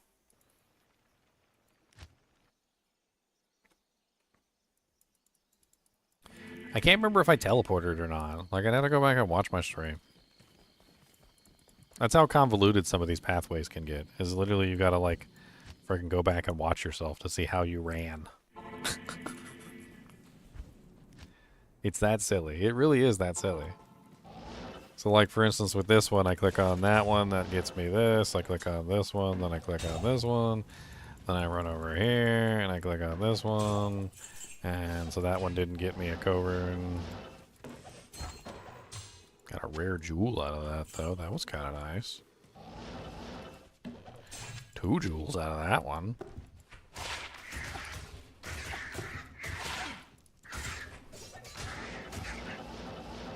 That was kind of cool. Can I reproduce that that rare jewel? Do some rare jewel farming? And then I got 2 other jewels from these, too. I could, 15% requirements, 51 attack rating, 9 strength, 13 mana. It's kind of neat. I picked up 3 items, so I advanced it 3 times, I think. Let's do that one more time, see if we can get that rare jewel to fall again.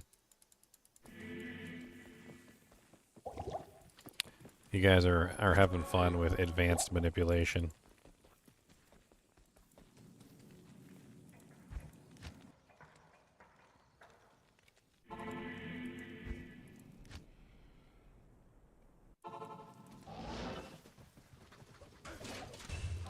Boss blade this time.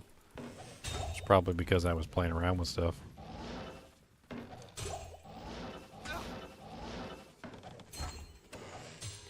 We got 1 jewel.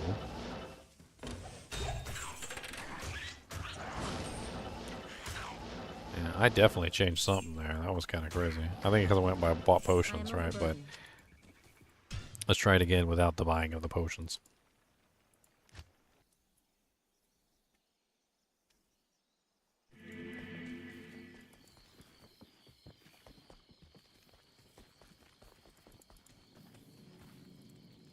Wah wah wah wah wah wah wah wah wah wah wah wah wah wah wah. Dun, dun, dun, dun, dun, dun, dun, dun. Monarch? Monarch. Ooh, spicy. I teleported instead of running, which I'm sure made all the difference there, but that was scary. That was really scary. Fucking mighted pack of gorillas in there. You guys are scarums. You guys got the scarums on now. I don't like you guys. Scaries.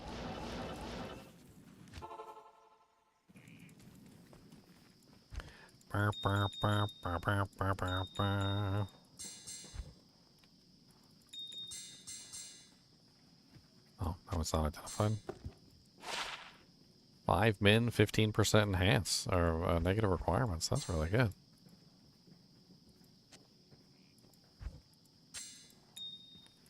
That rare one's pretty good too.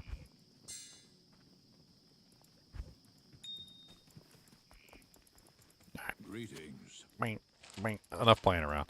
So I think it's right to left, not left to right. So let me change it back up again. I'm gonna change it back up for to right to left. Because I think it's right to left.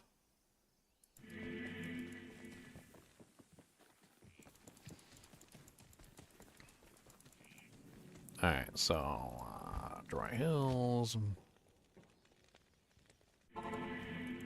lower Kurast. I'm pretty sure this was the weapon rack run, so it was me clicking on the armor stands, is what it was.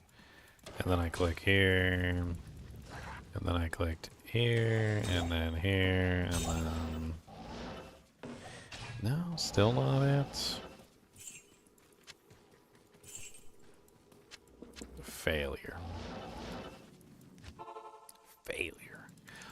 Failure. Got another vampire fang belt. For crafting. Here, let's just go have some fun and pull up my co-rune farm. It'll take me about like a minute to go review my path so that I can do it the same way. Won't even take me that long.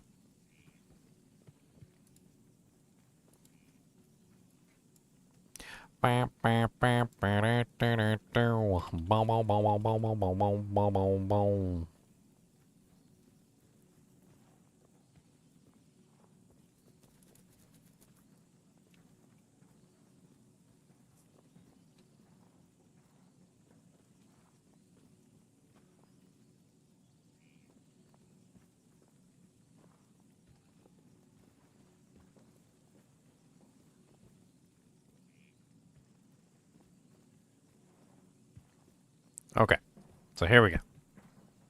Oh, okay, so it was left to right, not right to left. Okay.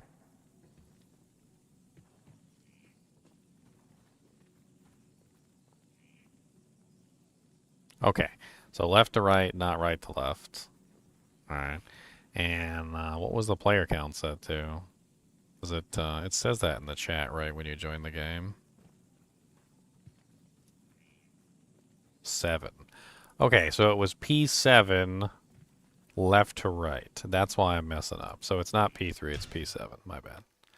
That was my bad. I remembered wrong. I thought it was P3. P7 left to right.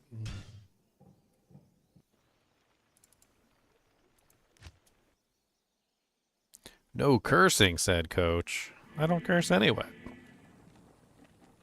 I don't curse anyway, Coach. Rejected.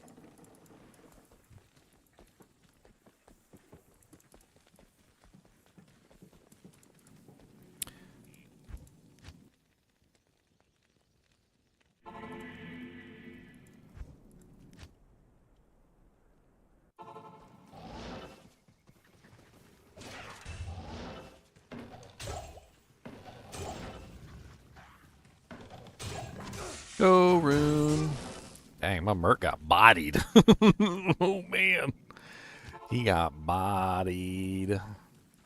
He got bodied. Oh, Lord. He got bodied. Oh, Lord. He got bodied. So if you guys want to do the co-rune one, this is the co-rune one. It's player 7. It's pretty easy to do. You basically just go to Dry Hills first.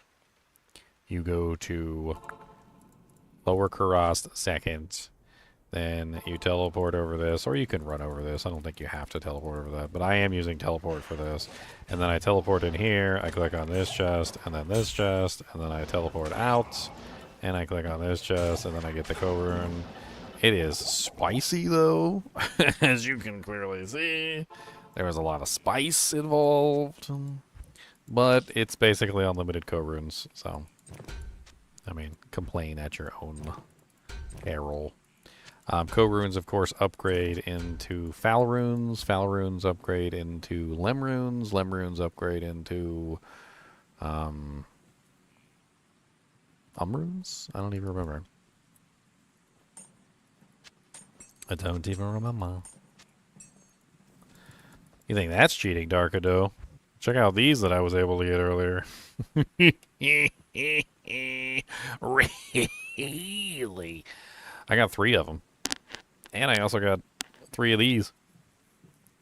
6 strength, 57 mana charms. Those are freaking epic, too. I'd love to use those, like, early on a character just to make your, like, mana woes go away. Yeah, single player. Blastotronot. This is seed manipulation, basically. So it's manipulating drops to force it the way that you want it to go. Speaking of manipulating drops, I want to see if I can manipulate Andariel. That's what I want to. I want to try and manipulate Andariel. All right, so we're gonna try and see if we can manipulate Andariel into giving us a SoJ. That's our goal for today. Okay. We are going to try and manipulate Andariel into giving us SoJs.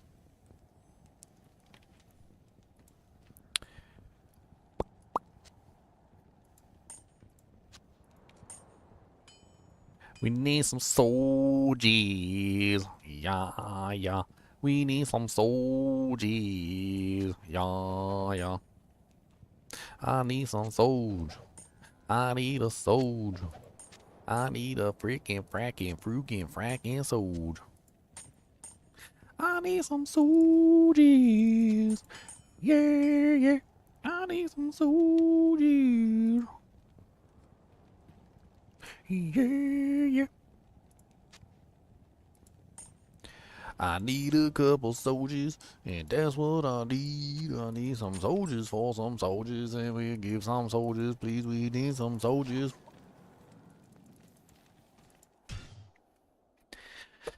Moose hat manipulation? What? Hold on, it's a little dusty. Hold on. Okay. You said moose hat, so. Alright. Alright, there we go. Now we got the moose hat on, so now we can really manipulate. Alright, so first things first, we have to get a baseline of what she drops, okay? So we gotta get a baseline.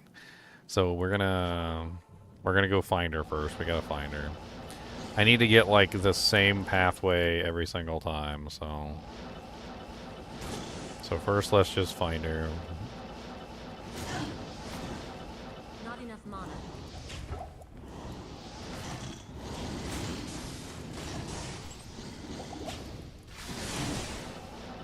Would help if I had my mercenary. Okay, so it's right here. Okay, we need a set pathway every single time, and we need to be able to like control the variables to a degree the likes of which no man has ever seen. Alright, so let's see what monsters we have in here. Okay, lots and lots of doojanks.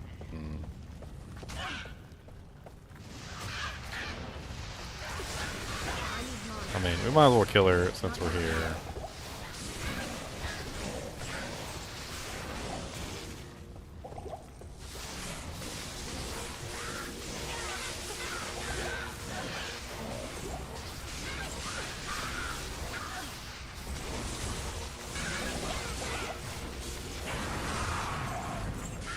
we already got all that.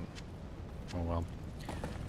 Alright, we need a way of killing her that doesn't revolve around,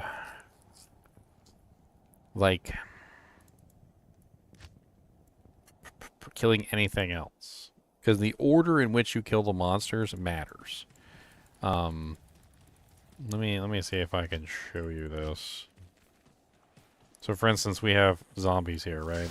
So zombie, scroll of identify, zombie, super mana potion, zombie chainmail, right? So scroll of identify, mana potion, chainmail. Alright, okay, so we go back in, same game. I picked up the mana potion, didn't I? Picking up the mana potion matters.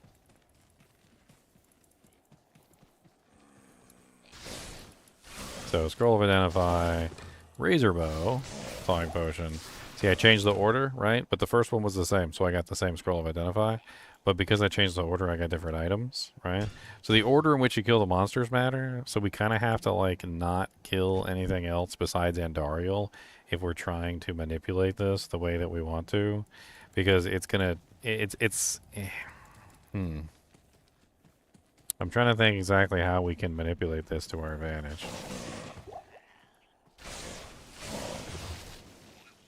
We changed that because we killed them both at the same time. That was interesting. The Merc can't really kill her on his own, unfortunately. He's kind of pathetic. He can barely hang in there while I kill her. So it doesn't really help. Let's try this again. So scroll of identify, razor bow, thawing potion, crossbow. So see, it's the same thing each time, right? But like, if I change the order in which I kill the monsters, it should change totally what falls, right? So what we're trying to do is we're trying to actually force her to drop like one specific item, which may not be entirely possible. I don't know. We really need a different character for this. I hate to say it. We really need a character that's not this specific character. Like, this character's too AoE. She's too Not in town. she's too area of effect. So perhaps we do this on a different character, but I mean, the Vengeance Paladin is the only one that comes to mind that could potentially pull this off. I don't know. So I guess the Vengeance Paladin, he's very single target. He doesn't hit anything else. He might be the only one that could potentially pull it off, I'm afraid. Just simply because he's actually single target and he can actually kill one monster at a time. So I might not be able to do it with this particular character. Let's grab the Venge Pally, which I don't even know where the hell he is. He's probably so far down the list. I haven't played him in a while. I'm sure he can do it, 100%. So like, no problem on if he could do it. He definitely can do it. So let's use him. Yes. Let's get him some potions.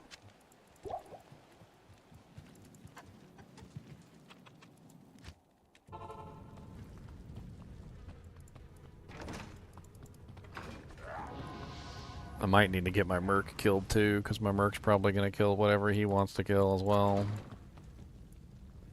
Yeah, this might not work with a Merc out, because the Merc is probably... I clicked on that. Gotta control my Raccoon hands. Clicking on that thing changes the results, basically. So that's one of the things that you'll play around with as you go forward, but...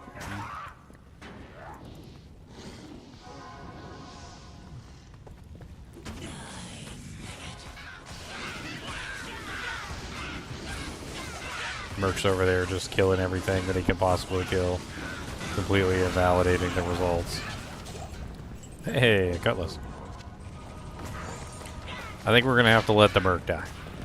It's basically... That's a nice little Dujax. And we got a Cold Steel Eye. Cold Steel Eye is a really solid low-level sword. I mean, I wouldn't say it was a failure by any means, but unfortunately we need to go get the Merc killed because he's unfortunately going to ruin the results every single time because he's going to kill things out of order, and he's going to make it difficult for us to achieve what it is we're trying to achieve. So let's go get him murdered in Frigid Highlands. Let's see if he can take on Eldritch the Rectifier by himself.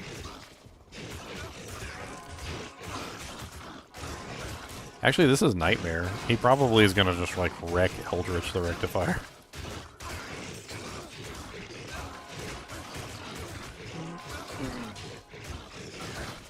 Yeah, this is Nightmare. He's just gonna destroy. Let's go to hell.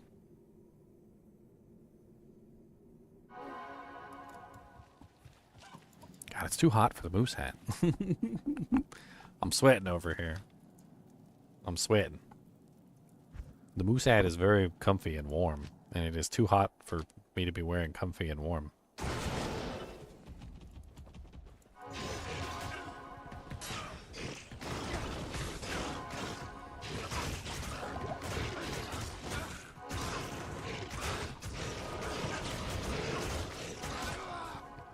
Okay, Merc is successfully dead.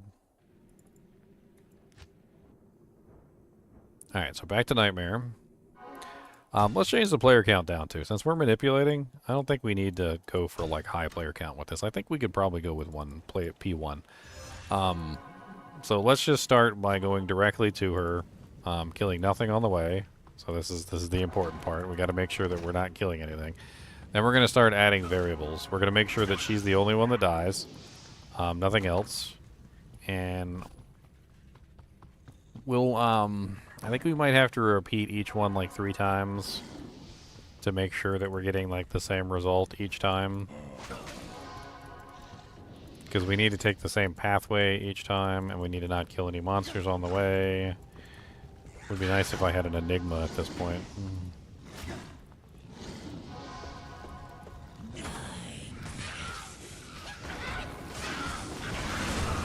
Okay, so first Andariel,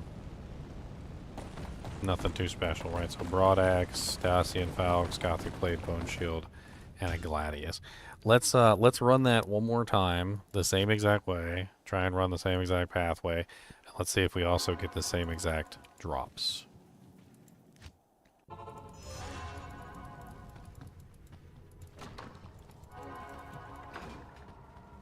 So I tried to stay as close to the wall as I could. That way it was easy to reproduce. That way I'm not like trying to reproduce. Ah, dang it, I clicked on that thing. That messes it up, by the way. That adds a variable stack to it. So that's going to change the result.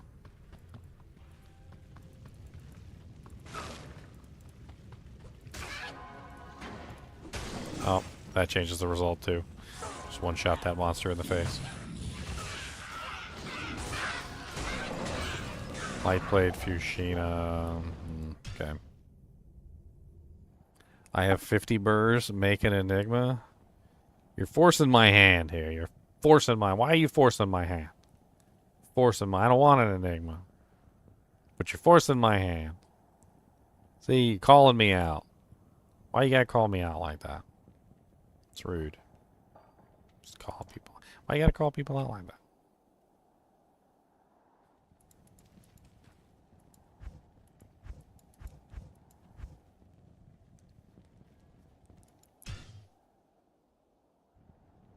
For testing, okay? For testing, that's the only reason. I'm just doing it for testing, and that's it. Just for testing. Okay, we're only doing it for testing. All right, don't look at me and say we're not doing it for testing, because you testing. All right, we're doing it for testing. All right, testing purposes, and that's it. Just the testing purposes, okay? We're doing it for testing. Just for testing. I'm serious now, just for testing. Don't look at me that way. Just for testing.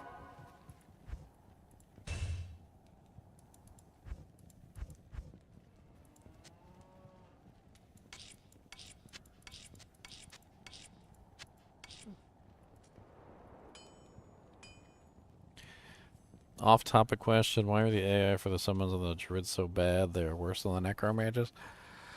I don't know.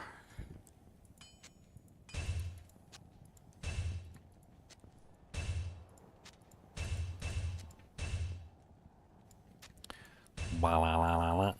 Ba-la-la-la-la. Ba-la-la-la-la. Ba-la-la-la-la. Ba-la-la-la-la. Ba-la-la-la-la. Okay. So we can teleport now.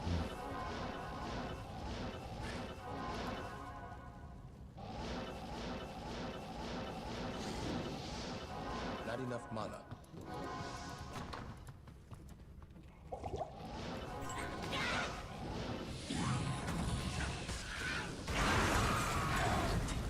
Get amulet.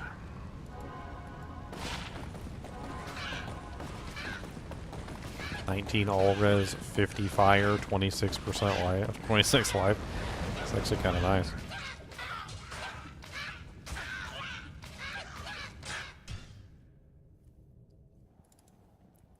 Manipulation. Manipulation. Not Yeah, yeah, yeah. Manipulation. Do-do-do-do-do-do. Manipulation. Banana manipulation. Banana manipulation. Banana manipulation. Manipulation. Manipulation. Banana manipulation. Gonna try to manipulate Andy for me so she can drop me something nice just for me. Manipulation. Yeah, yeah, yeah. Manipulation. Yeah, yeah, yeah. Alright, we're gonna click on this casket. And this casket. 2 caskets. Alright, so that's what we added to the pool. 2 caskets in a slightly different angle.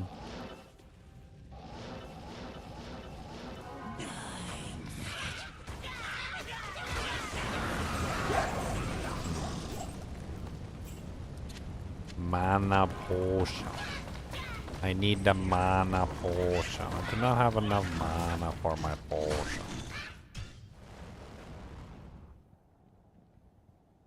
It's a good link to send me some screenshots. Screenshots of what?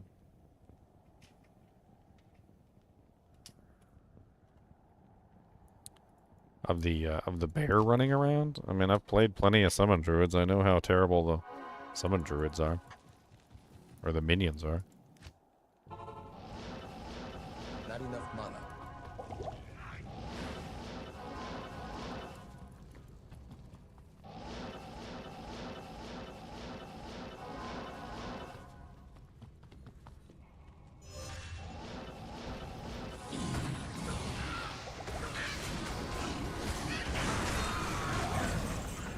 A ring and a flawless effort.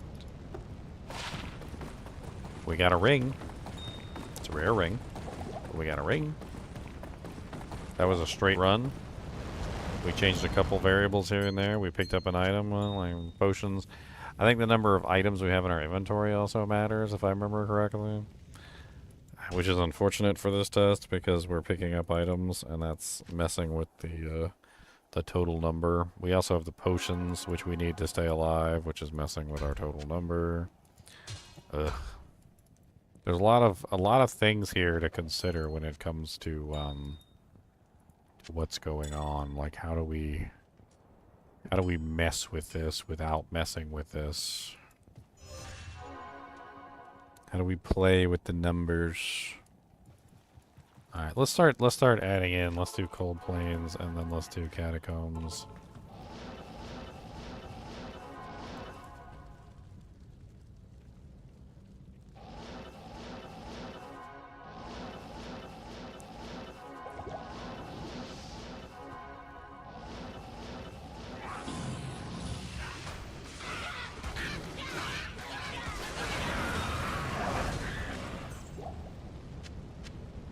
Great axe and a cedar bow. It's a kuko. Alright, so we're adding 2 items to our inventory. Let's do it the same way. Cold plains, but now we've added 2 items.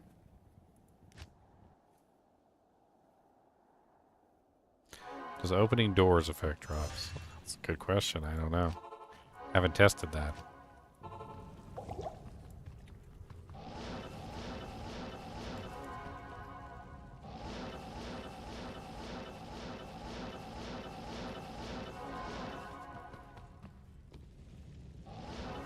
I feel like Andario is just too far away from the waypoint to accurately, like, manipulate.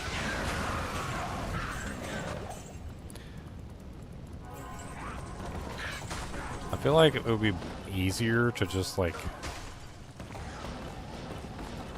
I don't know.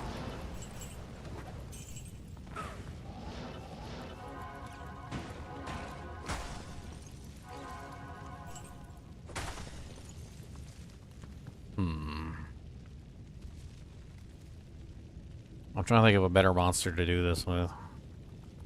What about Pindle? Pindle would be a better monster. He also drops SoJs. Does he drop SoJs in Nightmare? Because I would like this to be an easy. I don't want to have to spam potions to fight him, basically, is what I'm saying. Let me pull this up real quick. Let me see if Pindle can drop it in Nightmare difficulty.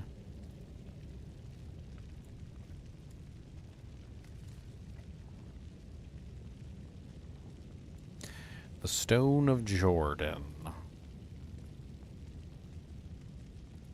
Super unique monsters. Pindle skin in normal has a 1 in 95,000 chance. What? Really?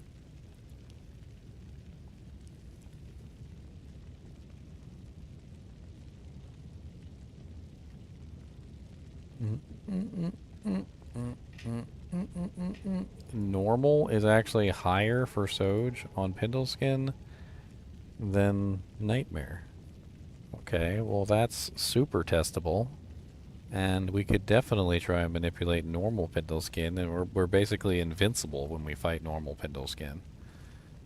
He's super easy to control the drops because it's literally just loading in to Act 5 and then playing with the variables from there. So, like, we should be able to force a ring to fall out of his butthole. Like, that shouldn't take much effort. So the first step would be to force a ring to fall out of his butt. I guess. So let's start by, okay, portal is open. I'm just making sure the portal's open. Okay, so normal difficulty. I didn't know he dropped a friggin' SoJ. That's interesting. I thought it was just Nightmare, normal Diablo, and like maybe a couple others, but... By the light, what is this place? Okay, so we gotta pick him out of his group, unfortunately. Where the hell is he?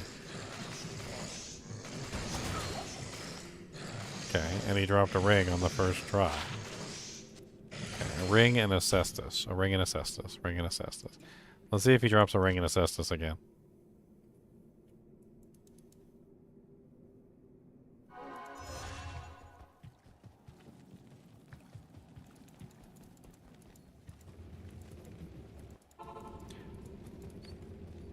By the light, what is this place?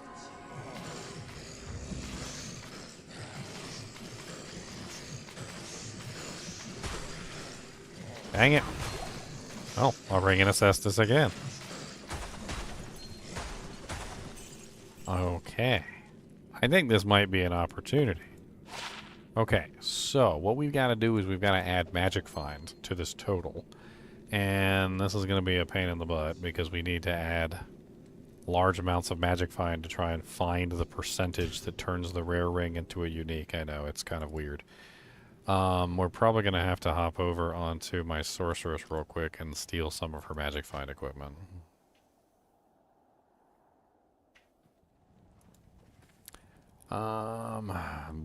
It is normal difficulty, so we should be fine. Alright, so we've got magic find helmet, magic find boots, we've got chances, We got a Nagel ring. I've also got these 7% charms that we can play around with. So we can add 7% magic find with each charm. Yes, these are all identical charms. These are charms that I forced out of a chest in Lorca Rust. I was able to force the same exact item to fall multiple times, so yay for me. Sucks for you guys. Do you have to do that with a known seed? I mean, you can just lock the seed. It doesn't... You can just lock it to whatever, and once you find the variable that you're looking for, then that's it. Okay, so we're going to start by adding... We'll just do the 7% magic find charms first. We'll see how this changes things. By the light, what is this place?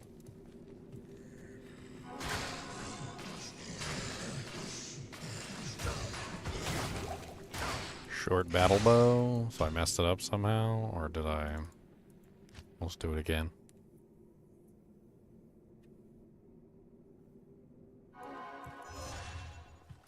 We'll just do it again. Do it again. Do it again. We'll just do it again. Do By it the again. light, what is this place?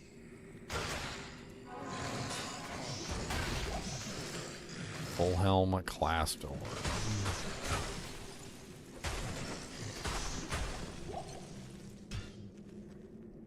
Shattering them corpses. I'm trying to think exactly. I didn't think I did anything different, but maybe I did. Maybe I walked a little bit more to the left or the right than the last time.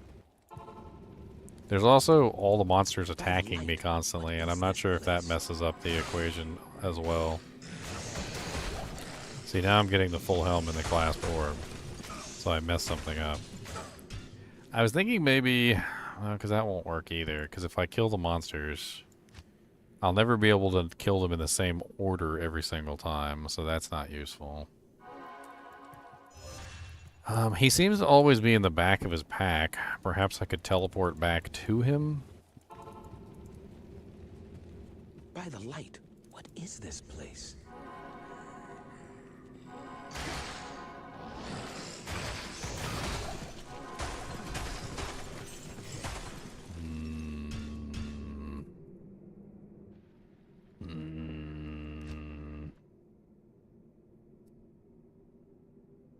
It's just the variables of what's going on make it more difficult than it should be, and I don't know exactly how to fix it.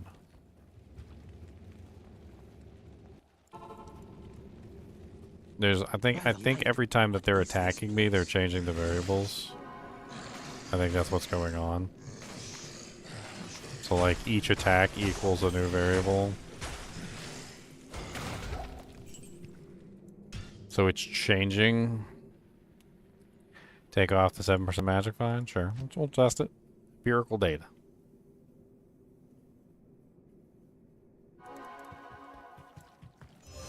I mean, I was able to get it reliably every single time before, but...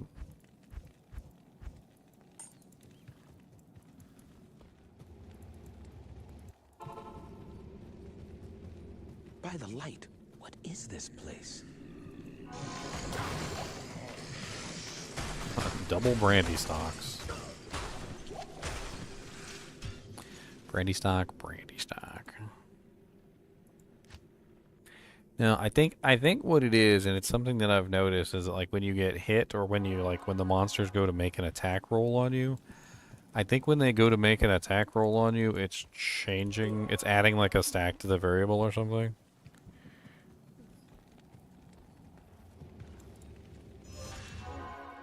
So like, I'm standing there and I'm getting wailed on, basically. What is this place?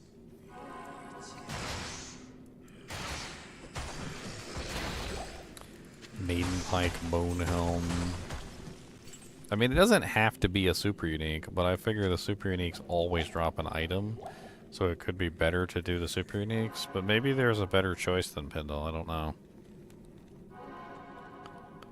Aww. Are there other games where you can do this as well? Yeah, so any game that uses a PRNG system, a pseudo-random number generator instead of a number generator.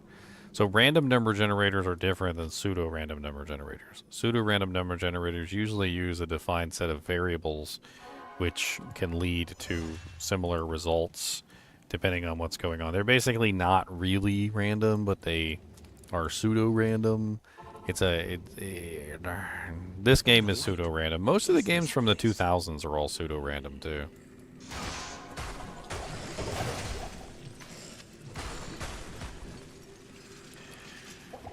I think the number of items I have in my inventory might be affecting this as well. Okay.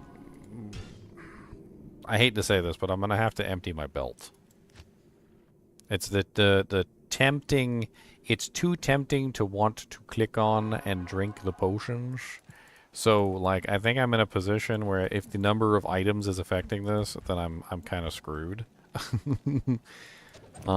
So let me just go ahead and just put the full juvie in here, I guess. Let's just empty the belt so we don't have that as a temptation. Because I think maybe that's also causing it too, is the number of items that I have in my inventory is changing the result. So we're just gonna take that temptation away. That way we don't have the potions, because even the potions in your belt count. And I'm constantly like drinking a potion here or there, so. Okay, so we got Greaves.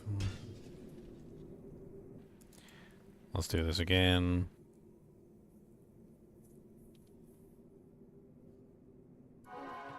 I accidentally picked up a potion too. I drink that potion. I'm gonna walk too instead of running. I just want to like. I don't want them to hit me. Basically, that's what I'm doing. I'm trying to make sure they don't have the opportunity to hit me.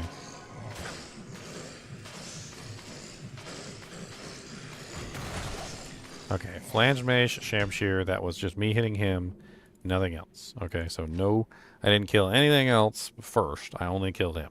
Alright, so Flange Mace, Shamshir. Alright, let's see if we can reproduce the Flange Mace, Shamshir. Make sure I'm not attacking anything else, I don't want to attack anything else. No potions, we didn't pick up any potions, we're good. By the light, what is this Keep place? the variables the same. Alright. Spindle Skin only. Mace pile. I killed him really fast that time. Barely even got touched by the monsters.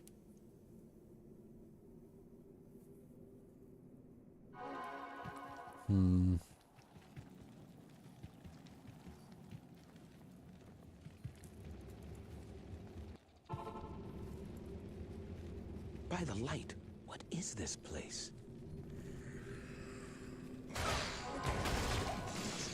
Mace Pilum. Was that the same result? Mace Pilum? Wasn't paying attention. Mace Pilum. I think it was Mace Pilum again, wasn't it? Let's do it one more time. Let's make sure we're getting the same result and before we start changing any of the variables. We just want to see if we can, like, fix it. I'm noticing that if I can target him before I get in there, before they start moving, and I just hold my mouse on him, it seems to work pretty easily. I just gotta, like, target him first and then walk in there and just smack him. So that was Halberd Fascia. I got smacked in the face by the charge, like right off the bat. So I think that changed the result as well. This is going to be difficult to get the same result every single time, but it does seem doable. You're struggling to stay awake, Edward? Well, go to sleep. Rock-a-bye, Edward, in the treetop. When the Edward sleeps, the Edward will rock. Rock-a-bye, Edward, in the Diablo land. When all the Diablos Diablo, will Diablo with your hand. Oh, 1 Diablo, 2 Diablo, 3 Diablo, 4, 5 Diablo, 6 Diablo, 7 Diablo. Take a nap, my friend, and go to sleep. It is the end. And when you wake tomorrow, I'll still be playing again. Okay. So we changed one potion, right? And we got a Shamshir Spirit Mask. Can we get the Shamshir Spirit Mask again?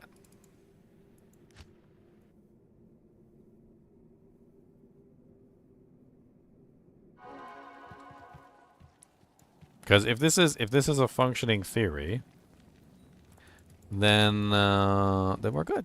Then we're good. We've got a functioning theory, and we can work at this functioning theory, and we can make it happen.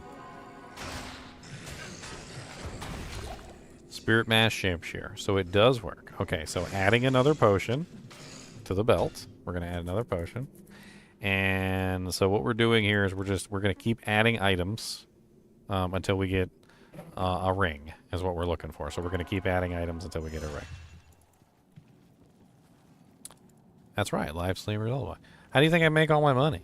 You guys like watch my stream and then you fall asleep, and then the ads keep playing while you're sleeping. Like it's in my vested interest to keep you guys asleep and watching quote unquote the stream. See, that's why I sing you guys lullabies. Rockabye viewers in the treetop. When the viewers sleep, the ads they don't stop. Rockabye viewers, money in the bank, so that when you sleep, you fill my tank. By the light, what is this Oh, place? put these streams on autoplay so you can watch more. I have many playlists that you can join for more, and you can watch until you wake up in the morning, yes sir. And when you wake up, I will still be there saying hey. That's right, streamers gotta eat. Streamers gotta eat. By the light. Oh, dang it, I didn't mean to teleport. Breastplate, kite shield. Alright, let's keep going. Was I ever trained as a musician? No. No. Meow says I'm terrible. So, maybe it's subjective. Meow says I'm horrible at singing and that I need to stop. That's what Meow says. Impossible. By the light, what is this place? I don't know which one it is. Am I horrible at singing and I need to stop, or am I decent at singing and I don't need to stop? Meow talks to his cats. Alley cats are howling in the background.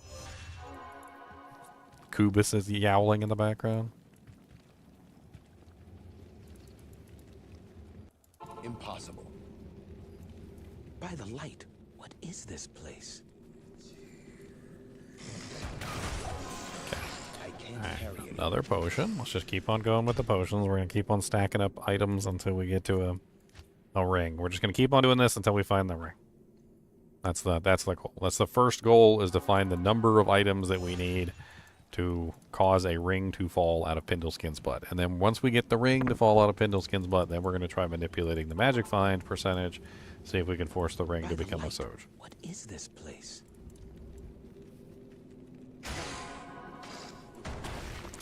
Okay, we got the blade talons in the ring. Is this the same ring as before? Okay, this is a Raven Spiral. Okay, so we're going to keep the number of items the same. So to make sure that we don't ruin this, especially because we could potentially just drink a potion, which is not good. So we don't want to drink a potion and ruin our percentage here, or our correct number of items. So we have the correct number of items, which is currently 1, 2, 3, 4, 5, 6 potions. So let's take the 6 potions and put them in our stash. That way they don't get ruined. Because if we drink one, it'll mess up the number, and then we won't get the right result. So in this particular case, we're going to add a 7% magic find. But before we do that, let's just verify that it still works with them in our stash. So we make sure we still get the ring.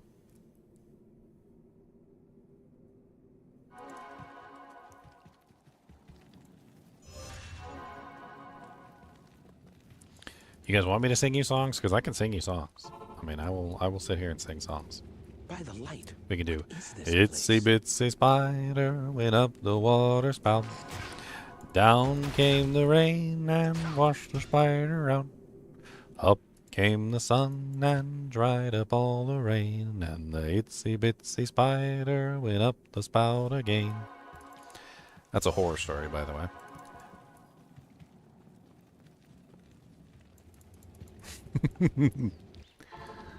The spider's coming for you. I hate to tell you, he's coming. What is this place? He's not gonna stop. He's coming. So what did we do? We moved the potions to our stash. Does that mean that the potions in the stash don't count for Pindle Skin? Or I don't think Itsy Bitsy Spider is copyrighted. No, the type of item doesn't seem to matter, but in this particular case, it seems like the potions being in my stash is not correct. So let's try putting them in the cube. And let's see if putting them in the cube helps. If not, we might have to have them in the belt. I don't know. Maybe they have to be in the belt. Gonna kill us smokers. Can I please die like that? What are you dying from, pal? Spider? You want to die from a spider bite? Why do you want to die from a spider bite? Don't die from a spider. I think they do have to be in the belts. This is strange. I think they actually do have to be in the belts. Let's try this again with them in the belt. You just woke up from a nap, Circle? Go back to sleep, buddy. Go back to sleep. It's okay. It's okay, man. Just go back to sleep. By the light, what is this place? Let's see if I can sing a original lullaby for Circle of Pharaohs. How did I mess it up? I messed it up somehow. What did I mess up? I messed up something, and I don't know what I messed up. I was getting the ring every single time, and then now I'm not getting the ring every single time. What did I mess up? I don't know. I put the potions back in my inventory, or my belt too. It's mad at me or something. By the light, what is this place? Now it's just horned helm and field plate every single time. I don't get it. Every single time. It's horned helm and field plate. Horned helm and field plate. Horned helm and field plate. Field plate, field plate, field plate, field plate, field plate, blah blah blah blah blah blah blah blah blah blah blah blah blah blah blah blah blah. Oh, I got an extra potion in there. The super mana potion. Where'd that come from? Hold on. I can keep this. I just gotta throw away a potion. I do want to keep this. So just don't throw away one potion away.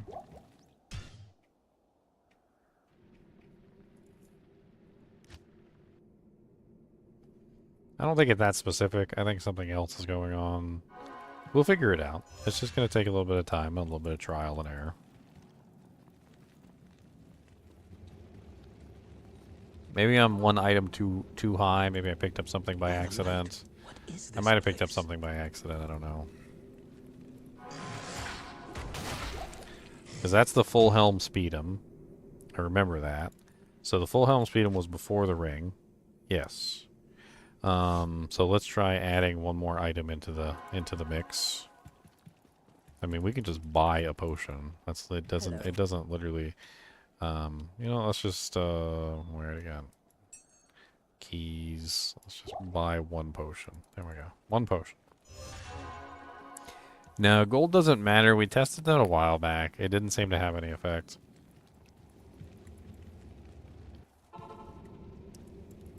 Cigs in your hand while I'm singing you to sleep? Oh my god. Don't smoke in bed, my friend. That's how people die. That's literally how you die. Like, battle axe and a ring, but I killed something first, so that doesn't count. Yeah, I mean, that's a million, like thousands of people have died from smoking in bed. That's crazy. Don't smoke in bed. Don't do that.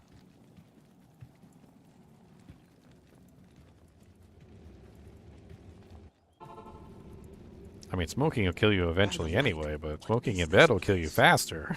That's just even faster. An amulet, huh?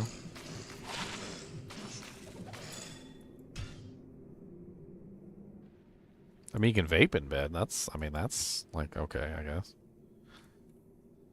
There's no fire involved in that one. Okay, let's add another potion. Good afternoon. One more potion to the pile. Oh, dang it. I just did a full... Me and my stupid whore mouth.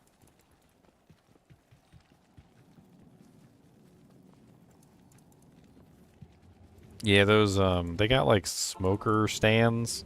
The smoker stands they have everywhere that are made out of plastic. They had to stop making them out of plastic because the things would light on fire. It was actually pretty funny, to be honest. Like, you didn't think that you putting things that are light on fire into a thing together would eventually lead to a fire, which could potentially cause the thing to light on fire. Like, it's fire. Fire, fire, fire.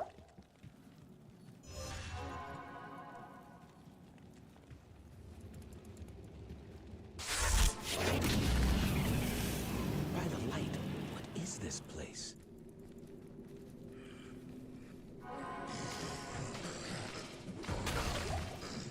Okay.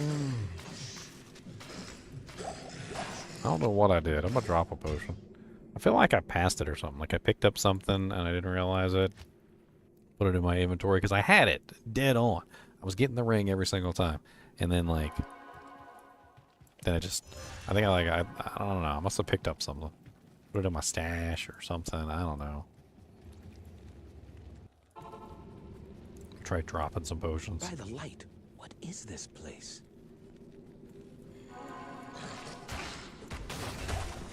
Okay, we're back to the horned helm and the field plate. Okay, drop another item. I need to use something else other than potions. That's what I need to do. Something else other than potions.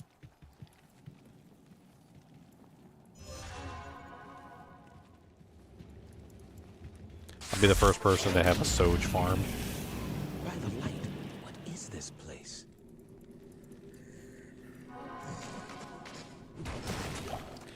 Trident and throwing knife. Okay. Let's try working backwards, because I know my inventory was full of potions at one point. So let's go ahead and just...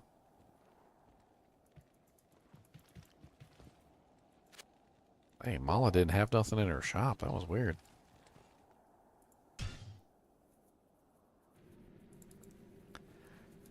I'm gonna work backwards. That's what I'm gonna do. I'm gonna work backwards from the potions. So we're gonna drop one each time.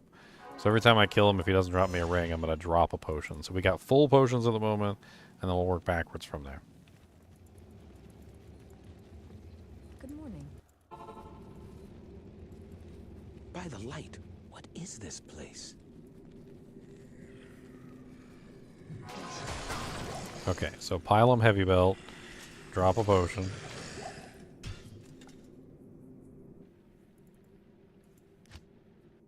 Pile 'em and a heavy frickin' belt. I don't want them janks, no I don't.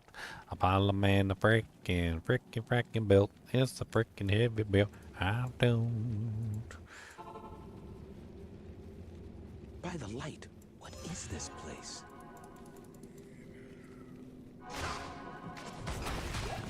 Double axe, giant sword. Okay. I forgot to drop a potion. It's okay, I can drink one. Actually, I don't even know if that works. I don't even know if drinking it takes it out of the game. I'm gonna, just to be safe, I'm gonna drink it and then leave and then come back. It might it might actually call for a random number because I think potions can crit. So it might be calling for a random number to figure out whether the potion crits.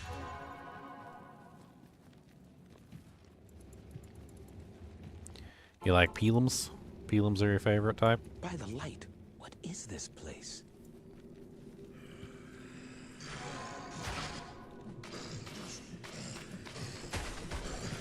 Oh, that was a failure. I attacked like 3 of them before I hit Pindle.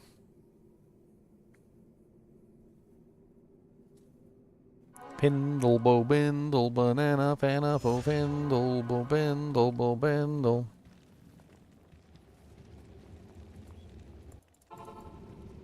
What's to hate about Titans? It's got that nice faster run walk on it. It's beautiful. Okay, Bone Wand. Pendle, pendle. I'm trying to think if there's an easier way to do this besides Pendle, but I just don't really know. Can't really think of one right off the top of my head.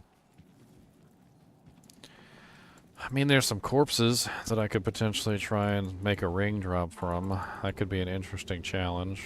By the light, what is this place? By the light, what is this place? Alright, drop another potion.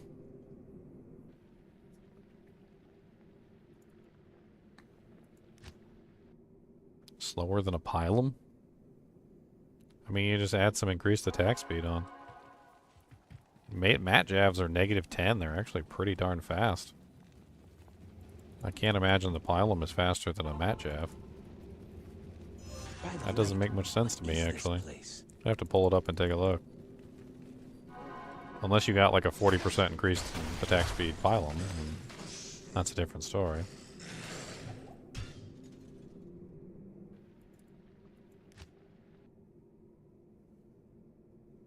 Punk skater. Punk skater. Man, I hate Batman. Batman's way too popular for his own good. Batman sucks. How about that? Like, dude, everybody likes Batman. By the light, what is this place? No, man, I don't like Batman. I hate Batman. He sucks. Batman's a turd face. How about that? How about that? That's why I said it. I said it. Batman, you gonna come kill me? Well, yeah, Batman. Well, yeah, Batman. I said you're a turd face. Batman actually shows up. What'd you say about me? Oh, another man. You're cool. Yeah, I like you, man. You know what? These guys were saying you were a turd face.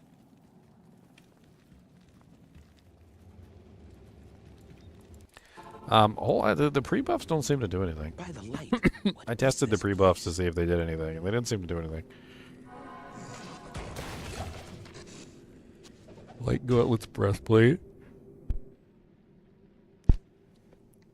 Thirsty.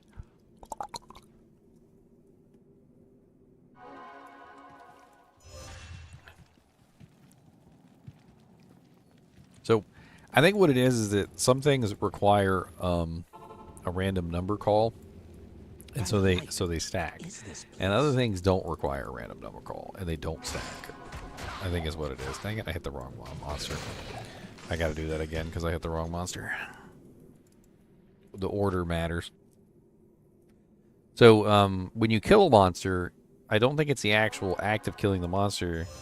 I think it's so much the fact that, well, when you kill the monster, they have to drop an item, and so that brings a random number call into the equation, or it creates a stack, basically. What is this place? I'm not entirely sure if attacks actually make stacks. Great Helm, a double axe. Let's drop an item.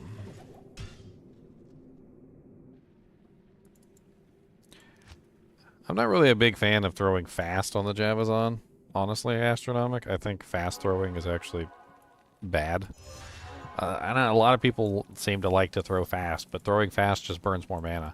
I would rather do more damage and attack slower and more methodically, and, you know, like line up my shots so that I dish out more damage through the little piercing minigame. Because if you play the piercing minigame with that kind of a character, you get way more damage output. So the higher your damage is, the less you have to throw.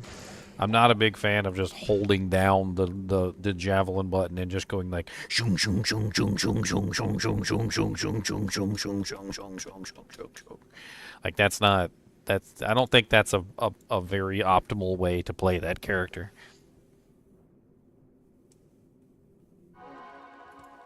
I don't think it works. It's not a very good way to play because you burn your mana super duper fast, and you're not really doing very much damage because you're just throwing as many javelins as you can.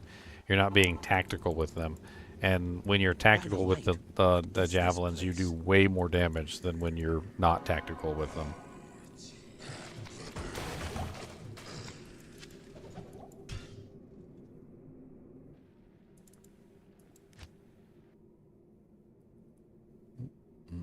Charge Strike is also tactical. So Charge Strike also does way more damage versus like big targets than it does versus small targets. So it's actually better to sometimes use other skills besides Charge Strike. By the light, what is this place? All broadsword. Alright, let's just keep going down the list. I don't know what the hell I did, but I did something, and I messed it up.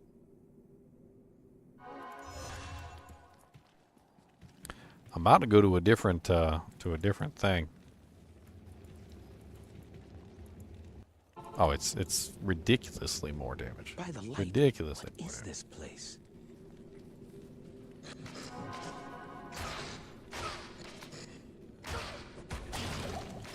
I mean, it's not just it can be more damage. It's literally, it is way more damage. Like, playing the minigame and lining up the targets before you throw your javelin is such a massive increase of damage. You're talking about in excess of, like, I don't even know. The amount of damage that it increases by depends on the density of the pack. By the light. And the more dense it is, the more damage you can potentially do. But if we're talking about just 6 monsters, so if you just have 6 monsters on the battlefield, you can multiply your damage by 6 easily, 6 times the damage output. So, like, I've always kind of wondered why people will go for, like, speed with Javazons as opposed to just simply going with tactical damage output. Higher damage output with tactical throw is always going to be better than low damage output with high speed. Like, it's 1,000 million times better.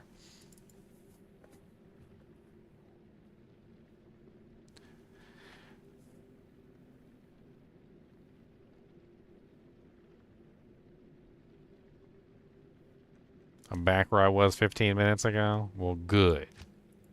I'm just going to keep going down the list. Did I drop a potion? I don't even remember if I dropped a potion.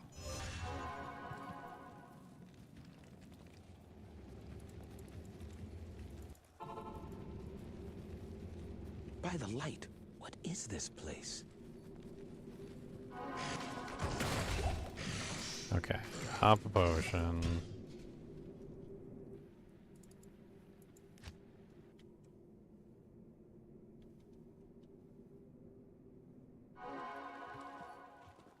I don't think so. High speed is never going to be the same thing as high damage.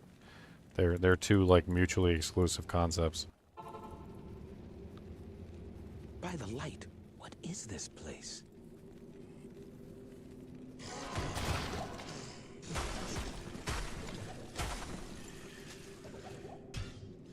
When you throw your first javelin into a pack and you get the full pierce, so you get the 5 pierces plus the 6th additional hit, that's 6 times the normal amount of damage. When you throw that first spear, pretty much everything just disappears. It gets annihilated from existence, which means that your second spear is always going to do significantly less damage than everything else. So if you're throwing multiple spears at a fast rate, you're never going to do as much damage as the guy who's lining up his shots and getting a full 6 hits with every single throw. The guy who's getting full 6 hits with every single throw is going to demolish you for speed.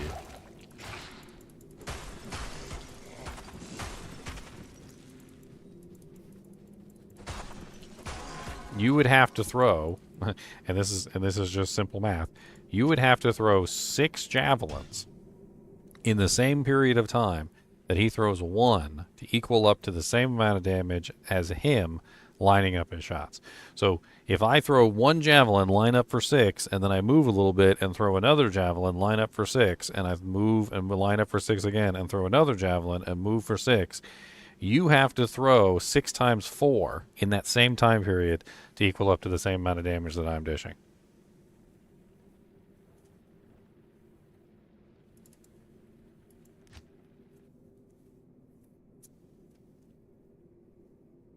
I mean, yeah, if you want to go speed, you might as well just go like multi-shot boson. Just hold down the button.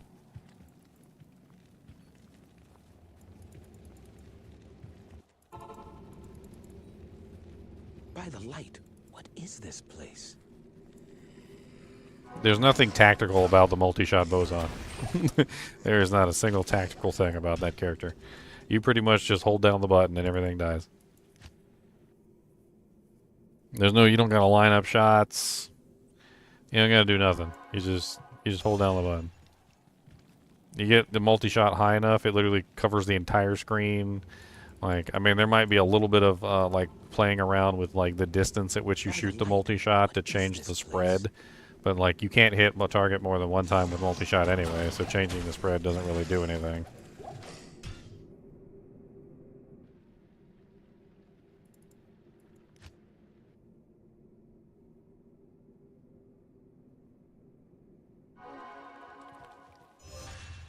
Your GG Amazon does so much damage that none of that even matters.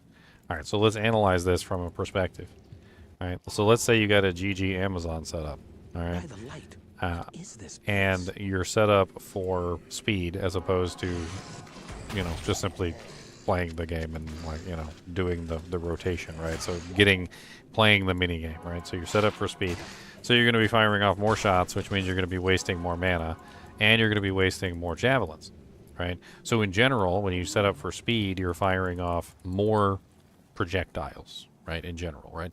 So your titans or whatever it is that you have, even if they're replenished, are going to run out faster, which means that you're not going to be able to rely on the replenished quantity unless you have like multiple stacks of javelin sitting in your cube, which means you're going to take up more space, right? You're also going to be burning mana faster, and you're going to have to be chugging mana potions faster, or you're going to need an insight. If you have an insight, you're not running conviction and you're not running lower res, which are going to increase your speed in general anyway. And basically the entire thing boils down to going for speed over like tactical awareness is always going to be inferior, because now you're spending more mana, you're using more the actual like stacks on your weapon, you're burning through the stacks faster, which means you have to swap out and go back to town and repair more, or you need to chug more potions because you're spending too much mana.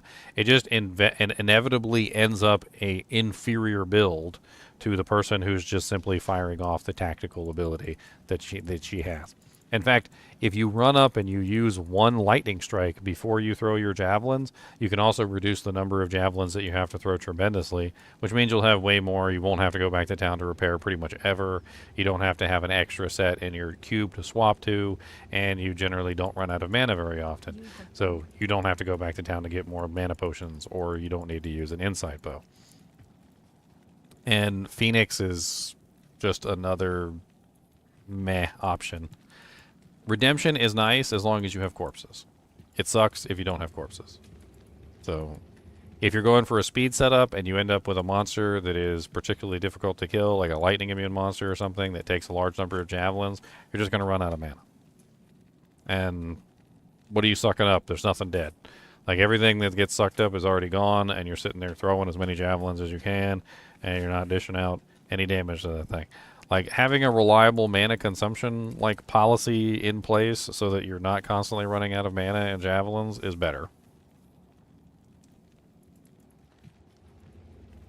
Phoenix is not I just don't like it as an option for pretty much anybody. Like, if you're in the cow level or something, I guess it could work okay, as long as you've got enough cow corpses nearby. But as soon as you run out of cow corpses and anything becomes remotely difficult, you're going to have an issue. It's just the tale of the Phoenix. The Phoenix helps you when you have corpses, it doesn't help you when you don't have corpses, and as soon as you run out of corpses, it's basically garbage. I'm not a big proponent of redemption. I think redemption is terrible, to be honest. I think you would be better off with something like, honestly, mana after kill or health after kill, to be perfectly honest. Like, you could throw 3 tier runes in a Headhunter's Glory, and it would probably work better than redemption does.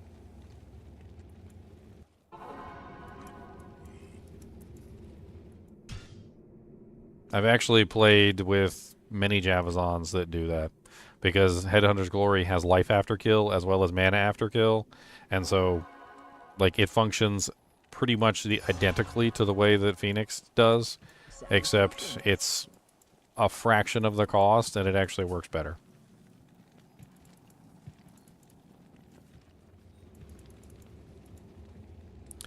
Alright, well, I am not getting this ring to fall, and I don't know why. I don't know what I did. I don't know what god I accidentally stepped on his toe for.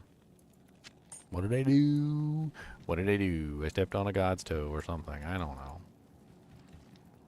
Alright, let's have some fun with this, shall we? Since we can't seem to figure out what the hell we did to cause the ring not to fall. Let's fill up our belt real quick.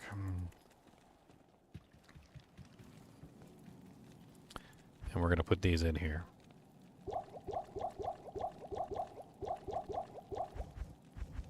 And I'm going to work backward from 2 full belts, since we already worked backward from 1 full belt.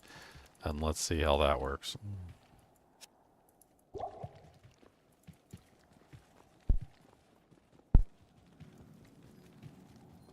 I mean, you can play your Javazon whichever way you want. I personally, though, don't like going the speed route. I think it's stupid. By the light, That's just my what 2 is cents. this place? It's a tactical character that rewards you for tactical gameplay. Okay, well, we just got a Alibaba. Alrighty then.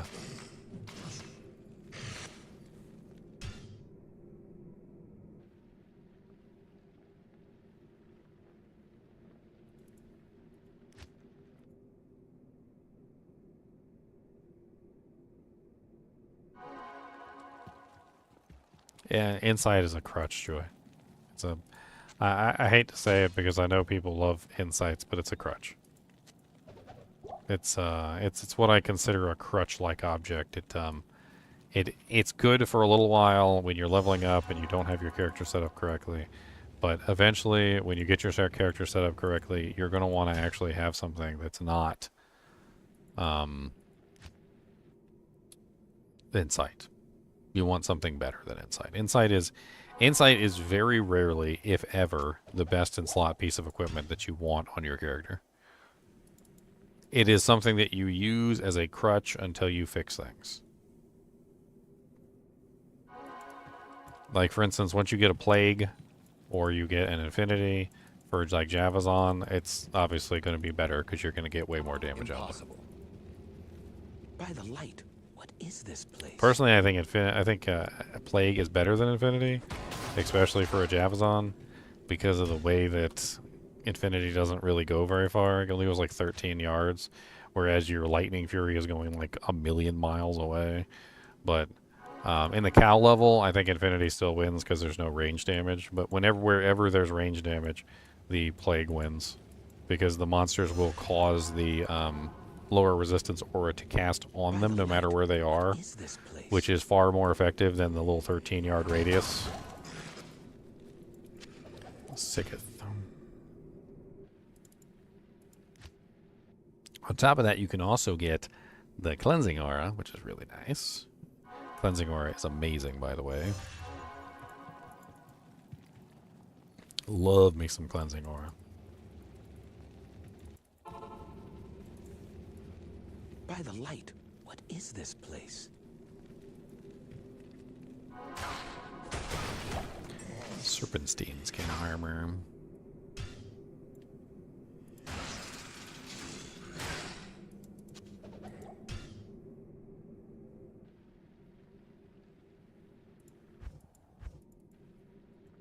I think Hammerden's cast speed and the cost of the hammer spell is actually one of the few characters that does require it, because he has no way to regenerate mana otherwise, really. I think Hammerden is one of the few on that list. By the light, what is this place?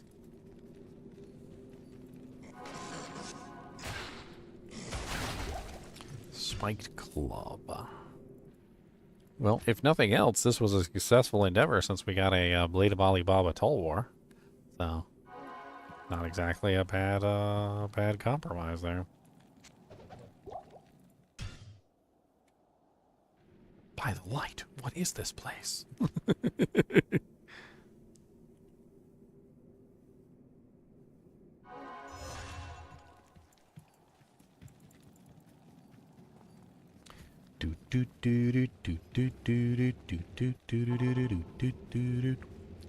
By the light, what is this place?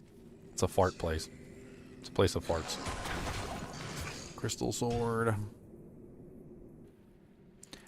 I like Strafe better than Multi-Shot too. But not back in the day. Multi-Shot used to be OP. Like it really did. It used to be like freaking broken level OP back in like 1.08. I think it was 1.08. I think that's where, because I think Multi-Shot got nerfed like in 1.09, I think. or was it 1.10? I can't remember. But they like they manhandled multi-shot. Multi-shot was not the same. It used to go ridiculously far too. Like, oh my god. You used to be able to multi-shot like the whole cow level. What is this place? Just like walk in the portal and you just start multi-shotting and you're hitting like the whole cow level. I'm not even joking.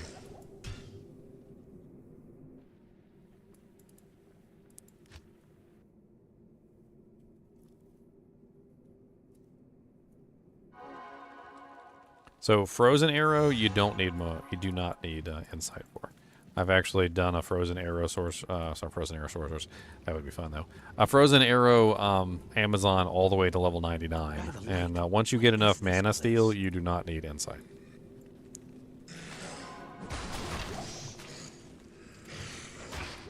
It's a matter of time. Like it does take a little bit of time to get the mana leech that you need, but once you get enough mana leech, there is no need for insight anymore.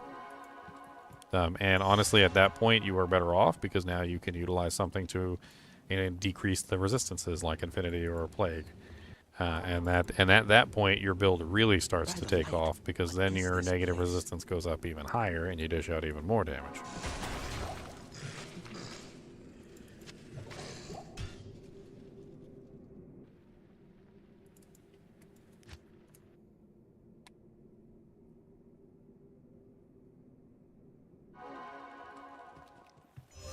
Crackhead Co. It's terrible.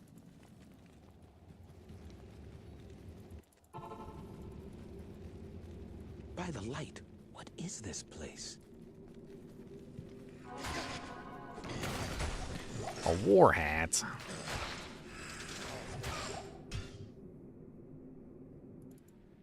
I'm not getting anywhere with this, am I?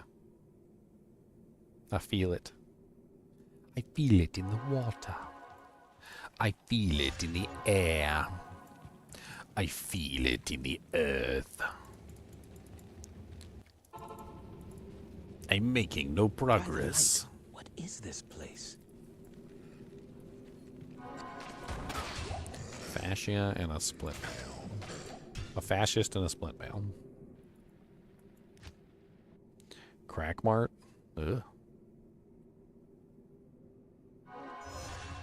Crackmart is the place to go to get all of your things, you know. We got replacement teeth for you when they fall out from your crack abuse. What is this place? So come on down to Crackmart.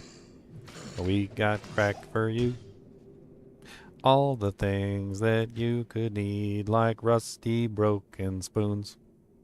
Down at the Crackmart, we got stuff for you.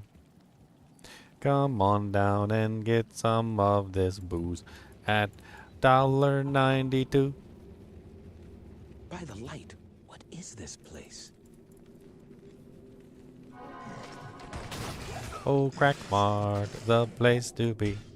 We got everything you see. All the stuff that you could want. Everything that you could need. Come on down to Crackmart. We'll even buy your stolen stuff. By the light, what is this place? Throwing the health pot on the dead guy. Yep. Nothing wrong with that. Throw it right on the dead guy.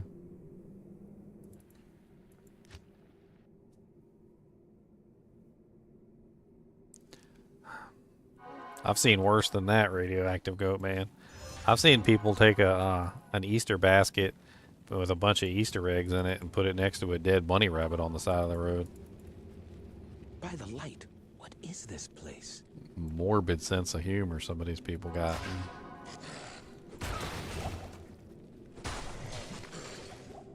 Morbid. Burp, burp, burp, burp, burp, burp, burp. Beep, beep, beep, beep, beep, beep, beep.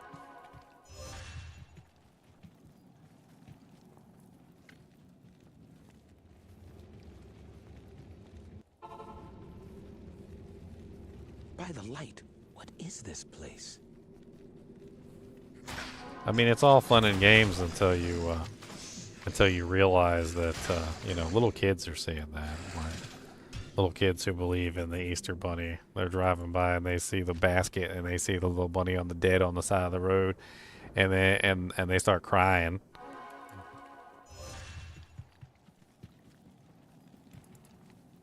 And then they're going like, "Mom, the Easter Bunny's dead!" By the light, what is this place? Heavy belt. What we get?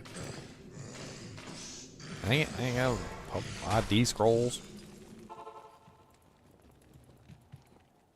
Hello. I need some ID scrolls. Oh, and Erathas. Can we, like, farm Erathas now? Is that, like, a thing? So I picked that one up, so that means I need to drop one, right? So I have to drop a potion. Does that mean I can just, like, get unlimited Erathas now? If I wanted to farm Erathas belts? I am so curious about how this works. Also, this could be an interesting testing point, since we can't seem to find the ring. But also, I wonder if I could force that Erathas to become, say, a gold wrap. This place. Could I force the Erathas to become a gold wrap? Of course, it didn't happen. Hold on, let me pick up one potion just to see if maybe the Erathas belt that I put in my stash didn't count. Of course, I always change some variable and then F it all up. F it all up. F it all up. I think the main problem is I'm getting whaled around by the frickin' ads. I need somewhere to test this that is better, and I think I have an idea of a place. Accidentally killed one of the monsters first, so I screwed that up.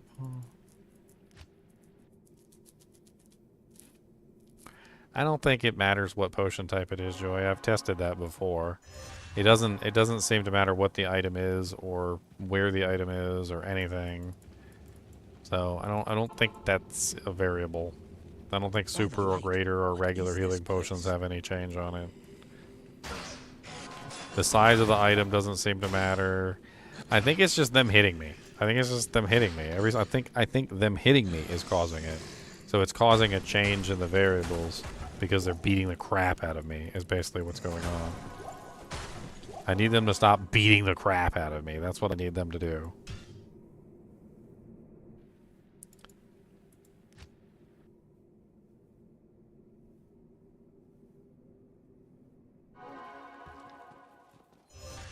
I don't know why the ring went away.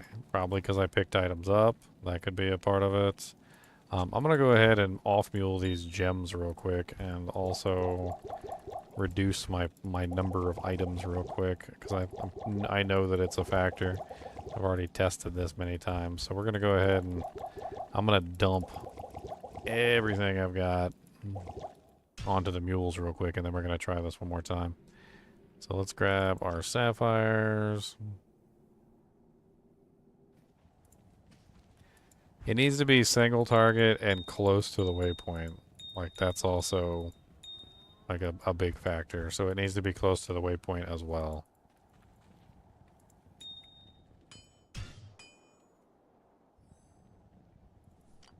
Otherwise, we'll have too many contaminated variables running toward the target, which is I'm pretty sure what's going on with this guy is I'm basically just being hit too much by his minions before I get to him.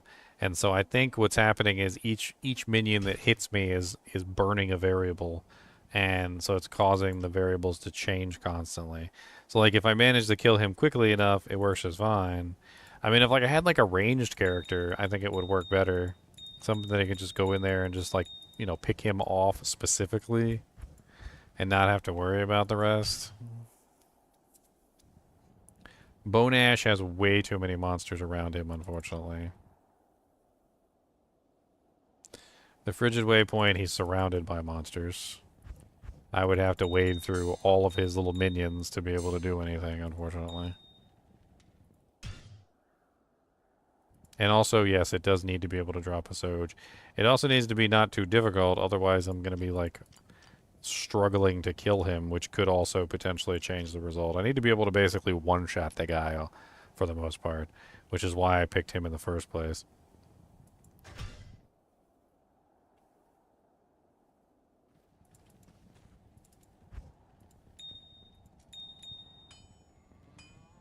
Okay, I need rubies and diamonds. I forgot rubies and diamonds. I already did diamonds.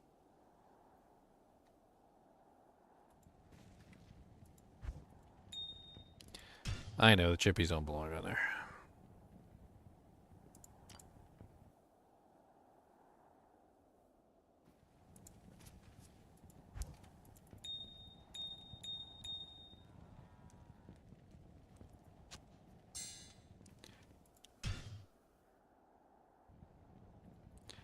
That summoner's way too far away from the waypoint.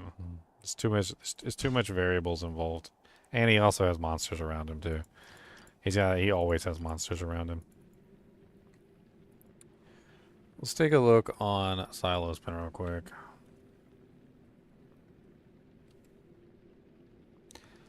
I just want to do some searching real quick and see what monsters are capable of dropping the SoJ, and then we can like go from the list. So we'll go from that list and we'll think about it here. I need a good source that's kind of like by himself. That's really the main thing. So let's do you know what? Let's just do regular monsters. So regular monsters, highest probability of regular monsters is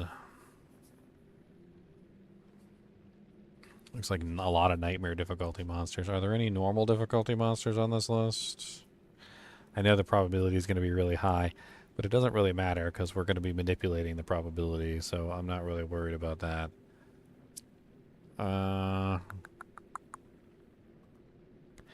Looks like a lot of monsters in normal difficulty can drop it.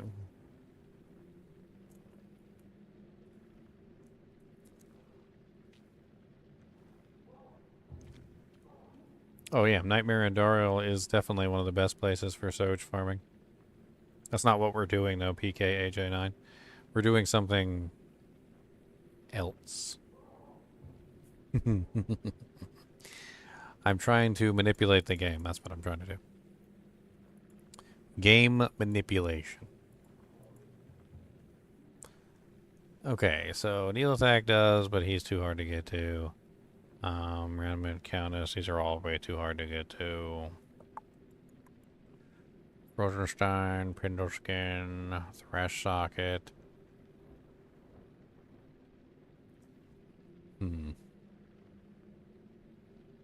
Fire Eye. Now he is surprisingly easy to get to. He does have minions though. I think most of these guys have minions. But that's one we could keep an eye on.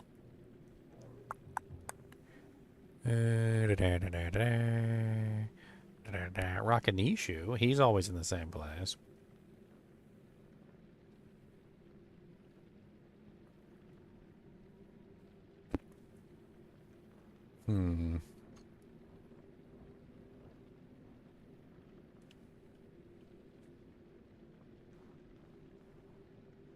Let's try something something I was thinking about. So this is something simple. It's nothing too fancy. I'm fairly certain that it can drop in nightmare difficulty. Let's do a quick TC class check.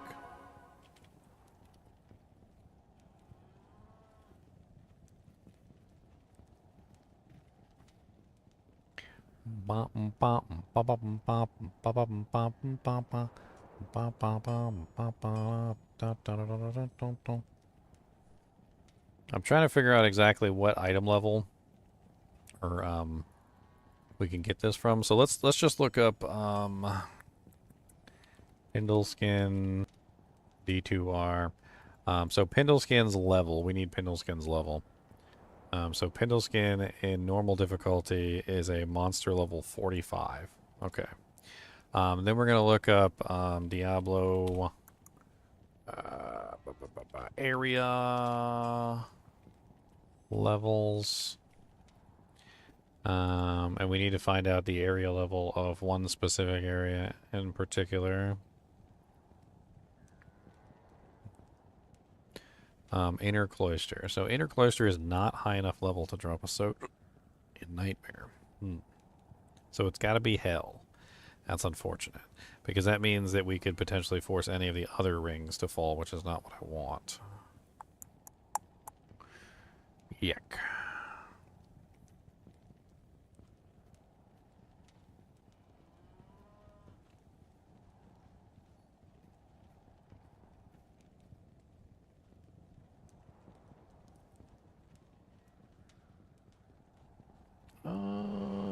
There's no 45 areas in there. So it looks like it has to be Hell, unfortunately. So there's no option here. I have to do this in Hell. But it could work. It could work. Maybe we don't end up with a SoJ. Maybe we end up with a Ravenfrost or something. But it could potentially work. So basically there's this body. I've done this before. Some of you guys may have seen me manipulate this rogue corpse.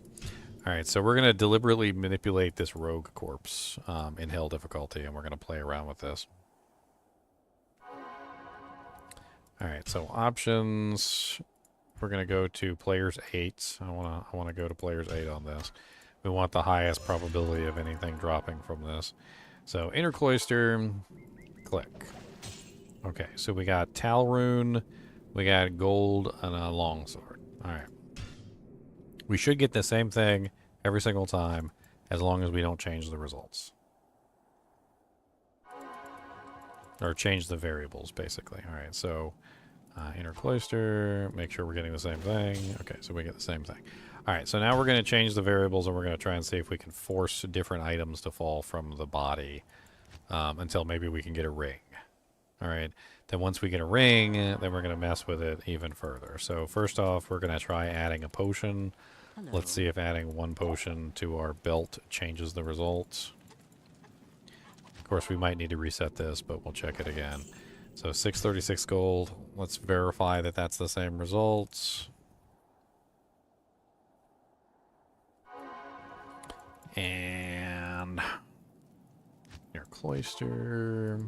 So, okay, so arrows, Superman potion. I figured because I walked over there to talk to her, it would have changed the results. So we're just going to do it one more time. So arrow, Superman potion when we walk directly to it. Okay, so that means that adding potions does in fact change the results. So that's good. And we're going to keep adding potions until we get a ring. So we're just going to keep adding potions into our inventory until we get a ring. I don't know if it's possible to get a ring from this corpse, but this corpse could potentially produce a ring, and then we're going to try and force the ring to become a unique item. Same thing we were doing with the other one, but this is more controllable, right?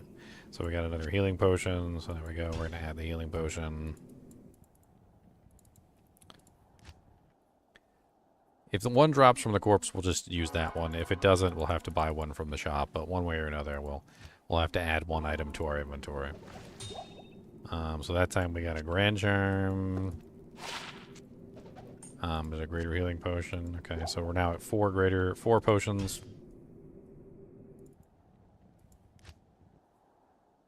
That Grand Charm could be manipulated too.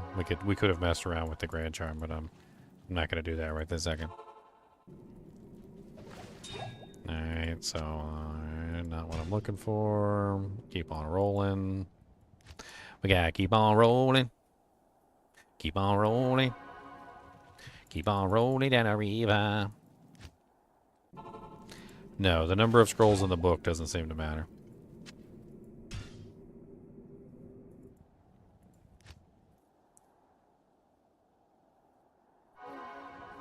Keep on rolling. Keep on rolling. Keep on rolling down the river.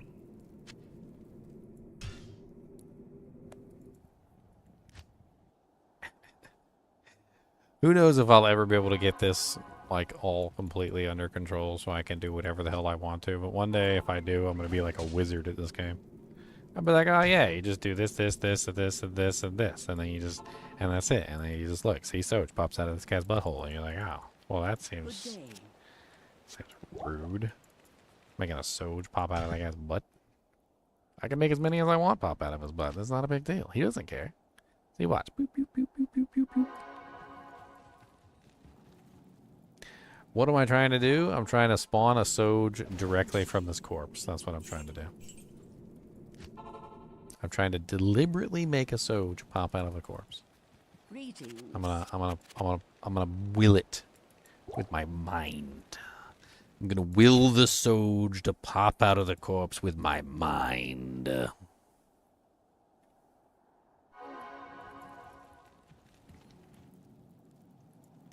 I suppose I could run.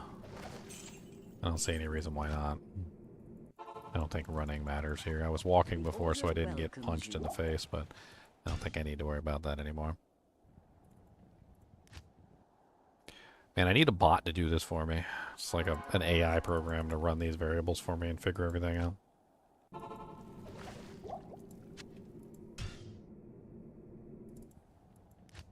I need a ring to fall from thee. I need a ring to fall from thee. I just need one little ring to fall from thee, to fall from thee, to fall from thee. I need a ring to fall from thee. Just one ring, a ring for me. If you can give me just one ring, that would be nice, would be nice, would be nice, would be nice. I need a ring, just one little ring, to fall from thee, to fall from thee. I need a ring, ring, a ring, I need a ring.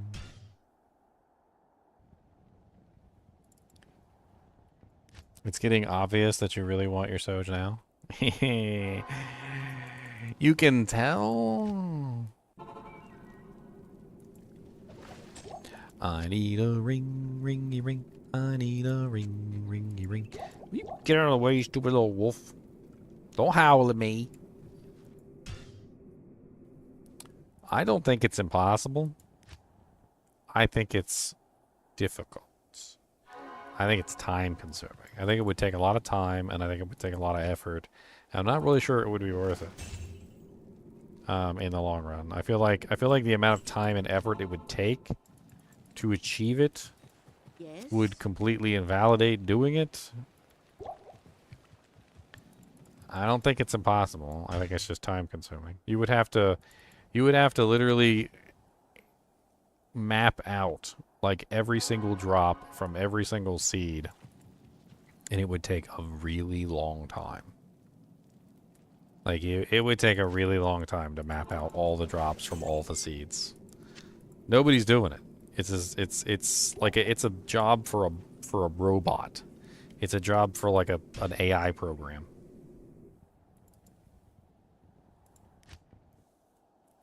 I mean, I wouldn't say that it's practically impossible. I mean, we got AI programs figuring out stuff now. Writing whole freaking programs and stuff in programming languages and doing all sorts of crazy things. I wouldn't necessarily say that it's impossible. All you'd have to do is teach a program to learn how to play this game and then tell it what to do and put the results into like an Excel spreadsheet over a really long period of time. And the AI learning program might even be able to figure out on its own.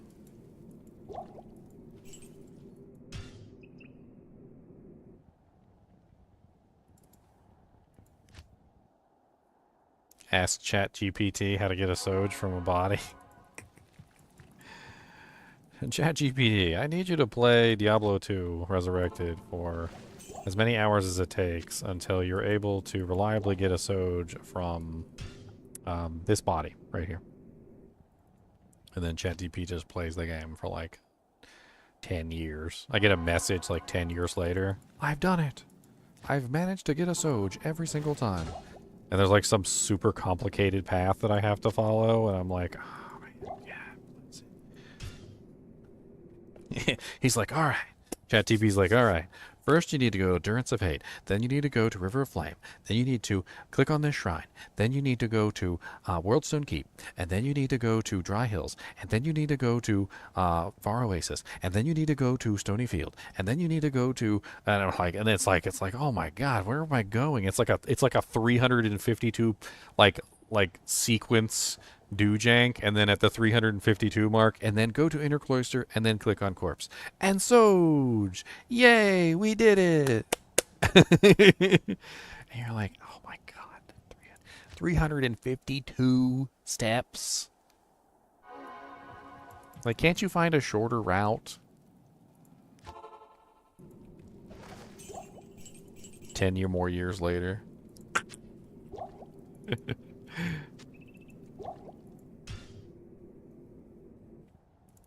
10 more years later.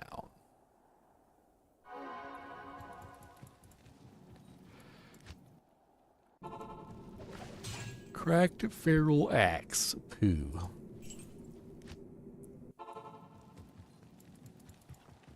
Hello.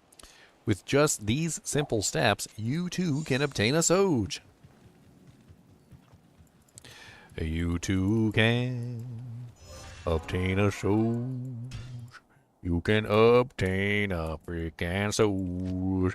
Oh, you can obtain a SoJ. 10 years later, it's 351 steps? Oh, man. We cut a step? Big news. Big news.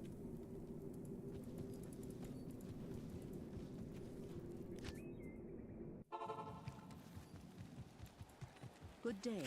Big news. We got big news. We got the big old monster news.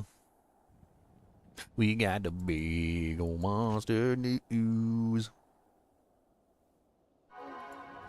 We going to play some U2s. We got some down. Got that U2s. Gonna get it down. Gonna take the town. The order welcomes you. One more item. We're gonna start adding in other variables here soon. I'm trying this first to see if I can get a ring the easy way, and then if I can't get a ring the easy way, then I guess we're going a different direction. Dang, crude field plates. Boom, boom, boom, boom. Yes? Boom, boom, boom, boom. Notice how few potions are dropping? I don't know.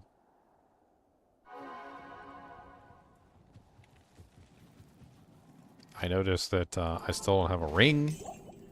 That's what I'm noticing. I'm noticing that I got 2 potions as soon as you said potions weren't dropping. I noticed that.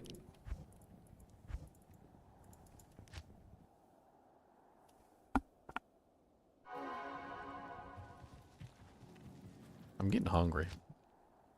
I'm getting hangry. I'm getting hangry. Hello. Hangry. I'm getting hangry.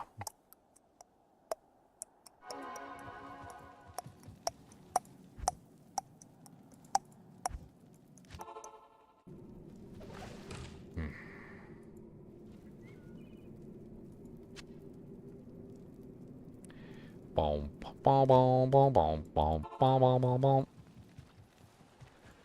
Buy every potion.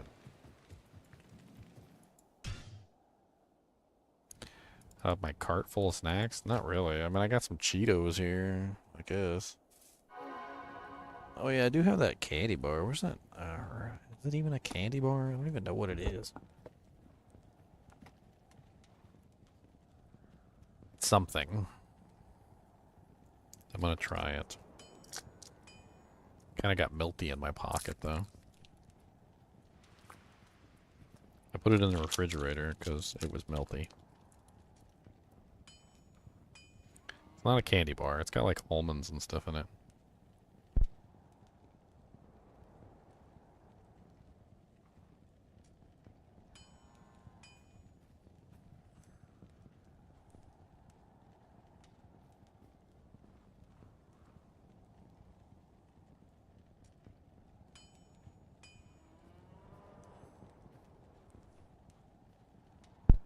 Yeah, they sent it to me.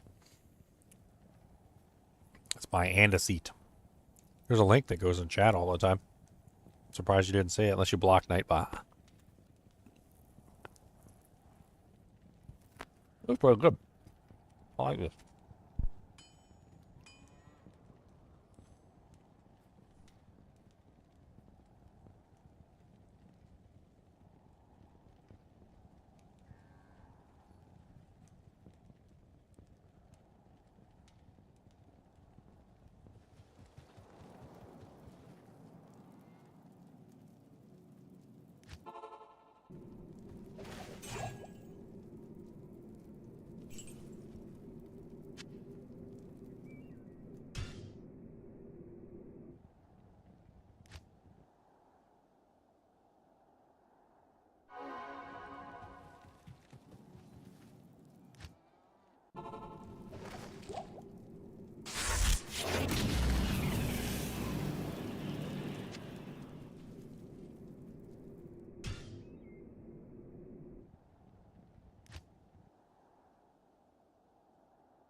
Yeah, Cody's tired.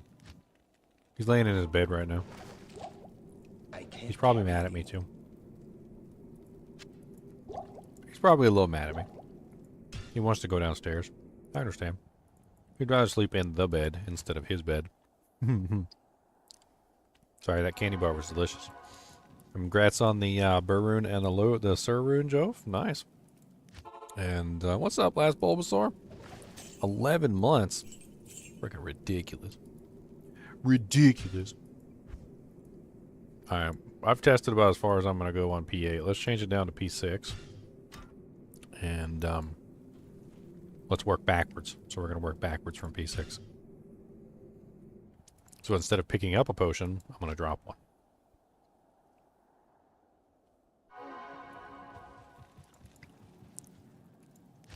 I think pets are autistic.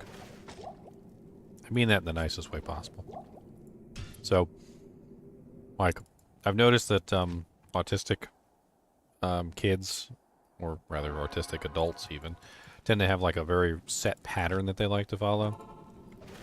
And I noticed that, like, especially with cats, more specifically with cats than with dogs, but it's present in dogs too. They also get very upset when the schedule isn't followed.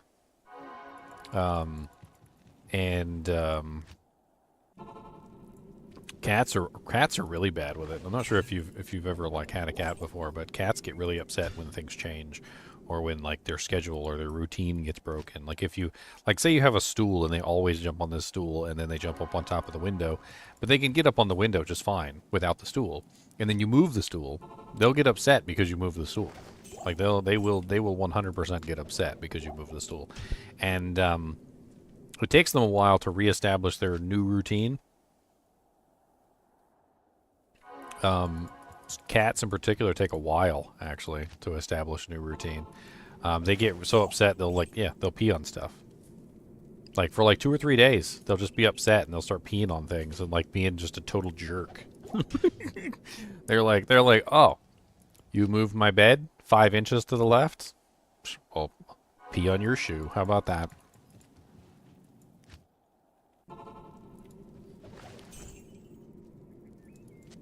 Pee right on your shoe. Right on your shoe. That's right, I said it, on your shoe.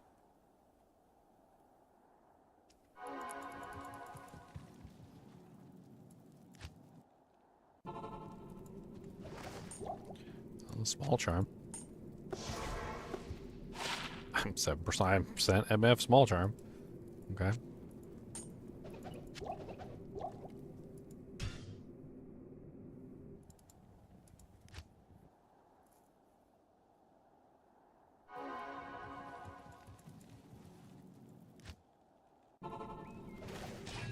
Still no ring. Man, I'm trying so hard to get this ring. Still no ring.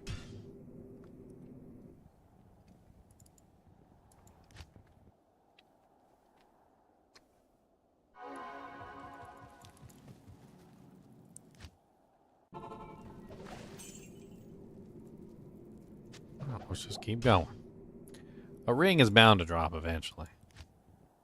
I mean, finding the right combination of events to force the ring to fall is only the first step, unfortunately. And then once we find the ring, then we've got to figure out more from there. On which, ugh.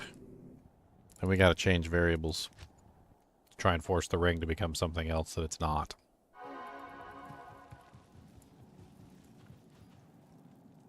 How long am I planning to go this eventing? What? English, sir. English!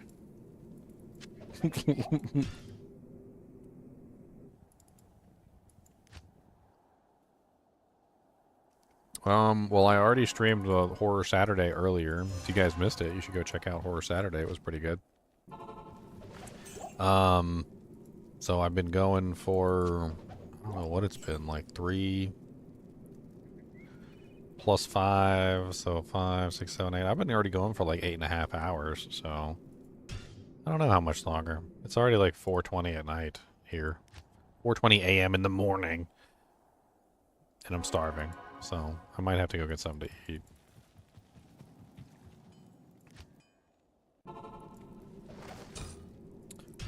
Well, I admire you watching my channel and helping me get paid. I admire not being homeless. That's what I also admire.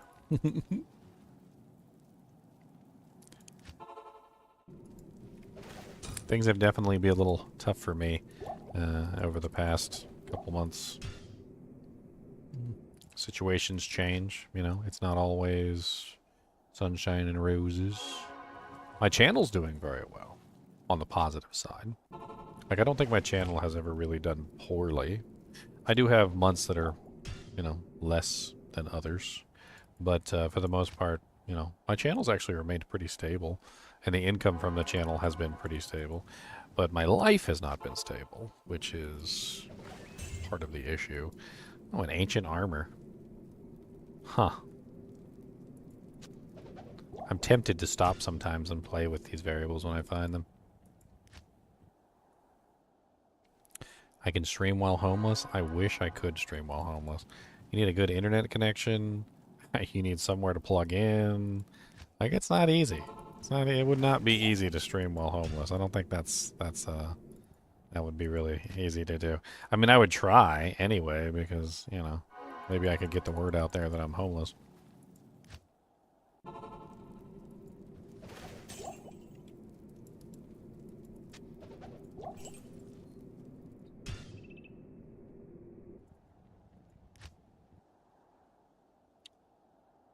And I also try not to beg you guys for support. You guys are always very supportive anyway, so you know, I could beg you guys for support though. Beg, beg, beg, beg.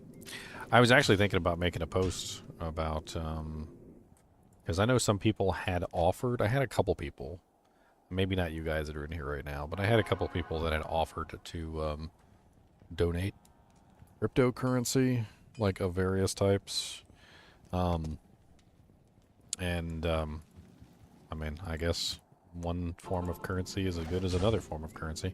So I was going to make like a post. I actually got like a little crypto wallet, so I was going to post that on there so people could donate cryptocurrencies if they wanted to.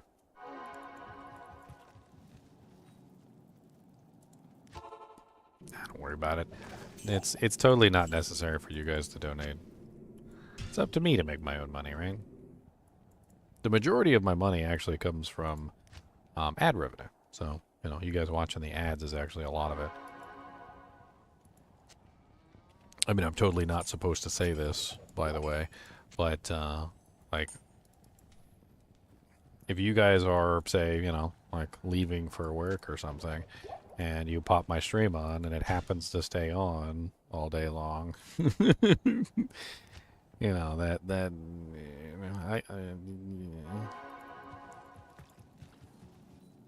You can, you know, put the stream on for your dog, or your cat, or your goldfish, right? Put the stream on for your goldfish or your squirrel. You know what I mean? Like it doesn't, you know, that's a form of support too. You know, like I'm sure your dog would like to hear my stupid singing and stuff. It might keep him company while you're gone.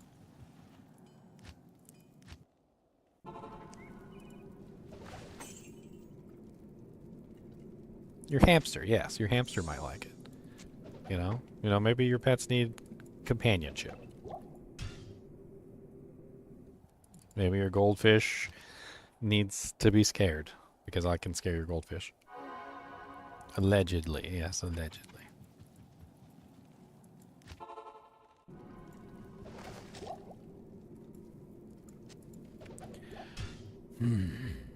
Still no ring. I don't think it would be this hard to find just a ring. Although I do know that rings are special in the world of, you know, like drops. There's something special about rings when they fall. Like they're not really like classified. Because, you know, because obviously rings can fall from level 1 monsters as well as they can fall from like everything. But then, like there's other issues as well. Will you get out of the way, you little wolfie?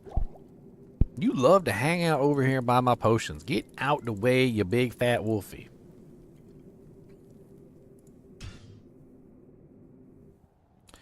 Do I think they're completely done with Diablo 2? No, I don't. Will we see any updates in the near future? Probably not. But I don't think they're done now. They're never done leveraging an old property to promote new properties. There's a very good chance that when Diablo 4 expansion comes out, or when like one of the new expansions comes out for Diablo 4 past this one, or when Diablo 5 comes out, whatever the hell that is, that they could potentially revisit Diablo 2 Resurrected for PR reasons. Xbox owns Blizzard now too, so there's every possibility that Blizzard could be coerced into further additions to Diablo 2 at some point or another. We don't know. I think Blizzard was done with it, like to a degree, but Blizzard isn't Blizzard anymore, and so I guess we'll have to find out.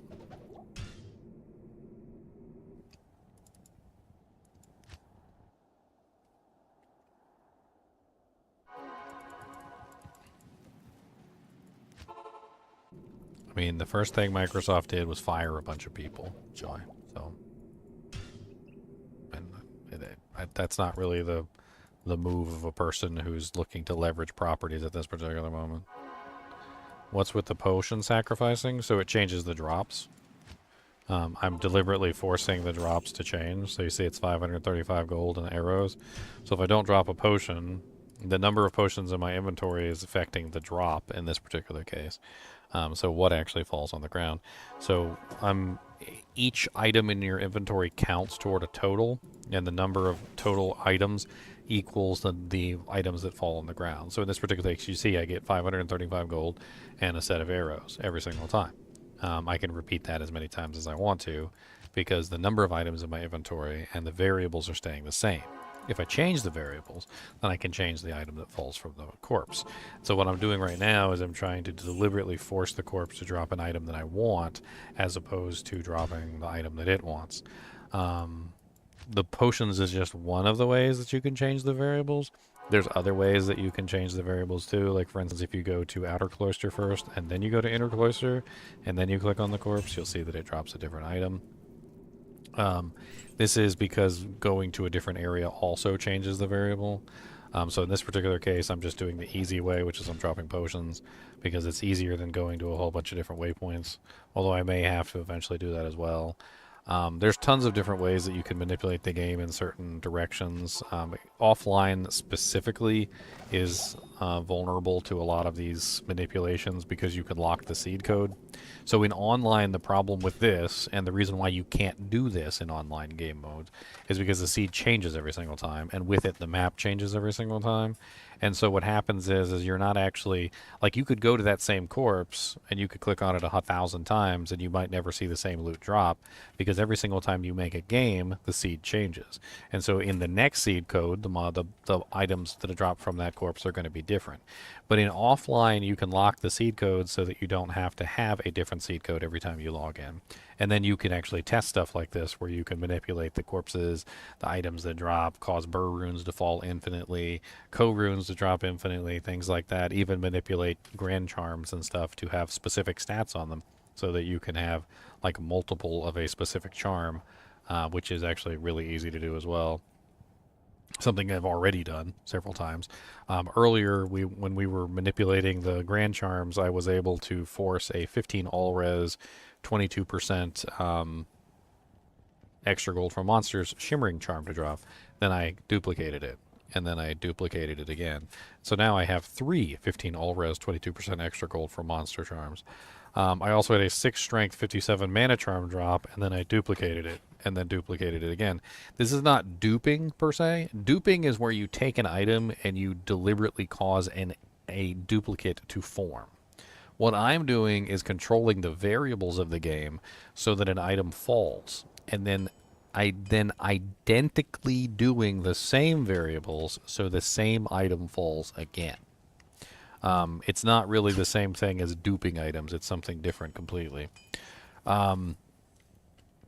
Unfortunately, I'm not having a lot of luck forcing this specific body to drop me a ring like I would like. I'm having trouble getting it to drop me the ring. I want it to drop a ring. Once I get it to drop a ring, then I'm going to go through the process of trying to force it to drop me a specific ring. I want a SoJ, basically, is what I'm looking for. So I'm going to try and force the, once the ring falls, I'm going to try and force the ring to turn into a SoJ, which is part of, like, the whole thing that I'm doing right now.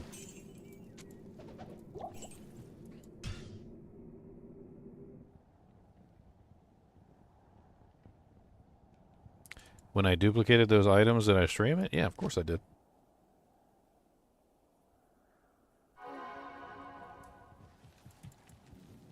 Why wouldn't I stream it, Circle of Arrows? Why wouldn't I stream it? Is there some particular reason why I wouldn't? I mean, I'm a streamer after all. Are you not entertained? Are you not entertained? All you YouTubers, you YouTubeites are in trouble. Twitch is closing in on you. Look at those numbers up there. Look at that, 31 Twitch viewers and 36, 38 YouTubers. You guys, they're getting pretty close to overtaking you guys. You know, for the longest time, you guys have maintained YouTube dominance, and the Twitchites are winning. They're winning. They're beating you guys. They're gonna win. They're coming up behind you, real close. You guys are driving fast, but they're coming up behind you. All right, let's change the P count. We're gonna change to the next set of P counts, which is P4.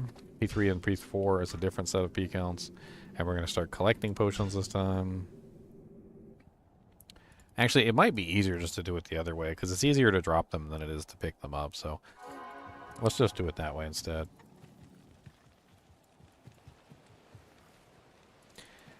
Is locking the seed code just being a single player and staying in the same difficulty to have the same map, or is there another step involved? So, I used to think that you could just simply keep your character in the same difficulty and that would work just fine. But it doesn't seem like that's necessarily the case. So part of the problem is that there seems to be some other variable involved when you remove the seed command. The seed command also helps lock the seed properly into the same seed. There seems to be some other variable going on outside of the seed command. Or something that's being cut out with the seed command that helps you actually test the variables. Because once you remove the seed command, even if you get the same map with the same, like, variables in place, it doesn't always result in the same result. And when I say it doesn't always result, I mean it can, but it doesn't always. There seems to be something else fluctuating when you take the seed command out.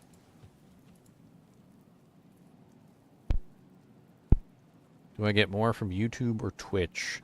I get more money from Twitch right now, if you're talking about just like how much I get in general.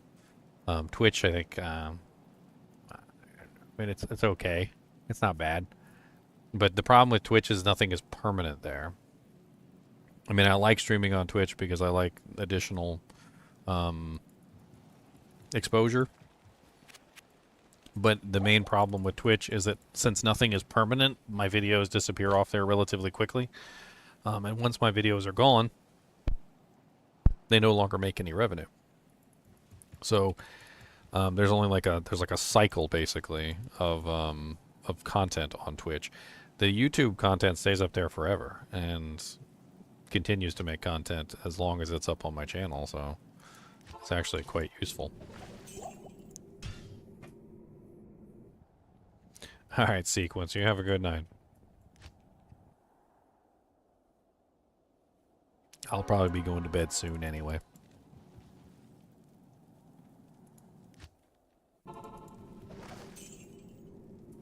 Drop a potion on the floor, sacrificing one more, and then maybe we can do exactly what we need to do.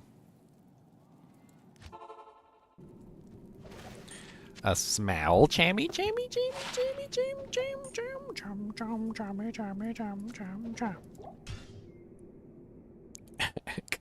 Cody's looking at me like I'm a crackhead. Cody said, "Is it time to go down to the night? I wanna go to the night. Is it time to go to the night? I wanna go to the night. Come on down, baby, go to the night. We gonna go down to the night. Mama wants to cuddle down at the night. Come on, mama, listen to the cuddles." All right, Anomaly Moose, you have fun, man.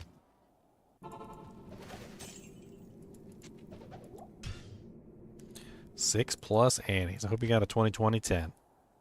A 20-20-10. Them's the good ones.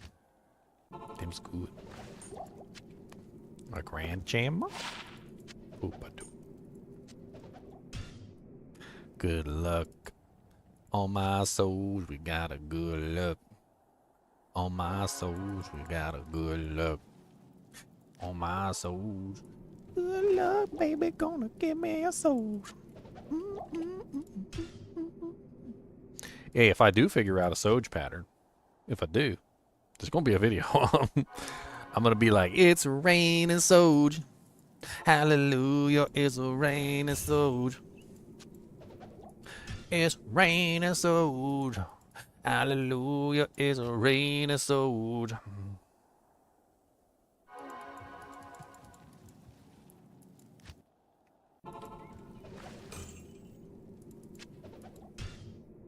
Cody, why you got snotties coming out of your nose? You not feeling good? You got some snotums? You look like you got snotties coming out of your nose. What is that? I'm kind of scared of it. Why you got snotties coming out of your nostrums? You're like a little kid with snot coming out of your nose. Come here. Come here. Come here. Let me see your snotty nose. Come here. No, come here. Let me see. Stop putting your head down. Oh, that's not snot.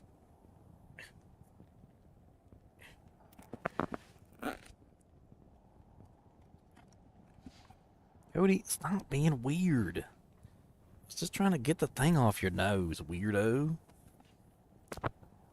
Looked like you had a snot bubble coming out your face. You heard me? Snot boy.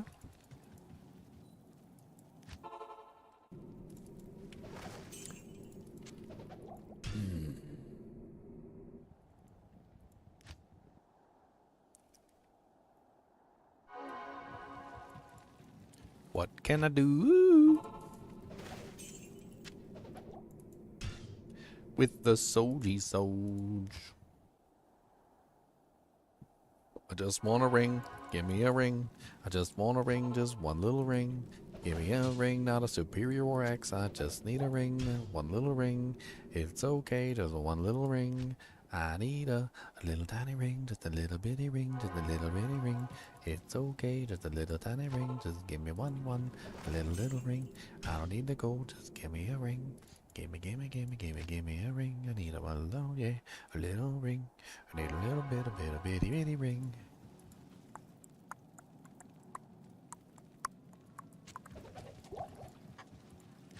I forgot to drop a potion. Yeah, still the war axe. Even the potion on the ground counts. I told you guys that before, but I just showed that to you right there. You saw I got the war axe, and then I dropped the potion on the ground, and then it still counted because it still gave me that particular item. So it didn't matter that I dropped it on the ground because it still counted when it was on the ground.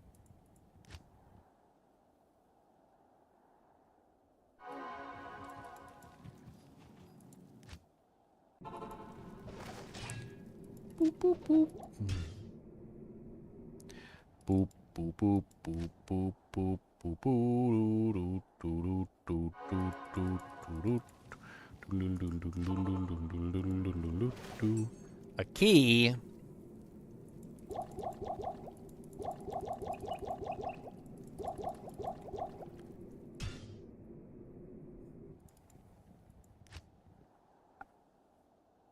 Just a key.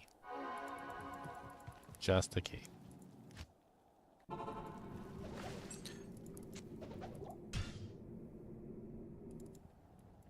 Come on. We can do this. We can do this. We can get what we want. I just need a ring for the drop from you. If you give me one, I will sing. Actually, I'm going to sing anyway. I will sing about that ring. Oh, I will sing, sing, sing about that ring, ring, ring. But you don't give me nothing but crap. I don't know why you give me a heart attack. All you give me is some stupid crude and cracked in. I need something better than that. I need a ring, a beautiful blue ring. I need a ring. That's right, a sting. I need a ring, ring, ring, a beautiful blue ring. If you don't give me a ring, I'm not gonna sing. Cody, what's the matter, buddy? You having a horrible time? You want to go outside and chase possums and squirrels, and you want to chase raccoons, and you want to chase walruses, and there's walruses out there, and there's rhinos. You want to chase the rhinos and them elephantes. There's some elephants out there. Would you like to chase the ostrich? The big birds, they're real big birds. Not little birds, they're big birds. Do you want to chase an alligator? You want to chase an alligator? They got some alligators out there. You can chase one. They're real tough and they've got spikies. I don't know. I went to catacombs first. Scroll of town portal.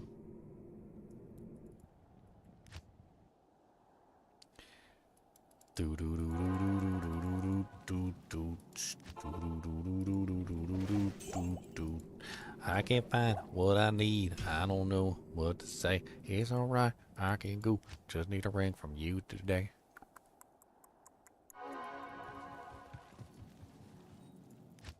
Ring-a-dee, ring-a-dee, ring-a-dee, ring. Ring, ring, ring, ring, ring-a-dee, ring. Ring, ring, ring-y, ring. I just need a ring-y, ring. Gimme, gimme, gimme, gimme, gimme the ring. Ring, ring, ring, ring, ring-y, ring. Ring-y, ring-y, ring-y, ring-y, ring-y, ring-y, ring.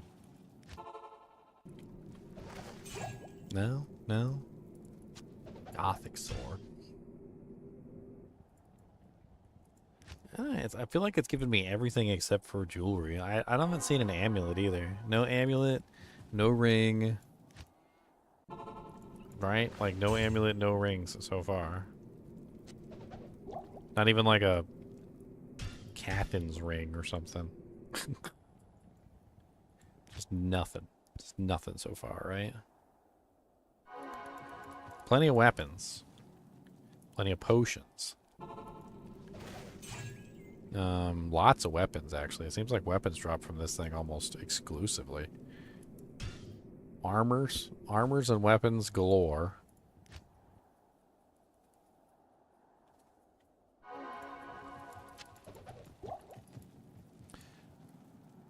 It's not going to work because I dropped it in town. We'll just do a test. Flawless topaz. I can get as many flawless topazes as I want.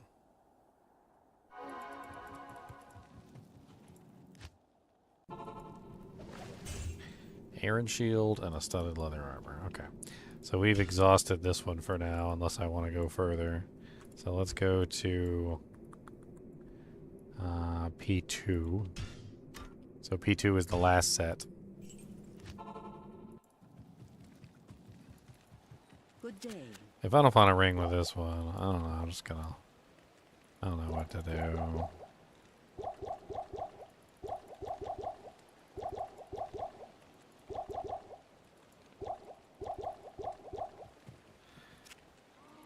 Alright. Let's try... We'll try on P2 now. Problem with lower player counts is that a lot of them are going to be no-drop rolls. No-drop rolls are really common. Unfortunately, in lower player counts. So a lot of the times when I click on the corpse, it's just going to be nothing. There's not very many other waypoints with thingies next to them, Joy. Most of them move. So it's actually quite odd, is that, like, depending on the variables, so a lot of them will move around. That was a Rel rune. That was interesting.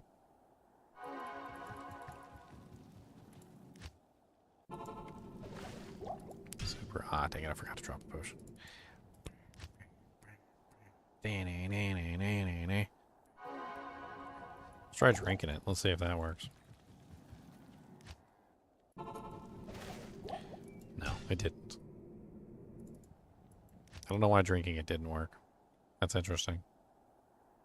Unless, of course, it's the same. Let's see if it's super healing potion this time. No, see, it's not. So drinking it doesn't work. What is the key on my necklace? It is the key to my girlfriend's heart. That's what it is. When we got together,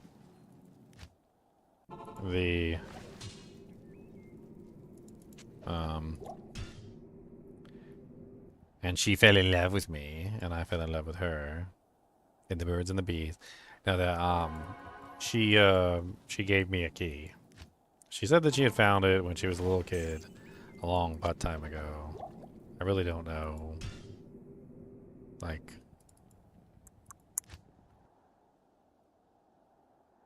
anyway, she doesn't know what it goes to. She gave it to me as a sign of her love. That's what she did.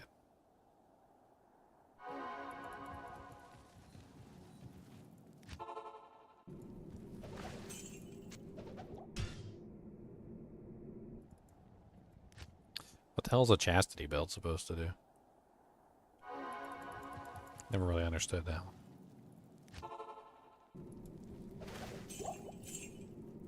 I mean, just to go pee and stuff, right? Poo, like, you gotta have some way to go to the bathroom.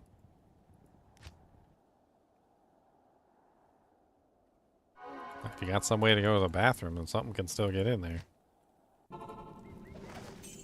Hand can go down there. I mean, there's a lot of options. There's some options. I mean, if you can't trust somebody to that degree, I mean, I just think you just can't trust them. You might as well just get rid of them. Behead them or something. A rare grape mall popped out of the corpse. I think that's one of the first rare items I've seen pop out of that corpse so far. Interesting.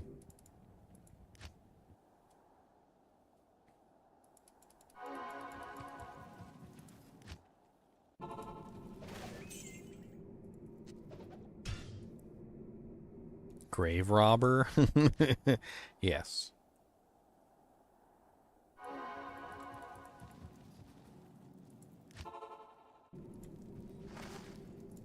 I mean, a Pokemon card is eminently destroyable.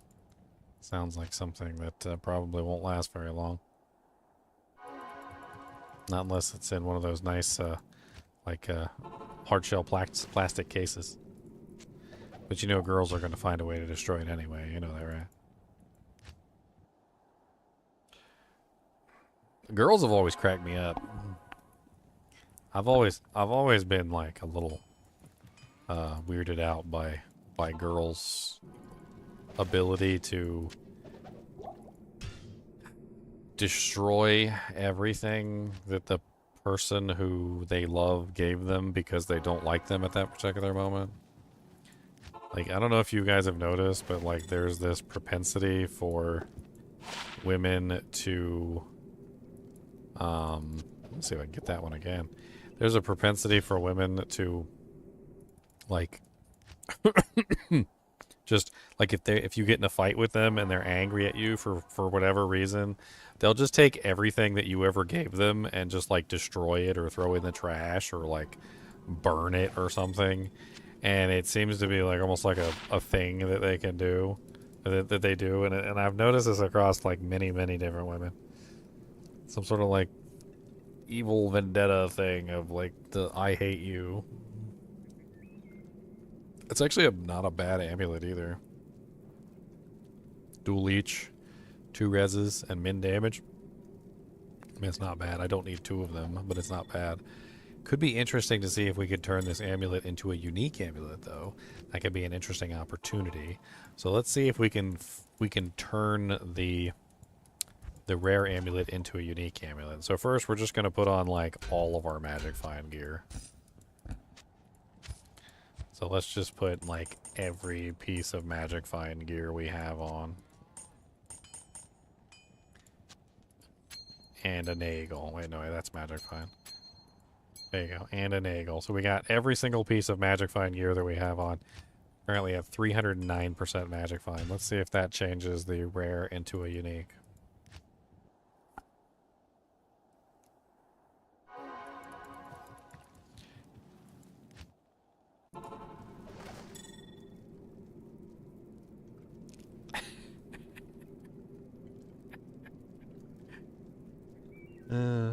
Okay. So changed it into a blue. So if I can explain to you guys what happened. So this is something that I found out a long time ago. Is that basically your exact magic find percentage has a lot to do with the like being a key to create the item. So what happens is that the more magic find is not the correct percentage, and having more magic find actually downgrades it back into a blue item.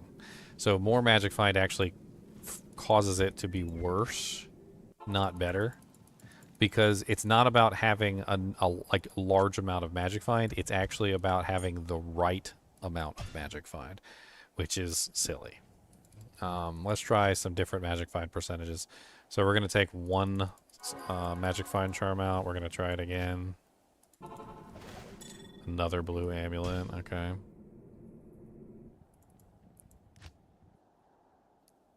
Do do do do do do do do do do do do. Taking another magic find charm out. Still blue.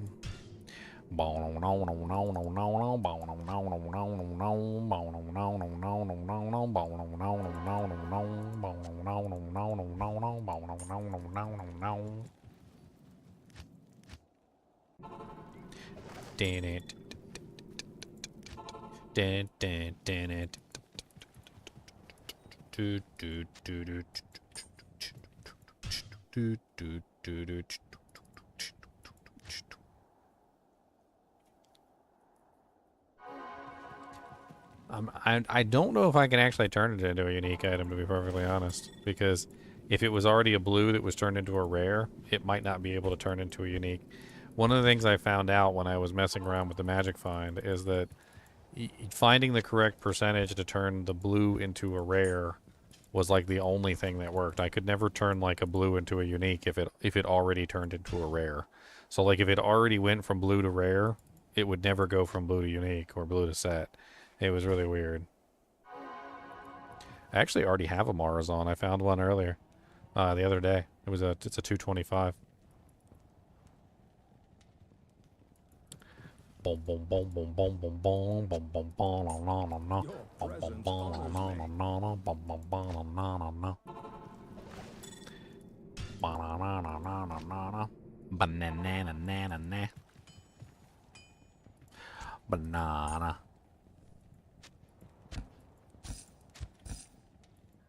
banana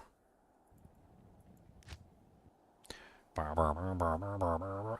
I certainly wouldn't turn down a High Lords though.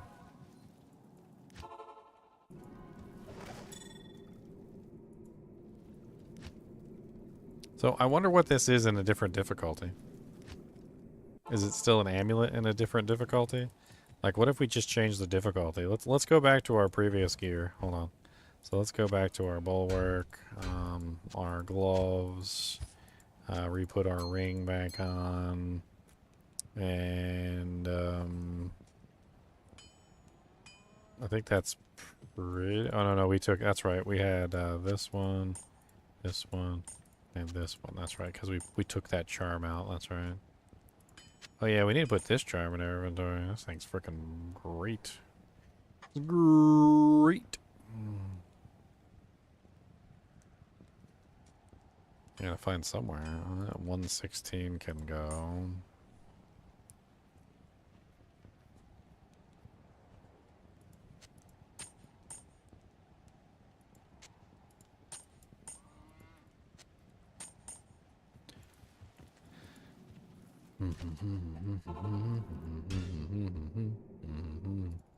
Alright.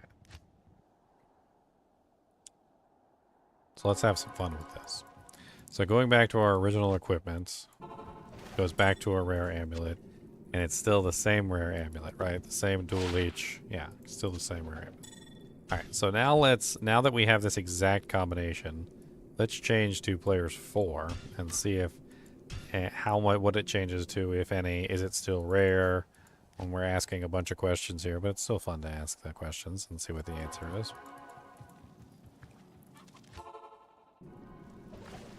So at 4 it becomes a bearded axe and some arrows.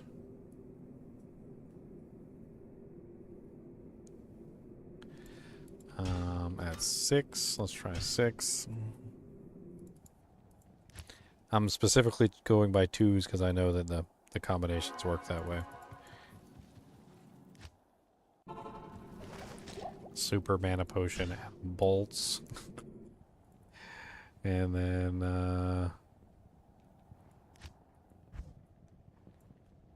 we can't set the difficulty outside the game. That's interesting.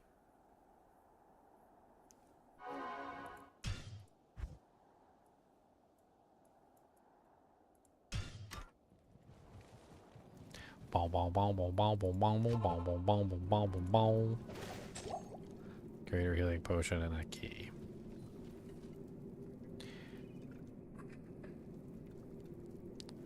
Key, bolts, greater healing potion. Garbage. Garbosian. Alright, guys and gals, it's almost 5 o'clock in the morning and I'm starving. I'm gonna go downstairs. I'm gonna get myself something to eat. We will pick up this another time. I have some more ideas on potentially like manipulating the RNG even further. The offline stuff is really fun to me because I get to play around with the RNG stuff. You really can't like mess with the variables and stuff and see, you know, like a direct result like you can offline when you do it online. Because online you don't see the direct result. You know what the variables are and you know that what you're doing changes things, but you don't necessarily see the result. Anyway, as always, I do appreciate you guys and gals joining me and having fun with me on these streams. Be sure to check out my Saturday Horror if you didn't check that out. And as always, keep watching. Bye.